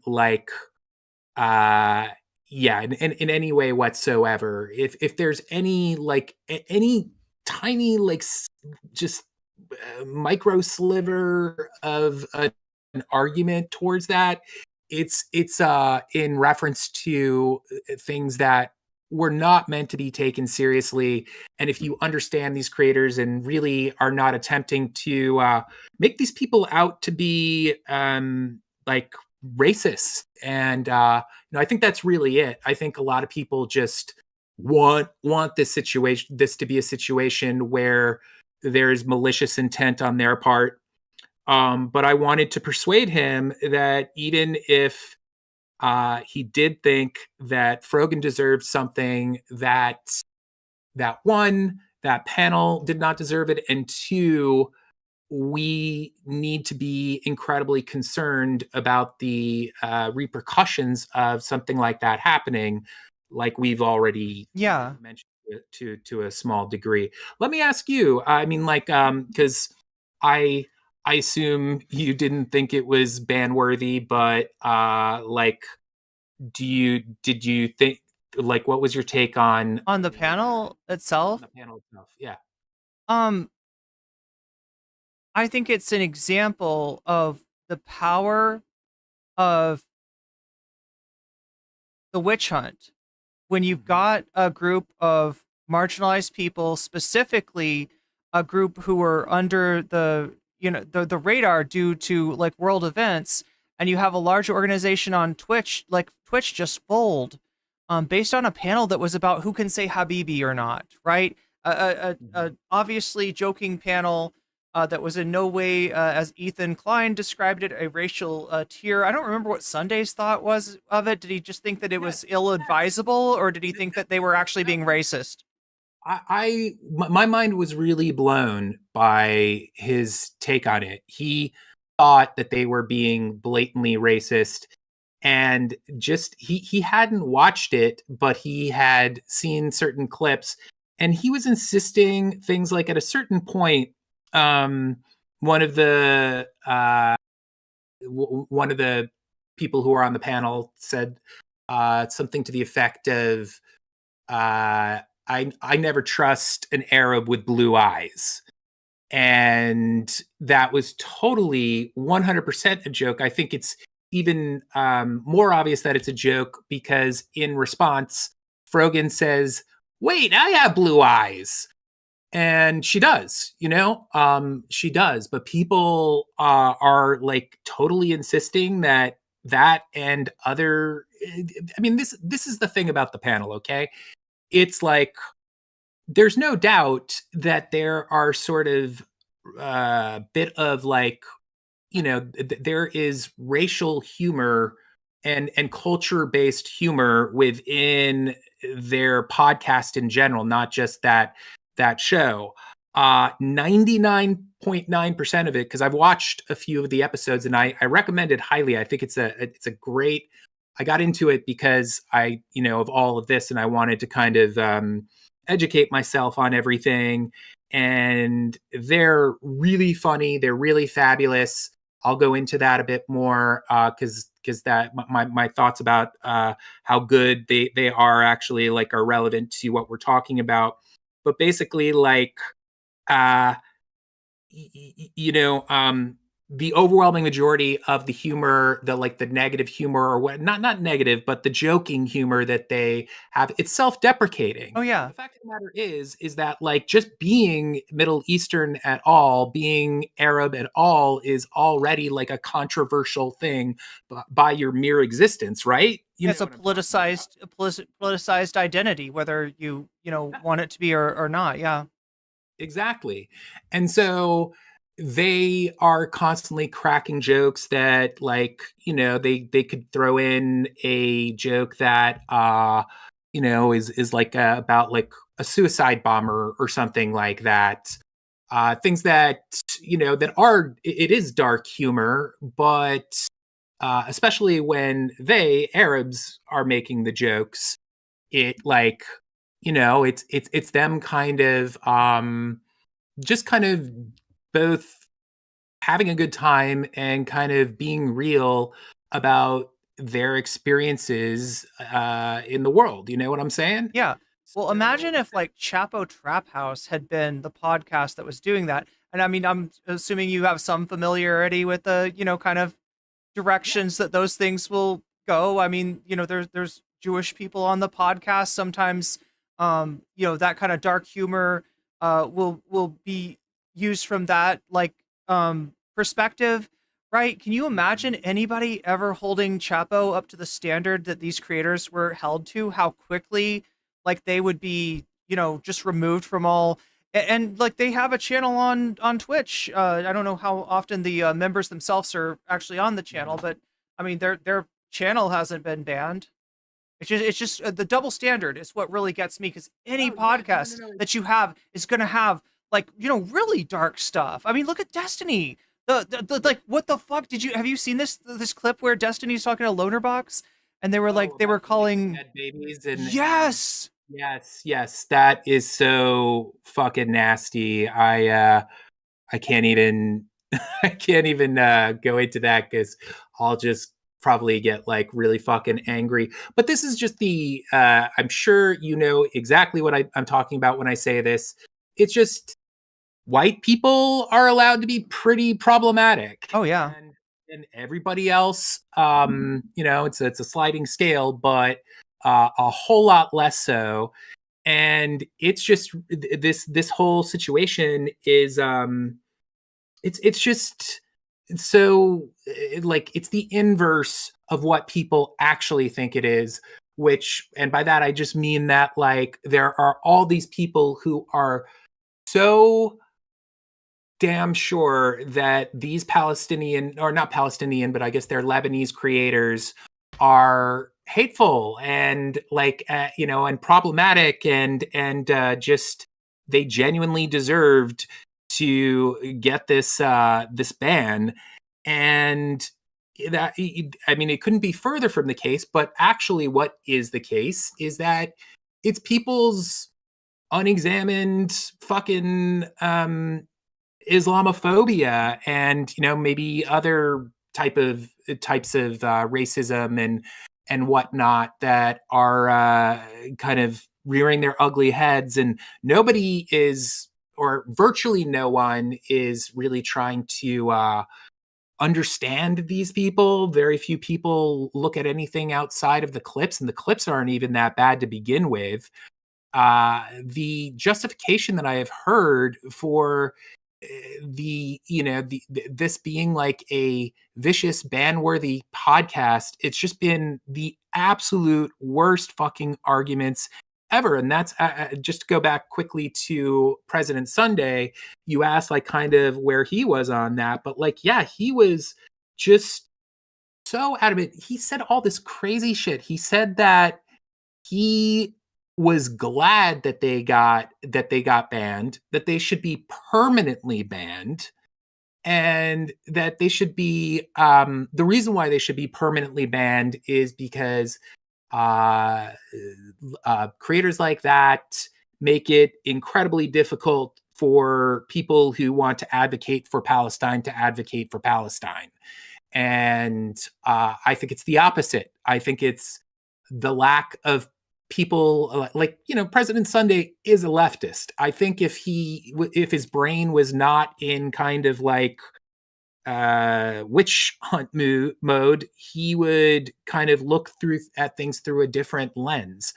And yeah, like people like him should be the ones joining us, sticking up for them, saying like, you know, this is bullshit, and also sounding the alarm bells about the fact, you know, like we've said, that this could continue to have a dampening effect on all of our huge chilling effect. Yes. Yeah. 100%. Yeah, with Sunday's you know, leftism, I do find that it suffers from the same problem as Vosh's leftism, in that it's mixed with a desire to appeal to a certain audience, that being like white people who haven't really examined their whiteness, and at the expense of, you know, other people that end up being targeted as like negative examples of like, you know, you're hurting the movement, which just basically amounts to tone policing from them. It's total tone policing. It's 100% tone policing. And I was just wondering if you recall, or maybe, you know, if you knew about I think this is like at least 2 years ago, but there was a whole thing with Vosh and Cat Black. Oh yeah, yeah. Yeah, and I like thought that was also disgusting. That's like, I mean, that was a very similar circumstance in that, in my opinion, she was not really in the wrong. I mean, she did say something that was a little insensitive, but I felt like it was fair game because of what preceded it. But then, you know, she even kind of, even though that I don't feel like she should have been in that position, she gave a really good explanation / like sort of apology for it. But my real point there is just saying that, like, yeah, that was a situation where, like, you know, I mean, hey guys, I'm white. A lot of my best friends are white, but, I know that, like, I've just seen it too much out in, you know, the Twitter space and things like that. Like, just there are times where a lot of white people, I mean, other more than white people, of course, but maybe I'm generalizing a little bit, but it's a lot of white people always that are a part of it. They'll just see like a situation where they think that like a marginalized group is being racist, and they're just like, yes, you know, they just like fucking. They want that bookend. They want that bookend because they're somehow hurt by the example of like, you know, of white racism, of white anti-blackness or whatever. And so they want to find that like Black Hammer group or somebody like on the other side to be like, see, you know, we've got our David Dukes over here. We've got our Nick Fuenteses, but you've got your, you know, whoever's. Absolutely. And that's a really dangerous game to play because, yes, of course, there are, I think you were talking about this somewhat right before I came in. There are absolutely, I mean, it's insane to deny that there are vicious anti-Semites out there. And there are some anti-Semites, like, I mean, I don't think there's too many that are very well known that happen to be Palestinian, but there are several prominent ones like like Sneeko, the Fresh and Fit guys. Oh yeah, and there's probably a few others. So and those two are getting brought up as Twitch streamers. Now we met. I think we first talked on my stream on Twitch, right? And you know that like that's where I got my start from. I still care about it. I obviously, or I shouldn't say obviously, you might not be up on this, but I don't do the numbers on Twitch that I used to, but I do numbers on YouTube. So I've kind of slid over in the meantime, but I still care about the space a lot. And the fact that Sneeko and Fresh and Fit are being portrayed by that weird. Have you seen this game that Ethan was playing the other day? Terrorist or Twitch streamer? Yeah. Sneeko, not a Twitch streamer. He's probably done like 10 hours max of Twitch streaming in the past 3 years. He didn't get to start on Twitch. He's not that's not his main platform. That like associating him with Twitch is fucking bullshit. Same thing with Fresh and Fit. These are Rumble streamers. These are Kick streamers. These are not Twitch streamers. And as many problems as I've had with Twitch poll and there's a little bit of a reactionary sort of tilt to a lot of it, or there has been at times. I would never describe the typical Twitch streamer, even at its worst, as being anti-Semitic on the level of a Sneeko when we see like that kind of overt anti-Semitism on Twitch, even in Twitch poll, right? It's kind of the exception. Not the rule. I can remember one panel where some ugly stuff kind of came out, but that was, that was noticeable for the fact that it's not what you usually are experiencing. So yeah, a whole platform being slimed and people are losing their money. Now, like I said, I'm mostly a YouTube girl these days, so it doesn't hurt me as bad monetarily, but I'm a full-time content creator, and having ad money taken away from you does not feel good. The other night I covered a guy from Iran whose only crime was using the tag on Twitch. You can put tags on your stuff. He used the tag Iran because he's Iranian. He plays video games. He doesn't do politics. He's not talking about anything controversial, but he's from Iran and he wants other people from Iran to be able to find his stream and maybe watch some games or something. He got demonetized because the country, the identity is controversial. And there's just no excuse for that. There's none whatsoever. I'm fairly certain they don't do the same. Maybe they did for a short period of time, but they're not doing that with Israel. And and in my opinion, if you're going to do one, you got to do the other. But I mean, like in reality, like I don't know, like if we're getting to the point where countries are too controversial to talk about, if we're getting to the point where politics, because like right now, I've got a label slapped on my stream that is like akin to like if I was showing gambling, or akin to I don't know, like a content warning, if you will. It keeps me. Not that I'm close to the front page, but if I were, it would keep me off the front page. It also makes sure that essentially I don't earn any ad revenue, and all for talking about politics and any sort of politics beyond. The United States government is comprised of 3 branches. We have the executive, the legislative, and the judicial. The like that, anything beyond that, anything beyond strictly educational, here is how you vote, right, is considered political, is considered advocacy, and that has now become what was attacked. That is the casualty from Dan's hate campaign against Hasan, this misguided attempt to somehow restore the king of Twitch politics, friend of both of our VODs, Destiny, to his rightful place. Like, it's so ridiculous. Yeah, I want to say something real quick, which is that at first when you were explaining it, I thought that, not that this would be that much better, but I kind of thought that you actually meant that Iranian creators were it's one thing. I mean, that in itself would be bad, but we have to be able to talk about countries. We have to be able to talk about what have you, and if we don't have that ability, it's just like it's not just like what will happen to us as creators, but it's like what is just going to happen in the world, you know? Like it's like it's fucked. And we were talking about that the again, I'm going to just refer to it as the Z word because I just don't know. I don't want to get you No, I think that's what is it? The discretion is the better part of valor, and especially when it comes to Twitch and its weird enforcement policies. I myself, I never used it all that much. I usually use like Israeli state or find some ways to kind of work around it. Not that I think it's at all a word that people should not use when it's a relevant word to use.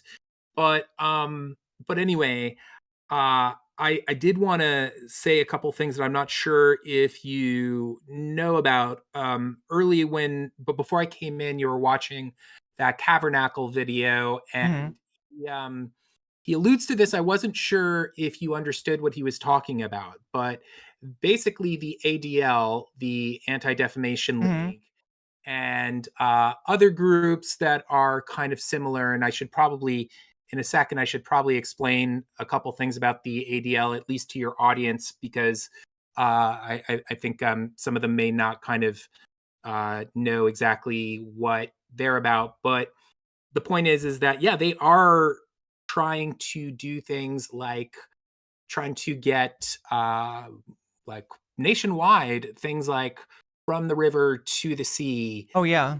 Bannable, you know? And like just against the law to say, which is so insane. I don't know how you feel about that. I imagine you feel it's fine.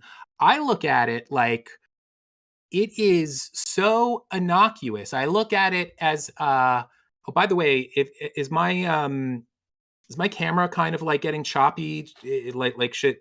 Tell me. It looks okay to me. Chat, is everything okay on the user end? The end user? Let me know if it's getting like cray because it doesn't look like it looks like it's doing okay.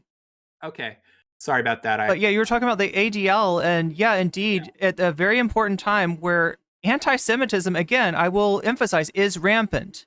It is not on a decline. It is not a minor issue. It is a huge issue. It is a major issue. It is a resurgent issue. And at this time, they are ignoring the opposition to people like Elon Musk, who are spreading anti-Semitism. They have essentially been cowed by Elon Musk in order to shut up about this, and instead they're using this sort of like fig leaf of a pro-Palestinian advocacy as like, no, this is the real anti-Semitism that we've got to fight. And it's a really disturbing thing to see, like the right-wing reactionary forces kind of line up together. Yes. It's incredibly disturbing because you have all sorts of other people that have, I mean, like Elise Stefanik, who is a New York representative who was one of the main people who kind of pushed the like you remember when there were a few, I forget what colleges specifically, but there were a few deans, presidents, yeah, questioned, and yes, and basically like it was just this thing that I don't think that the people who were questioned really handled it well at all, and the narrative that was taken away from it was like it basically validated all these false claims of these people are incredibly anti-Semitic, and these colleges in general are anti-Semitic, and so are the protests, which overwhelmingly they are not. They're actually like very in terms of like percentage wise of like who shows up. Jews are extremely overrepresented, which is a great thing, you know, like it's great that they're coming out and whatnot. So any sort of like genuine anti-Semitism is just on the absolute fringes and is pushed out. It's pushed out. I've seen examples where speaking of people I've dealt with in a negative sense earlier, Infrared Haas, who I almost debated but decided not to bring him on because the dude's a Nazbol. Like it was really clear to me like where he was coming from. But he tried to mix in with one of the student protests, and they told him to get the fuck out. They said, we do not want your help. We do not need your help. You are not part of our movement. We know what you're about, and we don't. Thank you, Nazbols, the fuck out, right? Absolutely, yeah. There a lot of these events. I mean, I'm sure that there's some like that. There's always going to be like fringe stuff, like I said before, but a great deal of these things that are written about in or when they have like I remember Piers Morgan had this girl on who went to Colombia, and she claimed that she got stabbed in the eye by a Palestinian flag, and they did not show the video. And then I saw it right after the show, and she literally just purposely kind of puts her head into it, and her eye does not get stabbed. Her like she just like gets grazed just a tiny bit, and she like goes ow. Like it's so obvious that she was like trying. It's just a smear against the protesters. And it's just a smear against the protesters. And this is the new McCarthyism. You're seeing it like more and more, this acceptance of, you know, as long as it's this viewpoint that you're crushing, that you're silencing, you know, it's okay. Yeah, you can lie about it. I'm sure you heard about what happened in Amsterdam. Oh God, yeah. Yeah, I mean that's just another example. And I have a couple of things that I've been thinking about a lot lately that I want to mention that kind of is an offshoot of all that. One is one thing that we should say, which I'm sure I would think you know that this is going on as well. But basically, the like the ADL and other groups that are a part of the Dan Saltman thing. There's this group called Stop Anti-Semitism. Oh God, yeah. These people dox. Is this the doxing group? Yeah, they're a doxing group. They have like I've seen tweets where they have doxed license plates because someone had like a Free Palestine poster on the back of their truck. Things like that. I think that they were. I don't know if you know who Mark. I'm forgetting his full name, but he's a really wonderful speaker for both civil rights and Palestine-related causes. His name is Mark something. He's black. A few years ago, they got him fired from Al Jazeera because he said, I think he said from the river to the sea. I think that was it. But what they do, like as a kind of what's the word? Just in general. Oh, is it Mark Lamont Hill that you're talking about? Yeah, Mark Lamont Hill, exactly. They're there. These groups are there primarily to blur the lines between anti-Semitism and just straight up criticism of Israel. And by doing that, they are able to kind of just make anything seem like it. That's what I was saying before about From the River to the Sea. From the River to the Sea is actually a very like chill and peaceful thing, you know, like people can read into it and you know, but it's just like it's if you are fair to it, it's very innocuous. It really refers to the geography of the area more than anything, right? Oh yeah, totally. That's another thing about it. Like if it was, because some people bring up that like it is in the like the Hamas charter. If something was in the Hamas charter, if somebody was saying something that was like super idiosyncratic, that was very unique, like Sally sells seashells by the seashore, then it would be like, oh, you're referencing that. But like you said, it is directions. It is like, you know, like there's the Mediterranean River and there's the sea. And so it's just totally understandable. And it's in it's in contrast to the kind of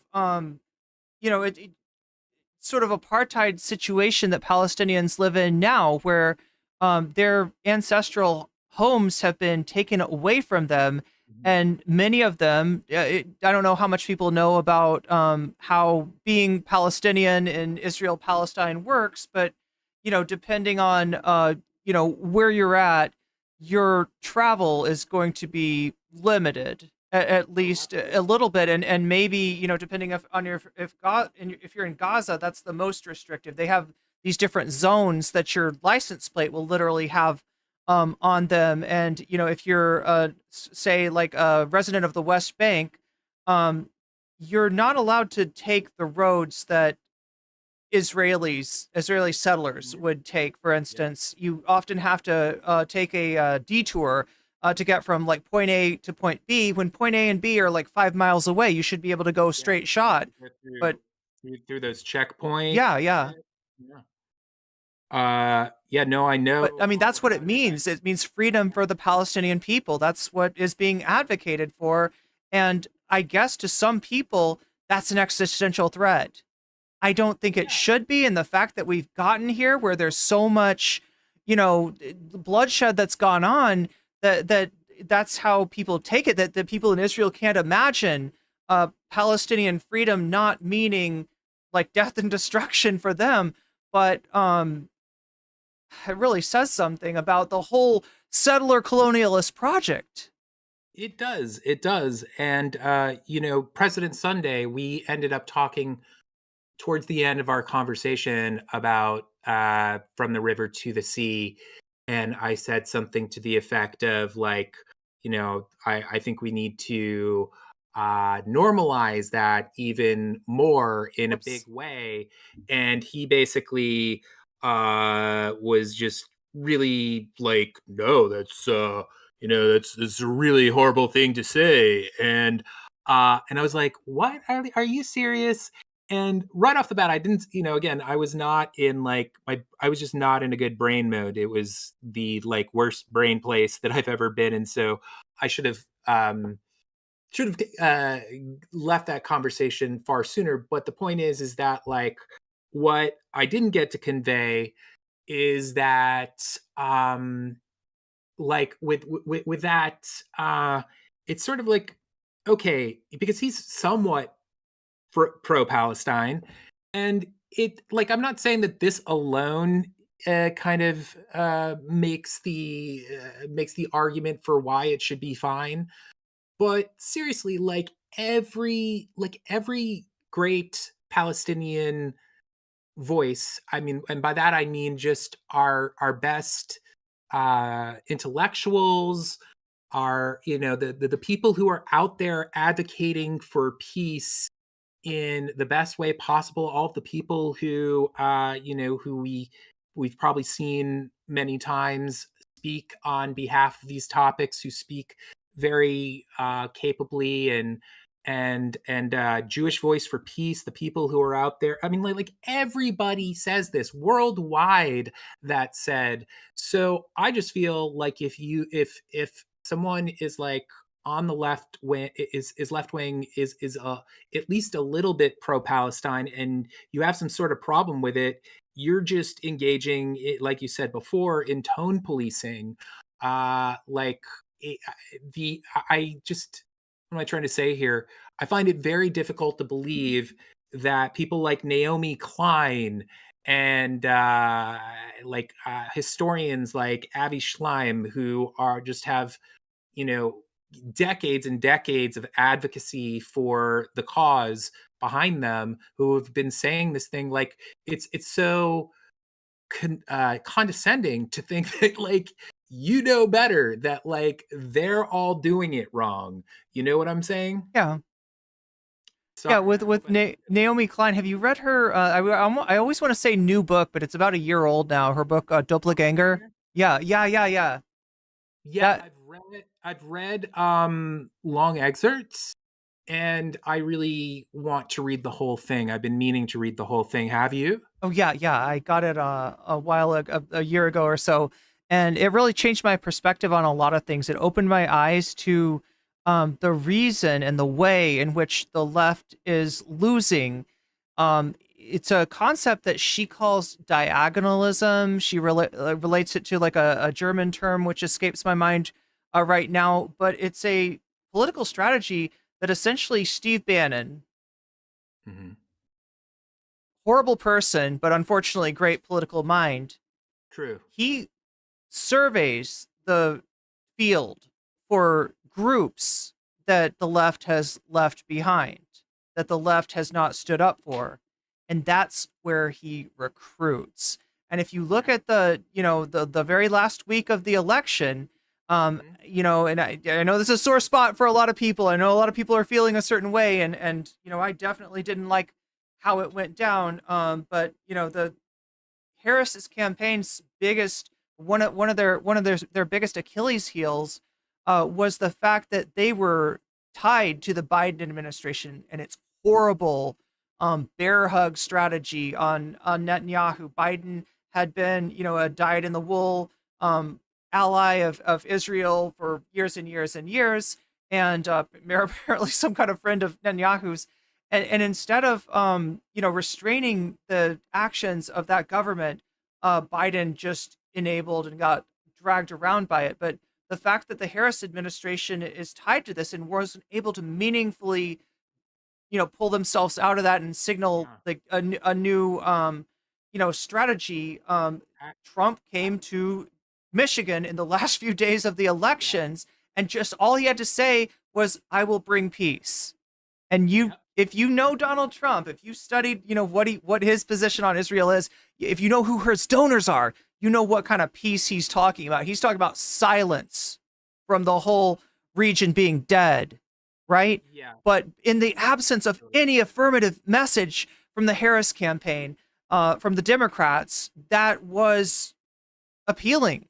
And they knew what they were getting with Biden. They could guess what they were getting with Harris would be much of the same thing.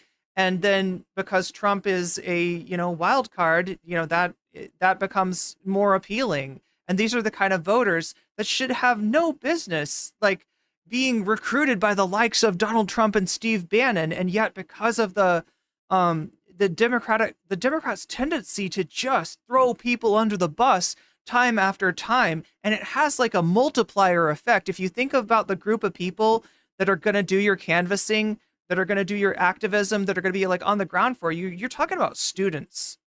Yeah. The same kind of students that might show up for a Palestine protest. And when you are actively hostile to those students, you are actively hostile to those protests, what do you expect to happen? And again, I'm not celebrating it. I'm not dunking on anybody. I would have rather the election have gone the other way.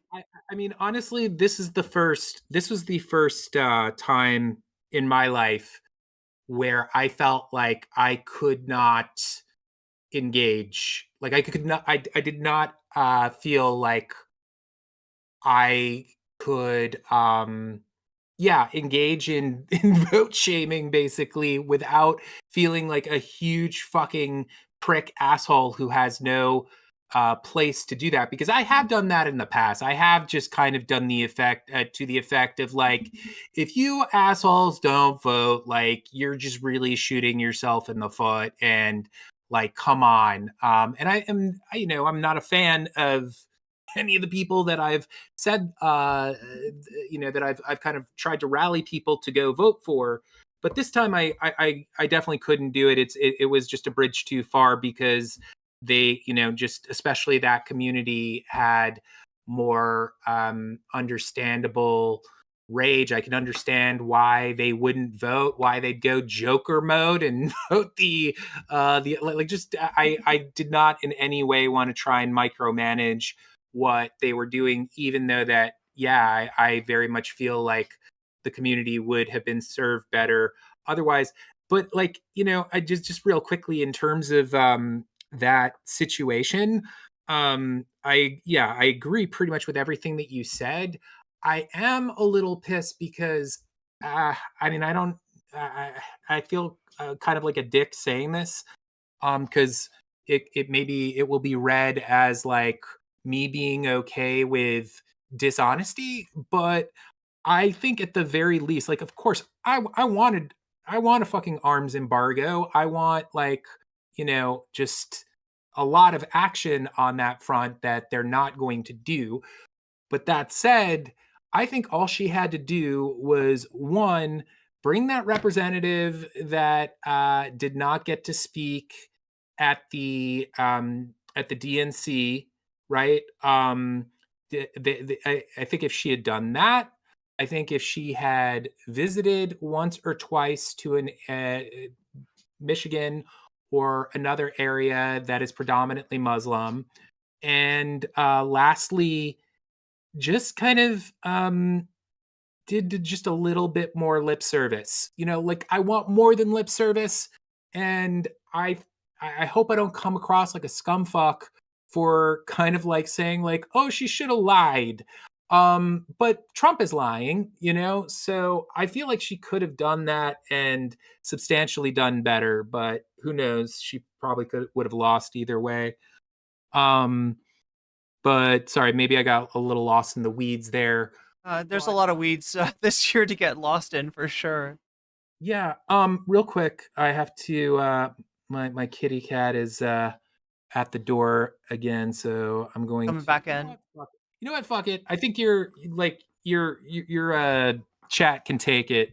I'm in my boxers, so like I'm showing leg. All right. This is happening unless you have a problem with it. Oh no, we're good. We can handle it. It's not super revealing, I promise you.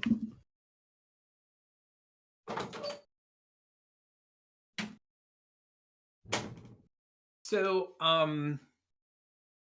yeah, I'll tell you, we didn't talk much about Ethan, and that's a whole other side of the equation, and it's been incredibly difficult for me to see because one, he's a creator who I've always enjoyed, and he actually behind the scenes has been very cool with me. I mean, I don't want to make it sound like we have ever been too like super buddy, but I'll just say that without going into things, the past couple years have been like not amazing. Like there's been like I've had some like actual difficulties here and there, and he and I were just communicating here and there on like in DMs and whatnot, and he was very giving with his time, and it's just, I don't know, when you're having a rough time, it's pretty cool to have a creator who's like literally one of the most popular like comedy creators out there, kind of like checking in on you and saying like, hey man, you good, and just being a nice dude. So it would suck either way, but it sucks for that reason as well. Little extra. Yeah, no, I can imagine. And like a lot of people have, I mean, like you said, he's a huge creator on YouTube. He's been here forever, and in the past, I don't know how many years, had sort of taken a turn from being a super duper edgelord to pissing off the edgelords, and yeah, so this whole thing that's happened, I don't know, I don't want to say because of Hasan, but maybe. It's hard to tell exactly, but it all occurred around both the communism capitalism discussion with Hasan, and obviously the discussions after October 7th. This is when his more reactionary political side has kind of made itself known. Aww. Yeah, this is Wizard right here. Wizard. He's a really great guy. Hey. Oh my god. Nocommentchick. I'm now contractually obligated to do this. Raspberries. Okay, there you go. Jump. Sometimes like I really hope that I don't have to kick him out, because sometimes when I don't like when I'm having conversations with others, he like kind of knows that my attention is not fully on him, and he starts kind of biting my legs, not hard, but like love bites, but Oh, yeah. it's like really annoying. So hope he kind of chills. They always want attention. Yes. Yeah, this guy is really needy when it comes to that, but he's also super sweet. So yeah, but it's been so difficult seeing him flailing, and I actually do have I'm not going to kind of go into details, but down the line I have a video that that will make what I'm about to say make more sense. That is kind of something that it may end up being like the most important, if not if not then one of the most important videos that I've ever made. I have a friend situation of someone who has gone hardcore Zionist, and they're actually in the public eye as well. I won't. I said the Z word out loud. Sorry. Hopefully they'll understand that. Yeah. Yeah. Hopefully you won't get the ban hammer. But it like we were total best friends, and he like for a great deal of my life just been he's the kind of best friend that was like the kind of person who's been in your life so long that even if you never see them again, you just will think of them as kind of like a brother or a sister kind of a thing, right? Even if you don't, even if you like fucking hate their guts or something like that. And my point is that it's been really interesting because just that guy, he there's all these cycles and all these like similar things that types of behavior that he engaged in, that I see the same progression and the same kinds of things. And I don't know if you watched the Majority Report. Oh, yeah. Take it at least here and there, right? Did you see someone called in and asked Sam specifically about that situation, and specifically said something to the effect of like, do you have any thoughts that could sort of give me like a way to look at all this more positively, or just to grapple with all this, because it's been very hurtful to see not just Ethan, but a number of otherwise progressive creators and people out there who have just been spiraling and kind of exhibiting very similar behavior, and just kind of going fashy without necessarily realizing that they're doing so. And, Yeah. It's like this double down thing that they get incensed because they're criticized, and then they feel the necessity to double down. And well, if the left's not going to be with me on this issue, then I guess I'm not going to be with the left, right? And yeah, it seems like a permission structure gets established for all their most reactionary, like the most reactionary aspects of their id just come out to play. Yeah, and there's so much denial. There's so much like just he can't come to terms with, I think, ways that he would know that he was being dishonest. And I think that this, like here, I'm going to find this tweet that he commented on on his Instagram, because it's sort of like not like the sort of thing where it's not the like most egregious like awful thing that he said or did, but it's very difficult to You know what? I'm just going to read it. We're talking about Ethan, or we're talking about we're talking about Ethan's Instagram or your friends. We're talking about Ethan's Instagram. Okay. Talking specifically about one of the Arabs podcast hosts. They had a reaction to people saying stuff about the tier lists. And hold on, give me 2 seconds. It's in one of these folders.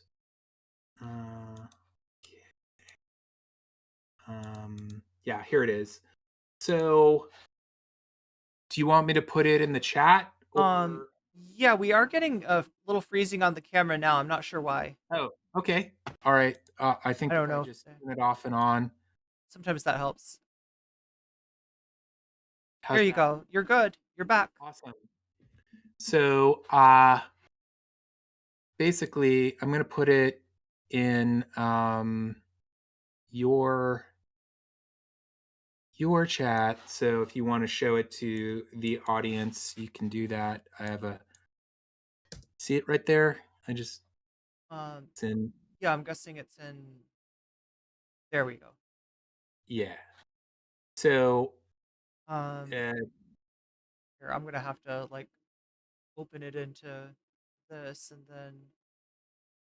Or I could, if you want, I guess I could screen share with it. I can no, I can show it. I just have to Cool. pull the link and then the little system here. All right, go here. Go here. Yeah. So I could do like a little prep, basically saying, of course, we know that Ethan, if there's one thing that he should understand in this world, it's fucking comedy. He is legit hilarious. I think on his best days, I would call him a comedy genius. He's pretty fucking funny. And he made 2 comments in relation to this. So let's read this first.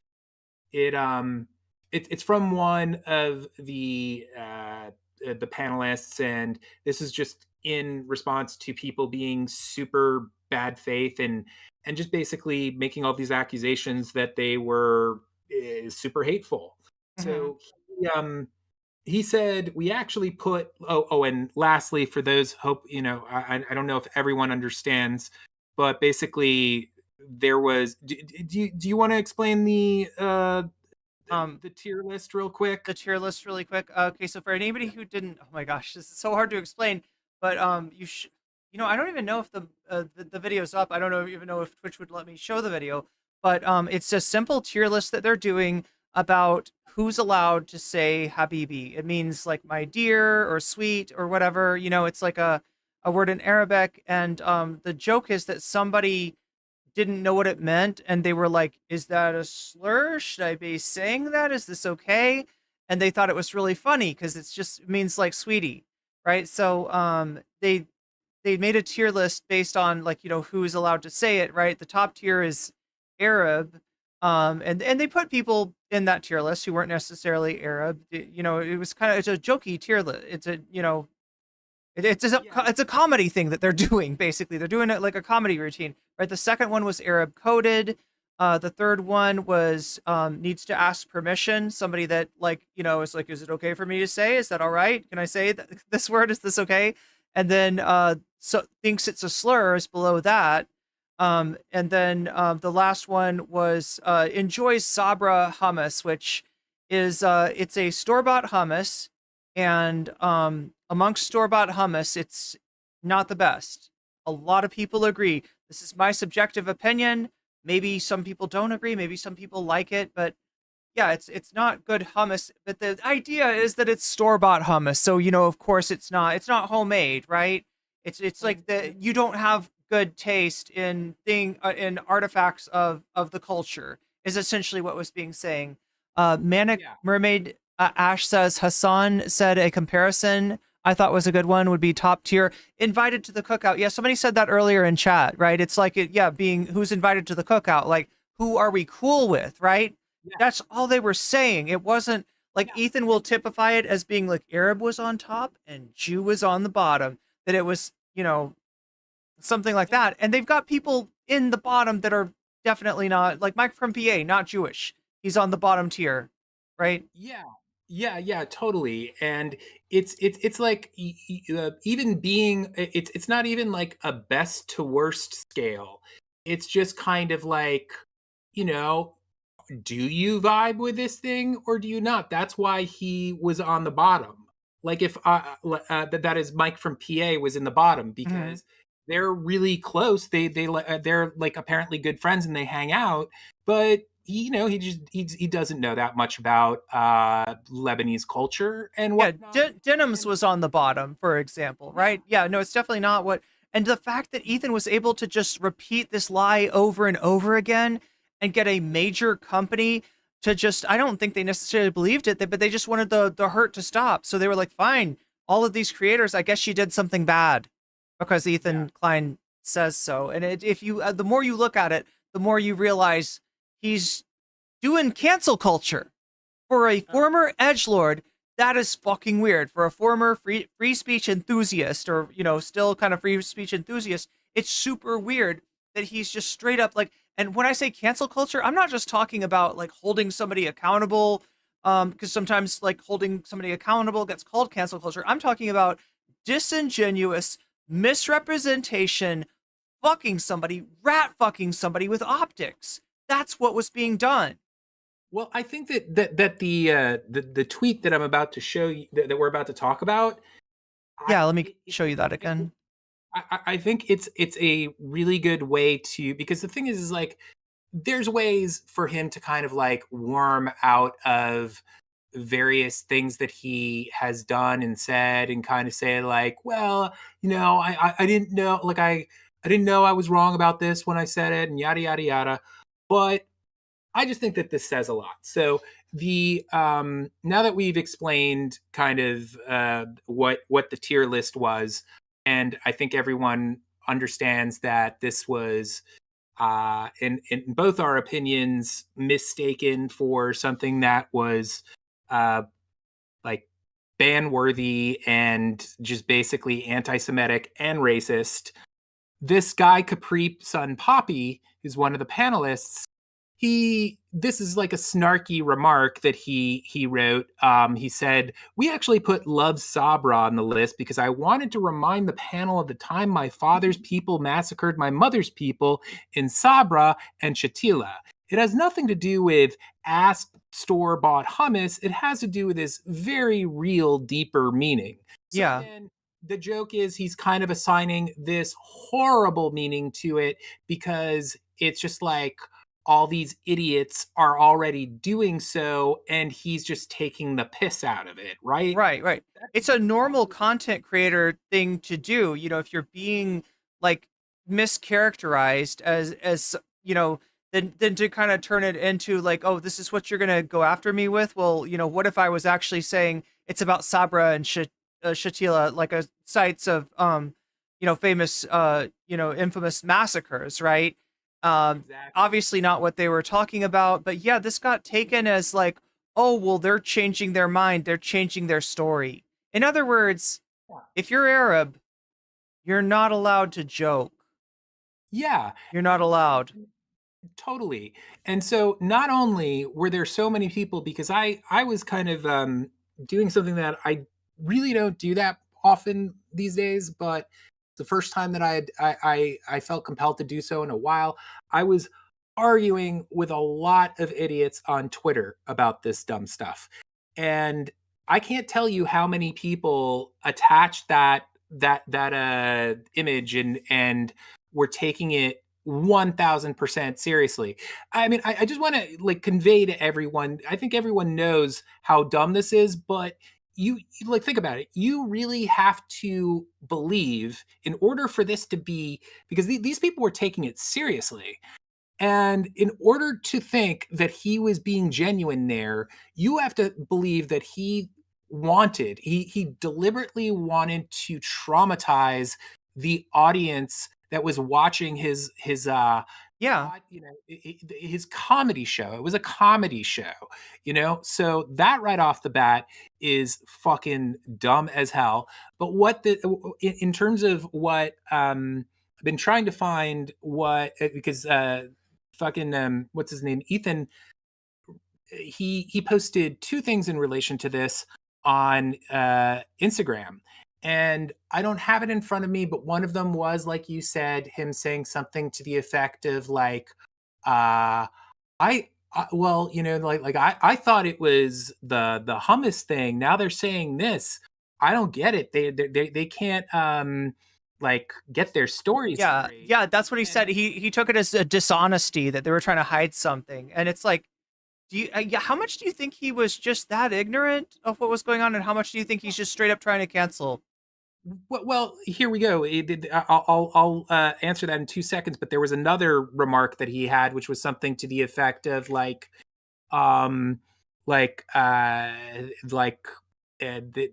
it was not saying like what happened to the other explanation. It was more along the lines of something like, this is even worse. This is bad, guys. Like he was taking it seriously and making it sound like, that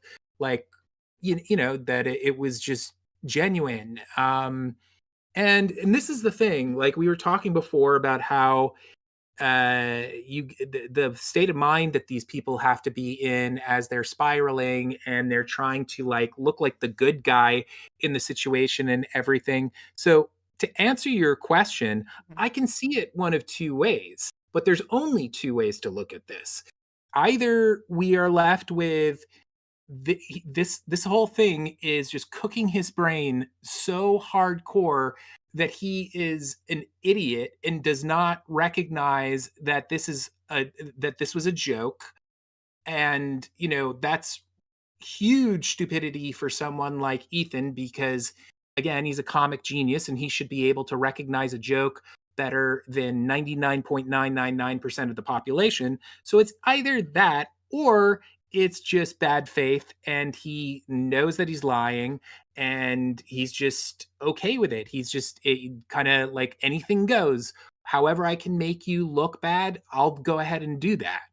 So either way, it's like there's no good takeaway from either he's from reactions like that. Scarily irresponsible with his platform and he's going on his most ignorant instincts and hurting people in the process, or he's just straight up dishonest as fuck, like unbelievably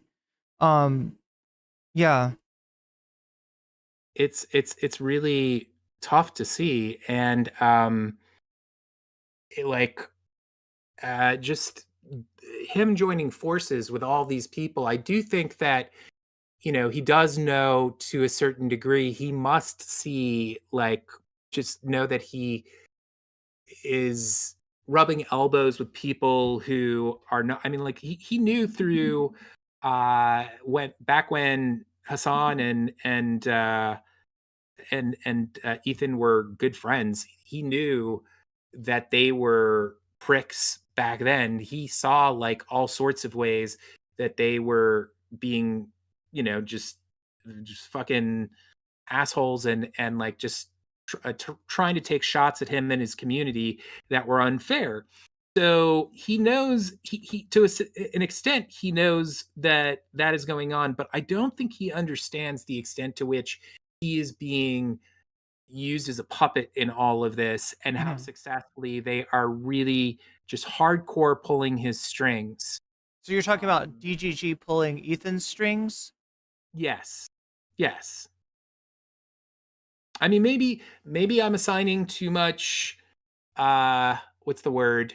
Not necessarily good faith, but kind of imagining a scenario where he just is less aware of himself than he actually is. But again, I guess it just comes from not only observing the dumb shit that he's been saying, but also just the behavior that I've seen from other people who were in the same position as him, who are floundering. I'll say that, often we see people who are doing shit like this, and it's very hard for us to surmise how someone like this in a situation like this can be honest, and how the majority of their behavior cannot be just pure lies. But it's important to understand that one, nobody wants to be the bad guy, and then on top of that, it's like these from with the things that make him do all of this shitty stuff. I mean, he has family ties and things of that sort. Don't get me wrong, I'm not trying to like create an out for him and justify his behavior. His behavior is awful no matter what, but I'm just saying that when you are dealing with those sorts of circumstances, you can fool yourself into thinking that you are the good guy with a lot of things. And so Yeah, I mean, I have no doubt that Ethan is doing is taking the side that he sees as morally correct, because it sure as fuck is not doing him any good in terms of his channel. Have you seen the comments on these last few videos? Wow. I mean, I guess you saw the Tabernacle video, right? So that's what we were. But yeah, he's just absolutely beforehand, and I've been, I'll just say that I've been consuming a great deal of the shit that I've been consuming outside of like news and stuff like that has been in relation to all of this in particular. Like, I know more about it than probably most people should, but like I said, part of the reason why I've been kind of consuming so much of it is because I think I'm writing a video right now that will discuss all this stuff. It really does drag you in, and especially if you got a sense of injustice, because that is the connecting thread of this drama. The injustice of Hasan after going out of his way to treat Ethan with kid gloves and to protect, to defend Ethan to his community, and to not engage in this kind of drama. You've got that. You've got people, innocent bystanders on Twitch, having their ad revenue taken away because of this. You've got essentially people whose proximity to Hasan made them targets being lied about. And in fact, there's some people in my chat that have believed these lies. I can see what you're typing, and I'm sorry if you really believe that, but please look again and understand that this was not a comedy panel that veered into racism. All right? Yeah. There's no fucking racism. It's not what that's about. I don't know what you think, that they thought they were getting away with something by saying Sabra. Yes, I'm aware of the secondary meaning for Sabra. There's nothing in that panel that indicates that bottom tier was anything other than you have shit taste in hummus. And I'm sorry, subjectively speaking, I will back that up. I've tried a lot of hummus in my life. All right, Sabra is not the best. It's just like, if a lot of us were, I'm sure that, like myself, a decent amount of people who are out there right now don't speak, say, Japanese, and haven't you probably have friends who are, we all do, but you're just not way up on Japanese culture. If you had some sort of tier list that was not rating Japanese as though Japanese is the best thing. I'm actually doing a poor job explaining this, but it would not be an insult to you as a person to to be put in on a part of the list that is just you know what? Can you bail me out here? No comment, chick. I'm with an example of what that would look like. I don't know. I mean, you could imagine somebody using. Oh my God, I'm trying to think of what would be the parallel in Japanese culture. But somebody earlier in chat described it as like you could imagine a tier list of who's invited to the barbecue. If people are familiar with that phrase, it's kind of the same sort of idea of, who do we feel like understands us? Who do we feel like gets us? Who doesn't have to ask permission to use a word that just means my dear, or thinks that it's a slur or something like that. And who doesn't do something that's just embarrassing in that it betrays the unfamiliarity with a culture, but at the same time isn't like a judgment of your worth as a human being. That's the essence of what the tier list is about. It actually, I think that's a good explanation, and I think also like a way to kind of maybe make it seem as innocuous and fun as I think it. Narwhal by nature says a tier from Kendrick to Drake. I feel like Drake is a little bit, more extreme of a criticism than like Sabra, but I get what you're saying. Yeah. But I mean, I was actually thinking about where I would be placed on the list. And, if I was placing myself, well, right off the bat, I could be thrown into Arab coded purely because of the fact that my name is Vadim. And there are tons of people who don't know what the fuck that name is. And I get people who ask me if my name is African or Middle Eastern all the time. It's not, it's Russian. But people think that it's Arab coded, but I would not put myself in Arab coded. I'm just kind of mentioning all the possible options here.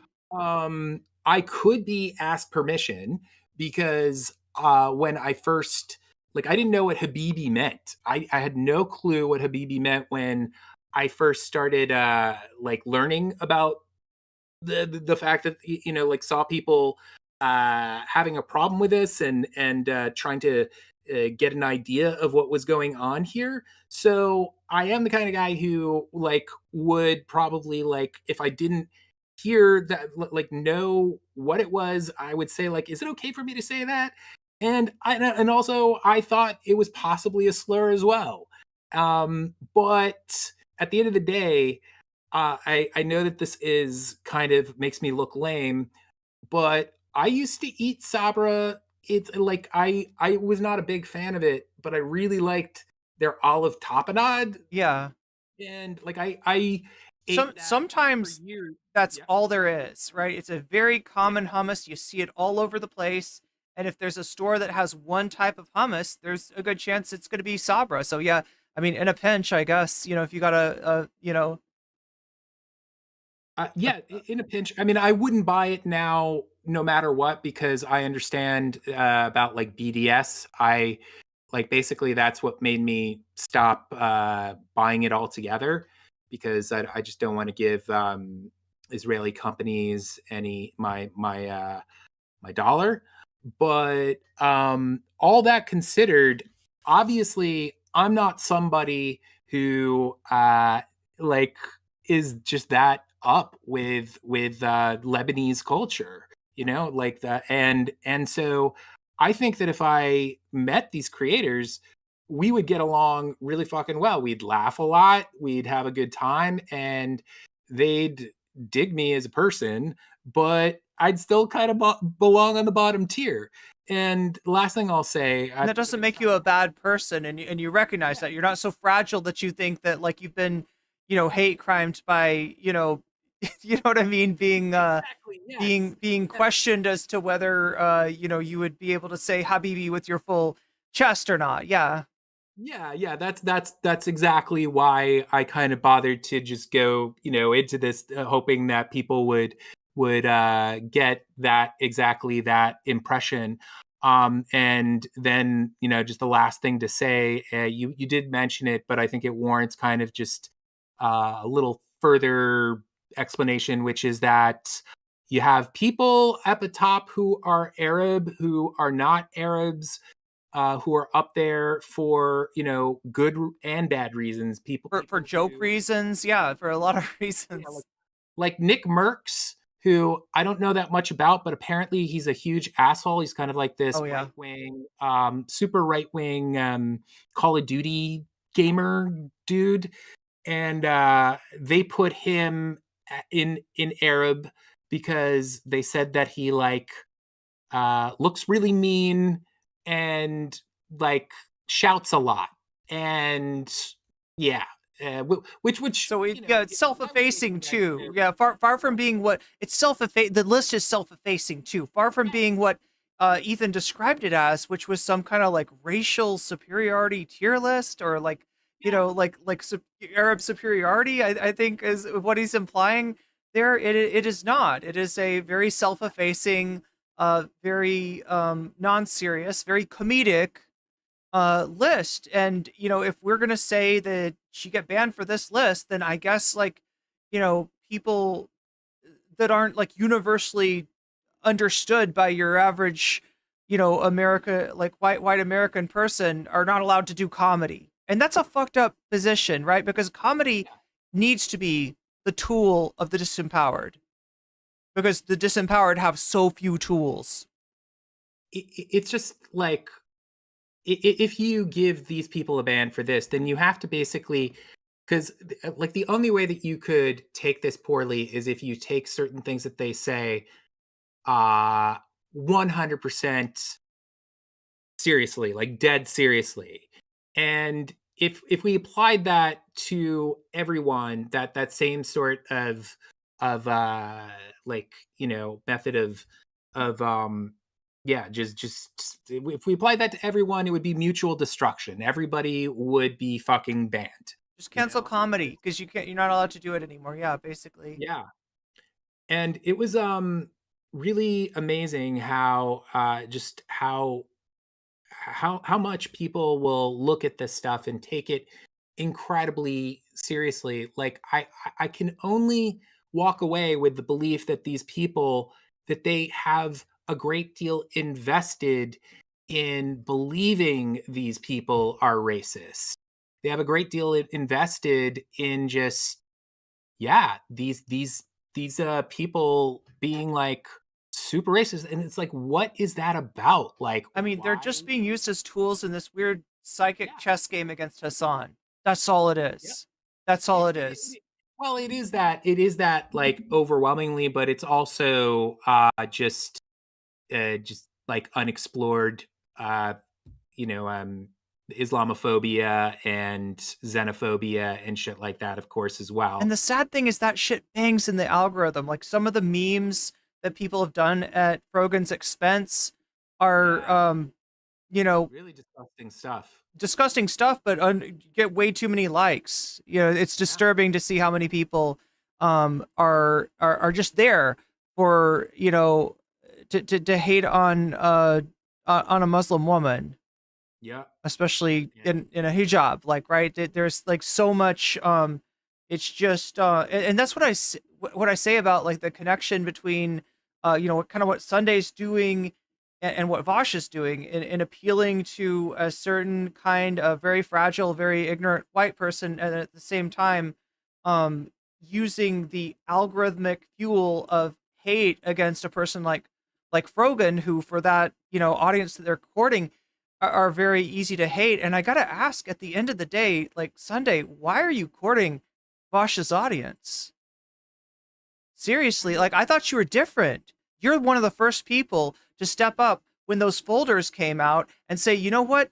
This has got nothing to do with me. Even though I was an orbiter, even though I was, kissing his ass and everything like that, right? This is not a ship I want to go down with. This shit is disgusting. I disavow this. Like Vosh is fucked up. Sunday was one of the first people in that orbit to step away from Vosh. I kind of wanted to think that was because he was a different guy than Vosh. But so many times I see the same kind of behavior patterns. I see the same kind of content strategy coming from Sunday. And you got to know, Sunday, if you court that audience, you're not going to be able to speak the truth when the time is right, because those people don't want to hear the truth. They want to hear they want to be coddled, in that, like, yes, you're great, you're leftist, you are you've done all the work already, and you have no more racism to unpack, you have no more misogyny to unpack.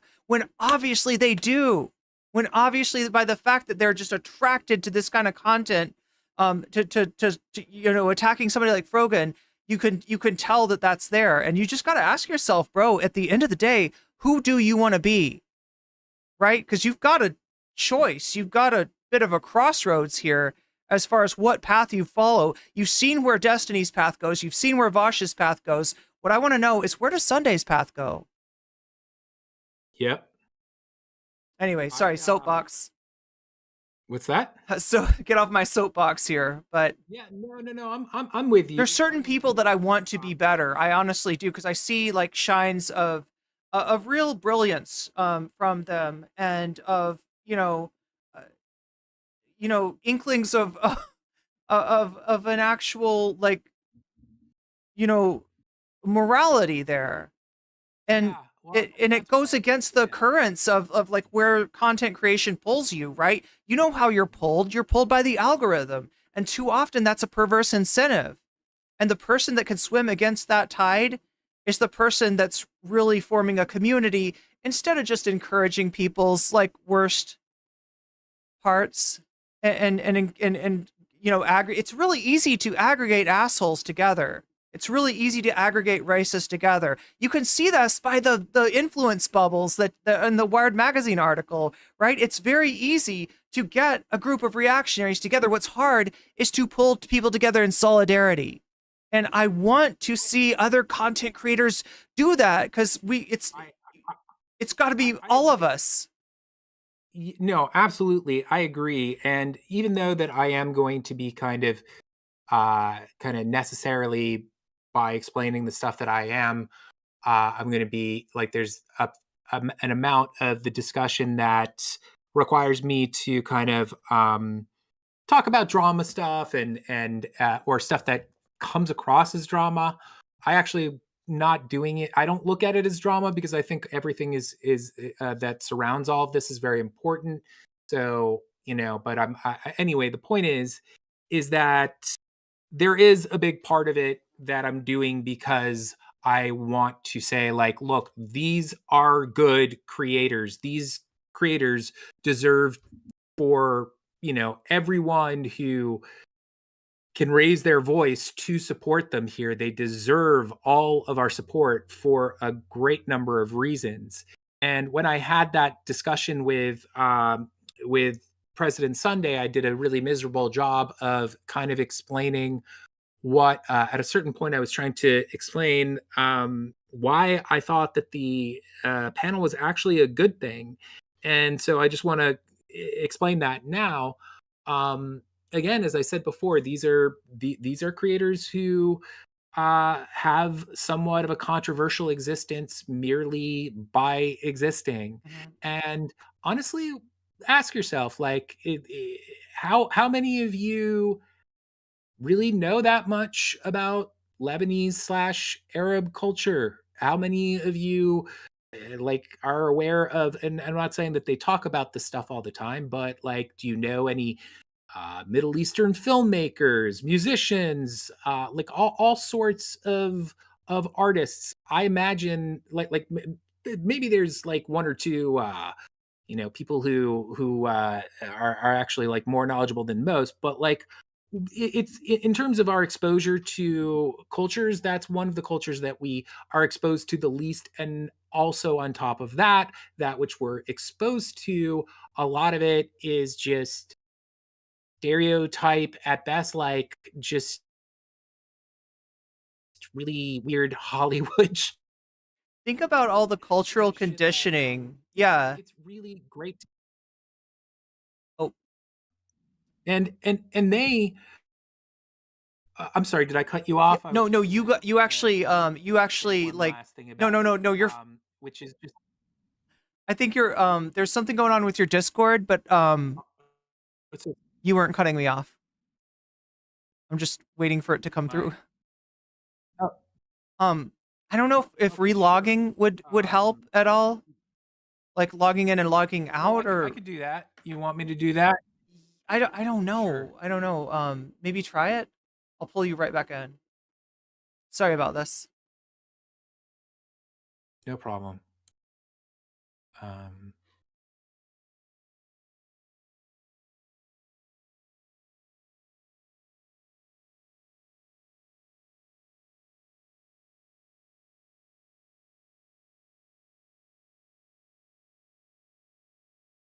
really hard to explain to a person when their Discord's not working that their Discord's not working, because I don't even know how much of me that Vadim could hear.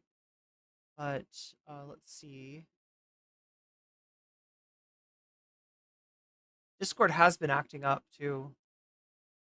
I'm just gonna let some people in. If you just joined on the Discord, I am giving you roles, right? If you've got the role, then you can roll basically. Till then, you'll be stuck in the airlock. Let's see if Vadim is. Speaking of airlocks, not seeing Vadim yet. Was that was right? I'm back. Okay, so maybe now. Nope, I'm not seeing.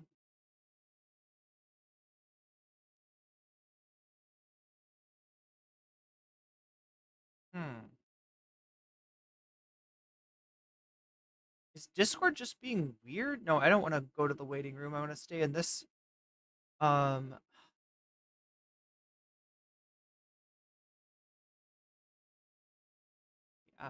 Oh, Vadim's trying to call. Okay, we can do it that way.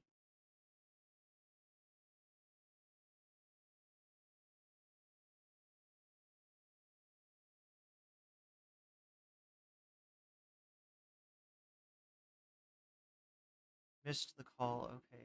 God damn it. I tried. Let's see.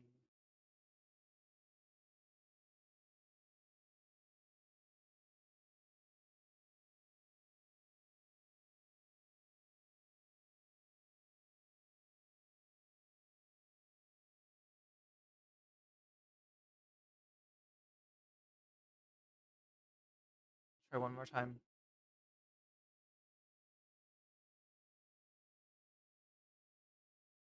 Hey. Hey, Vadim. So I just saw that you got a chat, or BCAT said the people conflating Jewish people with Sabra are the ones making it racist. Yeah, they are. And as a matter of fact, one thing that is like really been ignored by many people in all of this is the fact that one of those creators, this guy Raful, he is also the one, by the way, who designed the game itself. He's Jewish. He's Lebanese and Jewish, and like I actually have found some examples on their podcast, which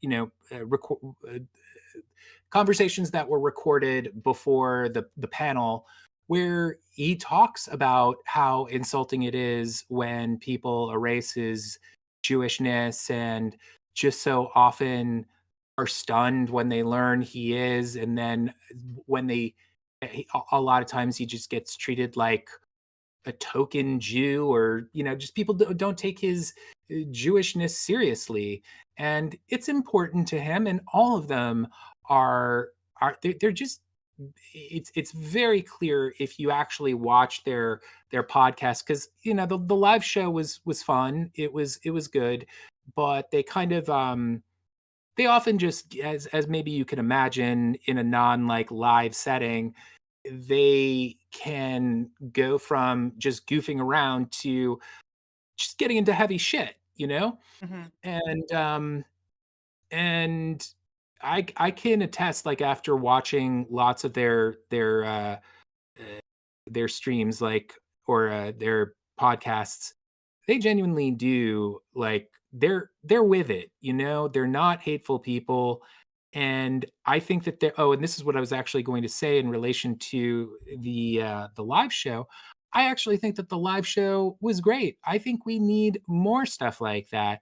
I think that they are presenting their own culture in a way that is fun and engaging. You can laugh with it, and it also is even like another aspect of it, what you were talking about, how it's self-deprecating, how there are all these jokes thrown in that have to do with just, I don't know, things like you'll hear jokes about 9/11, you'll hear jokes about cutting heads off and whatnot. It sounds horrible coming from me, but when they say it, it's like really funny jokes. And what it does, they're dealing with the tropes that have been weaponized against them and sort of reclaiming that with humor, right? That's what's going on, right? It's not the fact that there's so much of the reaction is like, oh, you like 9/11, oh, you like terrorism. That's fucking racist. And I was getting into this, we've been culturally conditioned since, probably before 9/11 to view, Arabs, to view Muslims in a certain way that creates that permission structure for whatever kind of bullshit foreign policy the United States wants to do in its attempt to control that area of the world. That's not for nothing. That's not that we've got that cultural conditioning where they're essentialized as being violent terrorists. And if you've had that kind of trope used against you, like comedy is, like I said, one of the only tools you have to fight back with. And that's what they're doing. And the response to that comedy is like, oh, I guess you really are a terrorist, or I guess you really are an anti-Semite, or it's just more essentialization. It's more of putting them in a box based on what their identity is. In other words, racism. Yeah. It's so crazy. The people, because I won't name names, but I had conversations with a lot of people who, if this same thing, the same exact thing was happening, but the things that people were being hassled for, if this was a group of trans creators, if this was a group of Black creators, if a lot of, I mean, who knows, that there's no doubt that Black creators and trans creators are often thrown under the bus and kind of have these sorts of situations where the same thing happens and everybody wants to treat them like garbage. But I think that there would be a much higher propensity of people who just would understand. I mean, you get me. If it was, yeah, I think Hasan touched on this. Yeah, that there's there's sort of like Islamophobia is acceptable in a way that a lot of other prejudice is not. Completely. It's more acceptable, and just you can't. It's like you have way less room to fuck up, or to if they didn't fuck up. I don't want to make it sound like I think that, but you get me. Yeah, the whole thing, really the thing that is most worrisome in all of it is just, I mean, I guess equally Destiny and his orbiters, but that Dan Saltman guy on his own just seems to be fucking shit up. And I can't imagine, it's weird seeing a lot of them interact with him, because he will say things that just on their surface sound so like you're clearly being dishonest. You're clearly just going after people for bullshit reasons. For he's literally said he's very clearly a messy bitch who loves drama, and not in a good way, not in a cute way, a redeemable way, but in just the worst sense of that. Doesn't care who he hurts to get what he wants, to get that sense of a victory. And he's learned that shit from Destiny. That is pure, undiluted debate bro brain rot that he's high on. Yeah. In this case, I was going to say his own supply, but Destiny's supply, let's say. Yeah, I've been following the drama with them. It is wild. With Destiny, we found out last night that he apparently, okay, well, according to Brittany Simon, this guy had an affair with Lauren Southern. I watched that video. Wild. That video. And then there were And I'm mentioning that in my video for sure. I actually think it's relevant. I think it speaks volumes. I mean, the way that in which he platformed her and other folks like Nick Fuentes. Don't get me wrong. I'm not saying that one should not have contentious, combative conversations with them. I'm okay with that. But it just, it's just rich that they are looking at people like Frogan as being incredibly problematic and hateful when they have given just platform people 100% to have had what they've done for those people has helped to like destroy or just done a lot of damage, way more damage than Frogan has done. And sorry, I'm going to get going in a little bit because I am kind of like getting to the point where I think maybe I'm too tired to talk, but I know this is going to sound crass, but fuck it. Like, we're talking about Lauren Southern here, and she's like a really particular type of just ghoulish fucking bitch. I almost never use the B word, but like basically this is what I think about all of that. There's a really both sexist and I guess you could also say ableist like term that is used often by like, I don't know, jockey bro types, which I never really say in earnest. It's don't stick your dick in crazy, right? And I would never say that like, again, like in all honesty, but I do think that don't ever stick your dick in Nazi should be a thing. There we go. That I can get on board with. Yeah. Like that is like yeah, that's everyone should adhere to that one simple rule in life.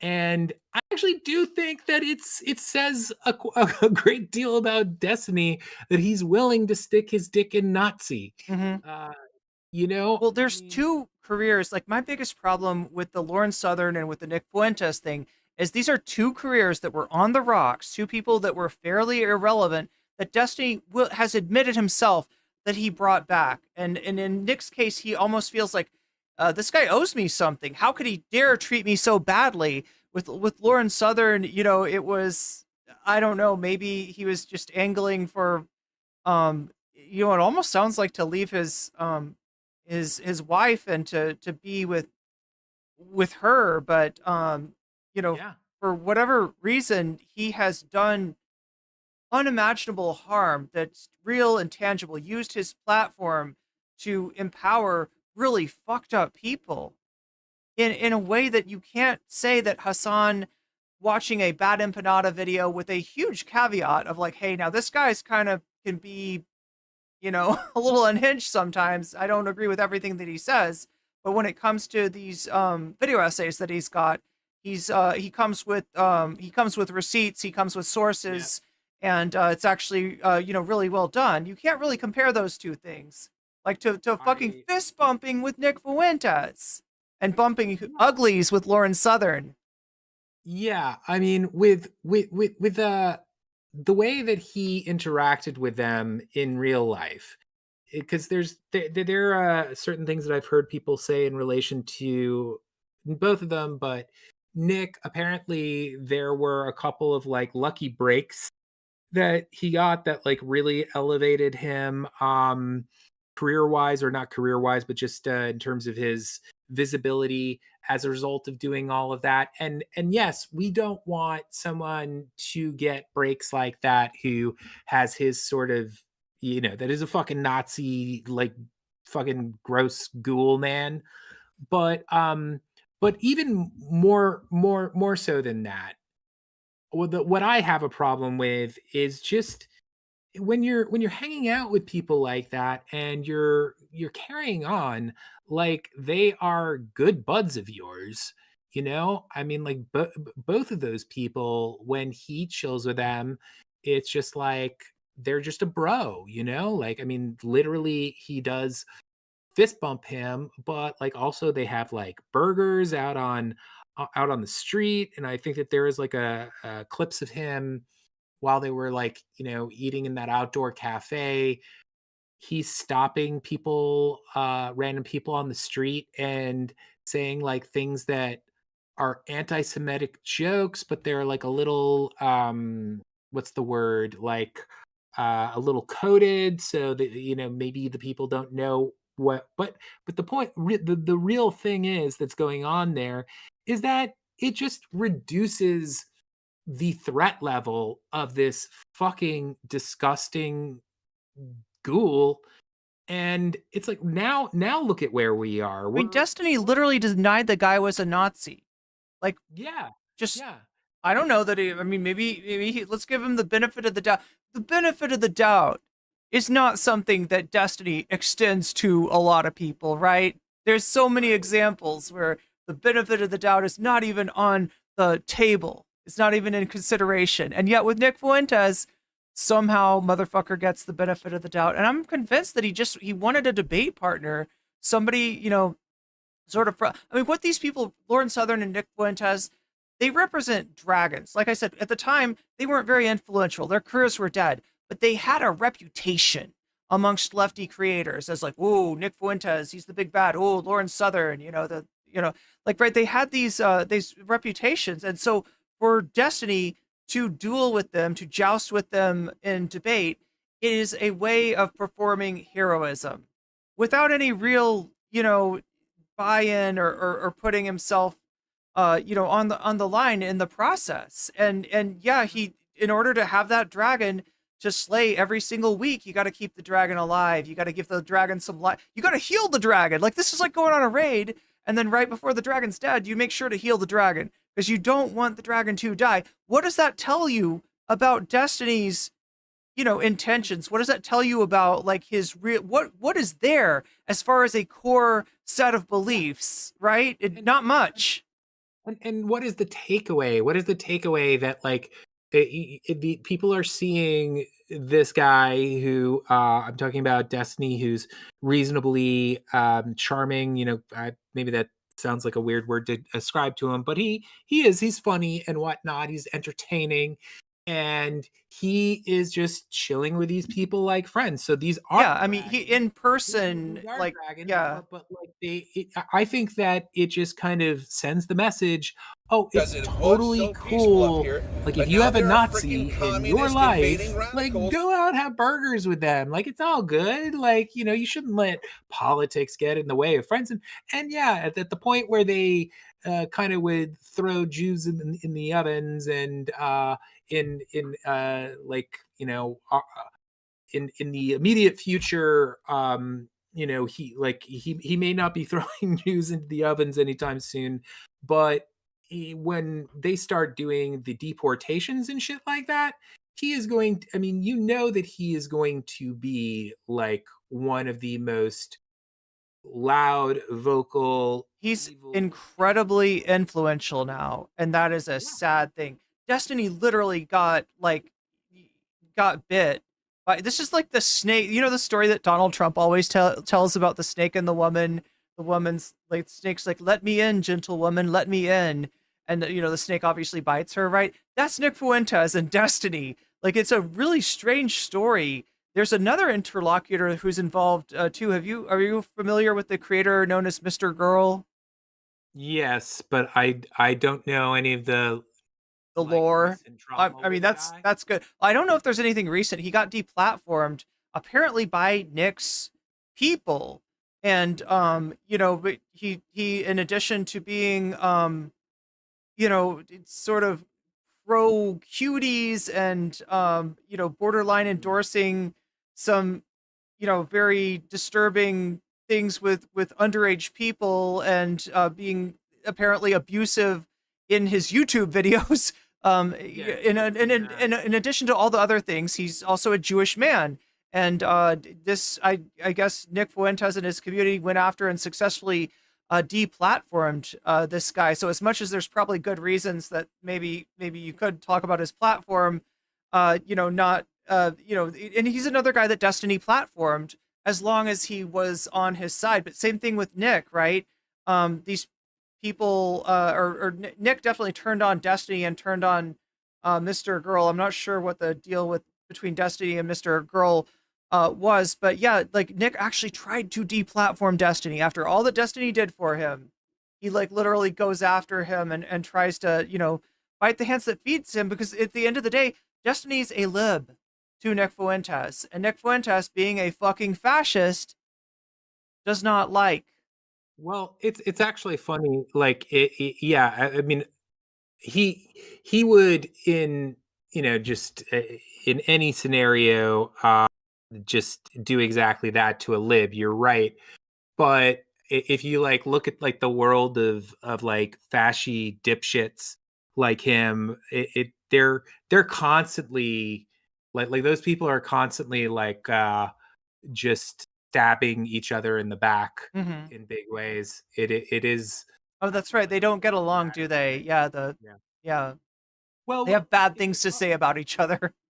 It's also that it's a space that thrives on this kind of, just bullshit conceptions of machismo and stuff, and people want to come across like strong and the best and all that. But listen, all this stuff is stuff that normally I'd have more energy to talk about. Yeah, I just realized what time it is. If you need to get to bed, that's good time for me to do the same. I took my sleep medication a little while ago, and I think it's really kicked in. But I enjoyed this conversation, and maybe it's been a while. Nice to talk to you again, for sure. Likewise. If you thought it was fun, maybe some week or two in the future, I'll just drop in randomly, and maybe or at the very least, maybe we could talk. I'll be looking for that new video of yours for sure. And chat, you should check that out too. You want to give your channel is called Hey It's Vadim, one word. Am I right? Yeah. You could also look up Creationist Cat. It will come up.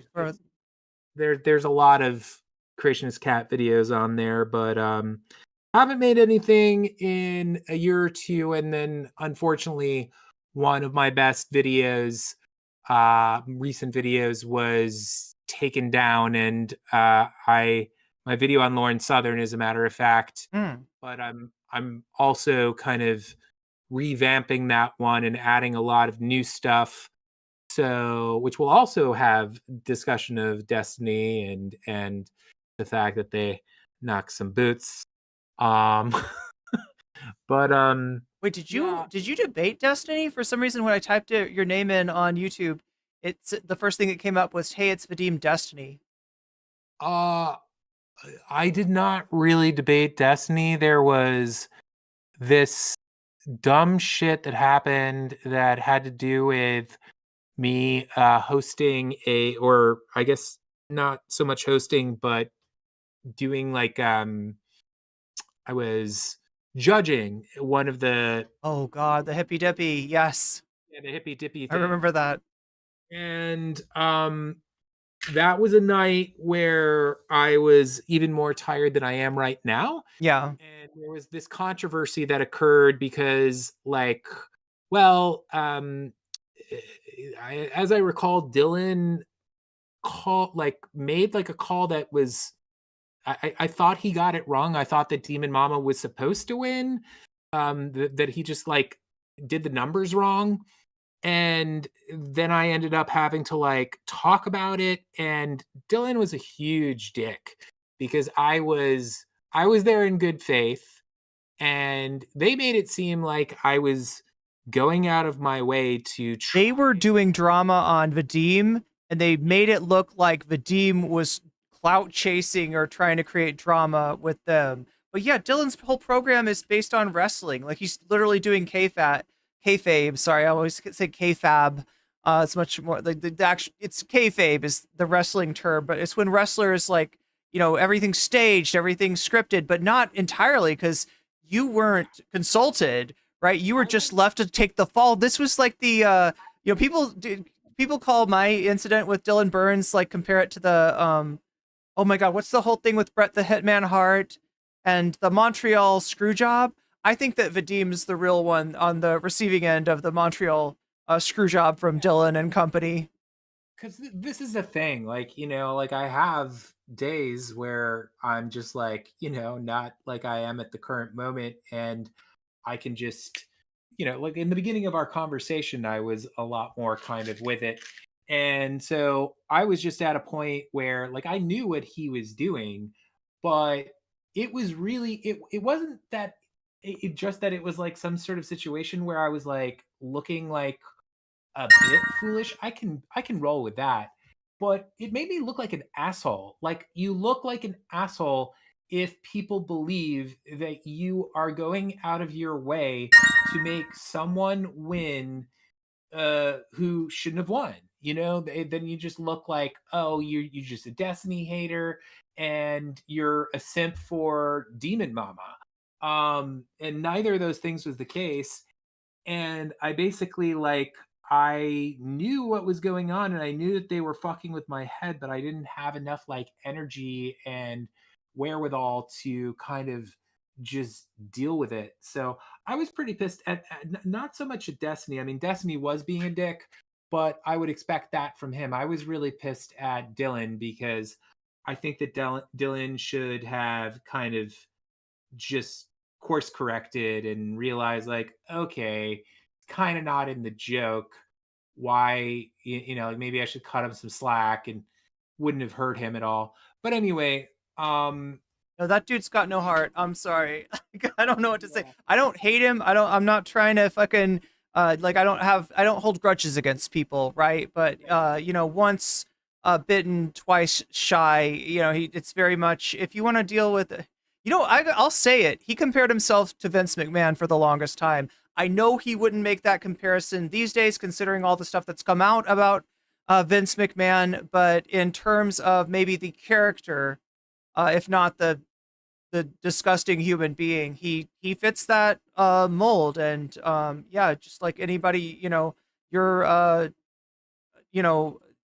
he's not looking at you as a fellow content creator. He's looking at you as a character in his shitty soap opera. Anyway, but thank you for coming by. Sorry. Yeah.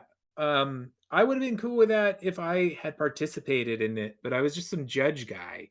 And well, also on some level, if you're going to be talking about politics, the problem with that whole thing is, I don't know. I mean, I could imagine doing some kind of content where it's like fun and personal with people, where there's a little bit of reality show aspect. You play up your character a little bit. I could understand that. But when it comes to political issues, like, especially if you're somebody who's on the line, right? If your identity is a political issue and is being discussed, and your fate is being, really threatened by the, incoming Trump administration, that shit ain't funny. That's not a joke. And you got in you having, some like being not just a content creator that's entertaining people, but somebody who wants to speak up for the marginalized, right? You've got to keep your, people have to believe that you're saying what you're meaning, and that's the problem with that kind of content. I participated in it too. I was on a few of the panels back when that was a big thing. But I mean, I hope that I've learned a lot from that, and learned who to trust at least and who not to. Yeah, Demon Mama, I've got mixed feelings about her too. I've had some issues with her in the past, but I do feel like she's demonized, no pun intended, a little bit more than maybe because of her identity, and she served that same kind of role as the fall. Absolutely, she did. Taking the falls, taking the bumps. Yeah, it made her look bad as well, and it just it was lame. But I took it way too seriously too, because I was just I can here and there, when I'm like ridiculously sleep deprived, especially more and more as time has gone on, I can just like after something shitty happens, I can kind of wig out because and by wig out, I don't mean like I'm throwing shit. I'm not completely bonkers and like losing my mind, but I do get kind of obsessive and if I had to do it again, I would not have I was like very mad online for a very long time after that. For like a day and a half, I was like engaging with every asshole that was tweeting at me and just I should have just left it alone. But Yeah, no, they will try to farm you if you stick with it too long. But yeah, nice to talk to you again, and it's great to see you. And I'll be looking forward to that video coming out and everything. You've got to get to sleep. I've got to get to sleep. Chat maybe might even be thinking about getting to sleep at this point. But yeah, it's been really cool. Go ahead. I just want to say real quick, I might reach out to your DMs because I just you may have a little bit of info. I want to kind of just see. Oh yeah. If you want help on the video, any there's any like you know, like I've been trying to get all the most important stuff about Dan for it, but and I just think I have all the important stuff, but maybe there's other things that yeah, I can help fill in some stuff for you, and if you need any voice work, I'm available for that as well. But yeah, good to talk to you again, and nice to touch base and everything. I gotta ask you one thing. You know, when we last talked, I think you had destroyed your Trumpy bear, which I don't blame you. That's like having a Chucky doll. The thing is cursed. I set it on fire in a video. Like Oh my. I think in the like one of my Tim Pool videos, or it's possible that it was a video about Jordan Peterson. I like both stab it and then just it was actually like really cool, fun to do. I basically poured gasoline on it and lit it up. It was pretty wild seeing the way that like it burned in a way that I wasn't expecting. It kind of like melted. It's demonic. Yeah. Yeah. It's actually probably possessed. Like it's I just got to know, have you bought any other Trump products since then? Well, that's the thing. I kind of like I burned that when it like around the time that he that fucking Biden took presidency and it was kind of like just this celebratory thing to just commemorate his social death, and I would have held on to it if I knew it was going to come back. Unfortunately, still relevant. Yeah. Well, I mean, there's still a Trumpy trout. You know, if you've have you seen that thing? I have, but I think I want to get the bear again. I think I want to get it like I think that there's new variations on the bear. Because I just the Trumpy trout is interesting, but it's like the bear you can just like throw in different places. You can see it better inside a room, and rest assured. And nobody's going to accuse you of using it as a sex toy, unlike the Trumpy trout, which I've heard some rumors about. It does look like basically like a really creepy fleshlight kind of a thing. Yep. Definitely. All right, well, I won't keep you up any longer, but people should subscribe to your channel and look for that video to come out on the whole Ethan Klein, Destiny, Dan, Hasan. I don't even know what to call this, but maybe you'll think of something in your video. And yeah, reach out if you need anything from me. I'll be glad to help you out. That awesome. I'm glad to hear that. I just real quickly, I want to respond to the person who says, I did not know that Gila follows Yosef Haddad and likes his horrible posts. That guy is awful. And I will say something that like I can't say for certain that this is the reasoning behind it, but I find that because for those of you who don't know, this Yosef Haddad guy is a hardcore Z person. Oh, Who, jeez. Is that? Did that sound bad? Did it sound no? Just when you said a Z person, you're talking about the like pro Putin thing. No. I mean, remember how we were talking about the Z, like? Oh, Z, that other Z. Oh, I'm sorry. When you said Z, I was thinking of the different Z. Yeah, But the Z word that describes just when you're pro-Israeli government. The reason why I'm shortening it is because it's a slur now. and I appreciate that. Keeping me viable on Twitch. Yeah. So basically, oh yeah. I was gonna say that I have noticed that there are a lot of white Jewish accounts that I follow who are either Zionists or they're like Zionist friendly, which I think is kind of being a Zionist, but it doesn't matter. The point is that I think a lot of people follow accounts like him because they like to make it like to think like, ooh, like this is like what Palestinians really think, or or Arabs, the Arab population really think, and it makes them. I think it gives them like a sense of like having a an inclusive like.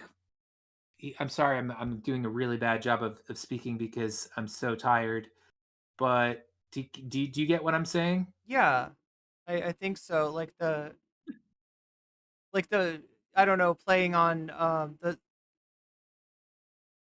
like are you talking about kind of the most of their smoke is reserved for the pro-Palestinian side, but they also want to be seen as being not standing against like the worst aspects of the Netanyahu policy, or What I mean is that they follow these people because these are people who are totally like, I mean, that Yosef Haddad guy is a member of Israeli media, and he's also one of the very few like popular faces who is, I'm not sure if he's Druze or what his I think he's actually a Christian, but he has some sort of Arab background. He's got um, dark skin and whatnot, and so I think that there are some Zionist accounts that follow people like him because they want their they want to both think and also appear to others to have a diverse group of people that they follow. And I mean, I don't know if that's the case with her, but like the one guy that I told you about whose name I'm not going to mention, who eventually I'm going to make a in-depth video about what it has been like to see this person become a like out there like advocate for the Israeli state. That dude, it's very like obvious to me that that's what he has like a bunch of people that he commonly retweets and whatnot, and when he does, he kind of like because he's made a lot of statements like, this is these are the voices that Palestinians should be listening to. And anyway, I'm sorry, I'm probably like sounding a little awkward right now from how ridiculously tired I am, and I'm probably boring both you and your chat. I am going to get going, but I felt like I should take time to respond to that. yeah, no, chat appreciates that, and yeah, it's been nice having you on, and I know what you mean about the sleep. I struggle with sleep myself, so I'll let you get to sleep. I'll get to sleep, and talk to you soon. Yeah, feel free to reach out for anything you need as far as the video goes. I appreciate that. Everyone, hey, it's Everybody Vadim. have a good night. Good night. Bye. Yeah, it's been a long time. Yeah, actually, Vadim was one of my first guests on the Bird Brains panel, the panel show that I used to do. The competitor with the Hippy Dippy obviously did not succeed to the level of the Hippy Dippy, but it kind of got me my name out there, and that's the reason that I was involved in some of that content. But yeah, nice to see Vadim again. You're not bored at all?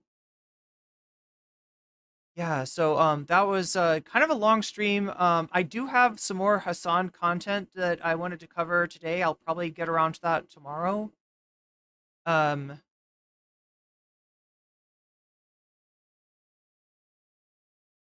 oh my god, chat. It's so hard to decide who to rate on Twitch, but I think we'll send you over to Adrian Vixen tonight. So go forth and send the good vibes to Adrian Vixen on Twitch. Oh wait, no, I want to let me really quickly thank my Patreons. My Patreons help me keep the lights on. I wouldn't be able to do it without you all. And I appreciate you greatly. So one of the perks for being a Patreon is that you get a fancy shout out for the $5 level and above. So let me shout out my fancy weasels. Shouts out to Timberl Insanity. Shouts out to Funky Monkey. Shouts out to Shaxba. Shouts out to Nadia. Shouts out to Moe Noip. Shouts out to Just Julie. Shouts out to Jules K. Shouts out to JR. Shouts out to Good for Gabby. Fancy shouts out to Zara Xerix, to Rachel K, to Crystal Saphira, and to Omega Star. Shall I stream some music in the NCC Discord? Do it. Do it. If anybody wants to, join the Discord, it's there for a reason. I want people to use the voice channels. I want people to use the non-voice channels, right? The more the merrier. But yeah, I'm gonna get to bed. Some of you are gonna need to get to bed too. We're about to raid into Adrian Vixen's. We'll cover Fly My Pretties Moe Cute, and I can't say it quick enough. A documentary. You're gonna stream a documentary? Nice. You should do that. Is Adrian in here? Adrian, we just raided you. Oh wait, no, I think you're just saying hi because I'm raiding into Adrian. But yeah, friend of the VOD, Adrian Vixen. Let's hear what Adrian is up to tonight. Oh my gosh. No Comment Chick CC raided your channel with 33 viewers. Wow. What a clip. Welcome in, Irene. Thank you so much for the raid. Welcome in. Oh wait, we have to mute. We have to mute. She's an amazing. Adrian Vixen is great. And I would let you listen to more of their stream, except for the fact that that may be copyrighted music, and so I got to be careful. But yeah, go follow them. They are an awesome creator over on Twitch right now, doing some self-care Saturdays. Got some watermelon emotes in that title.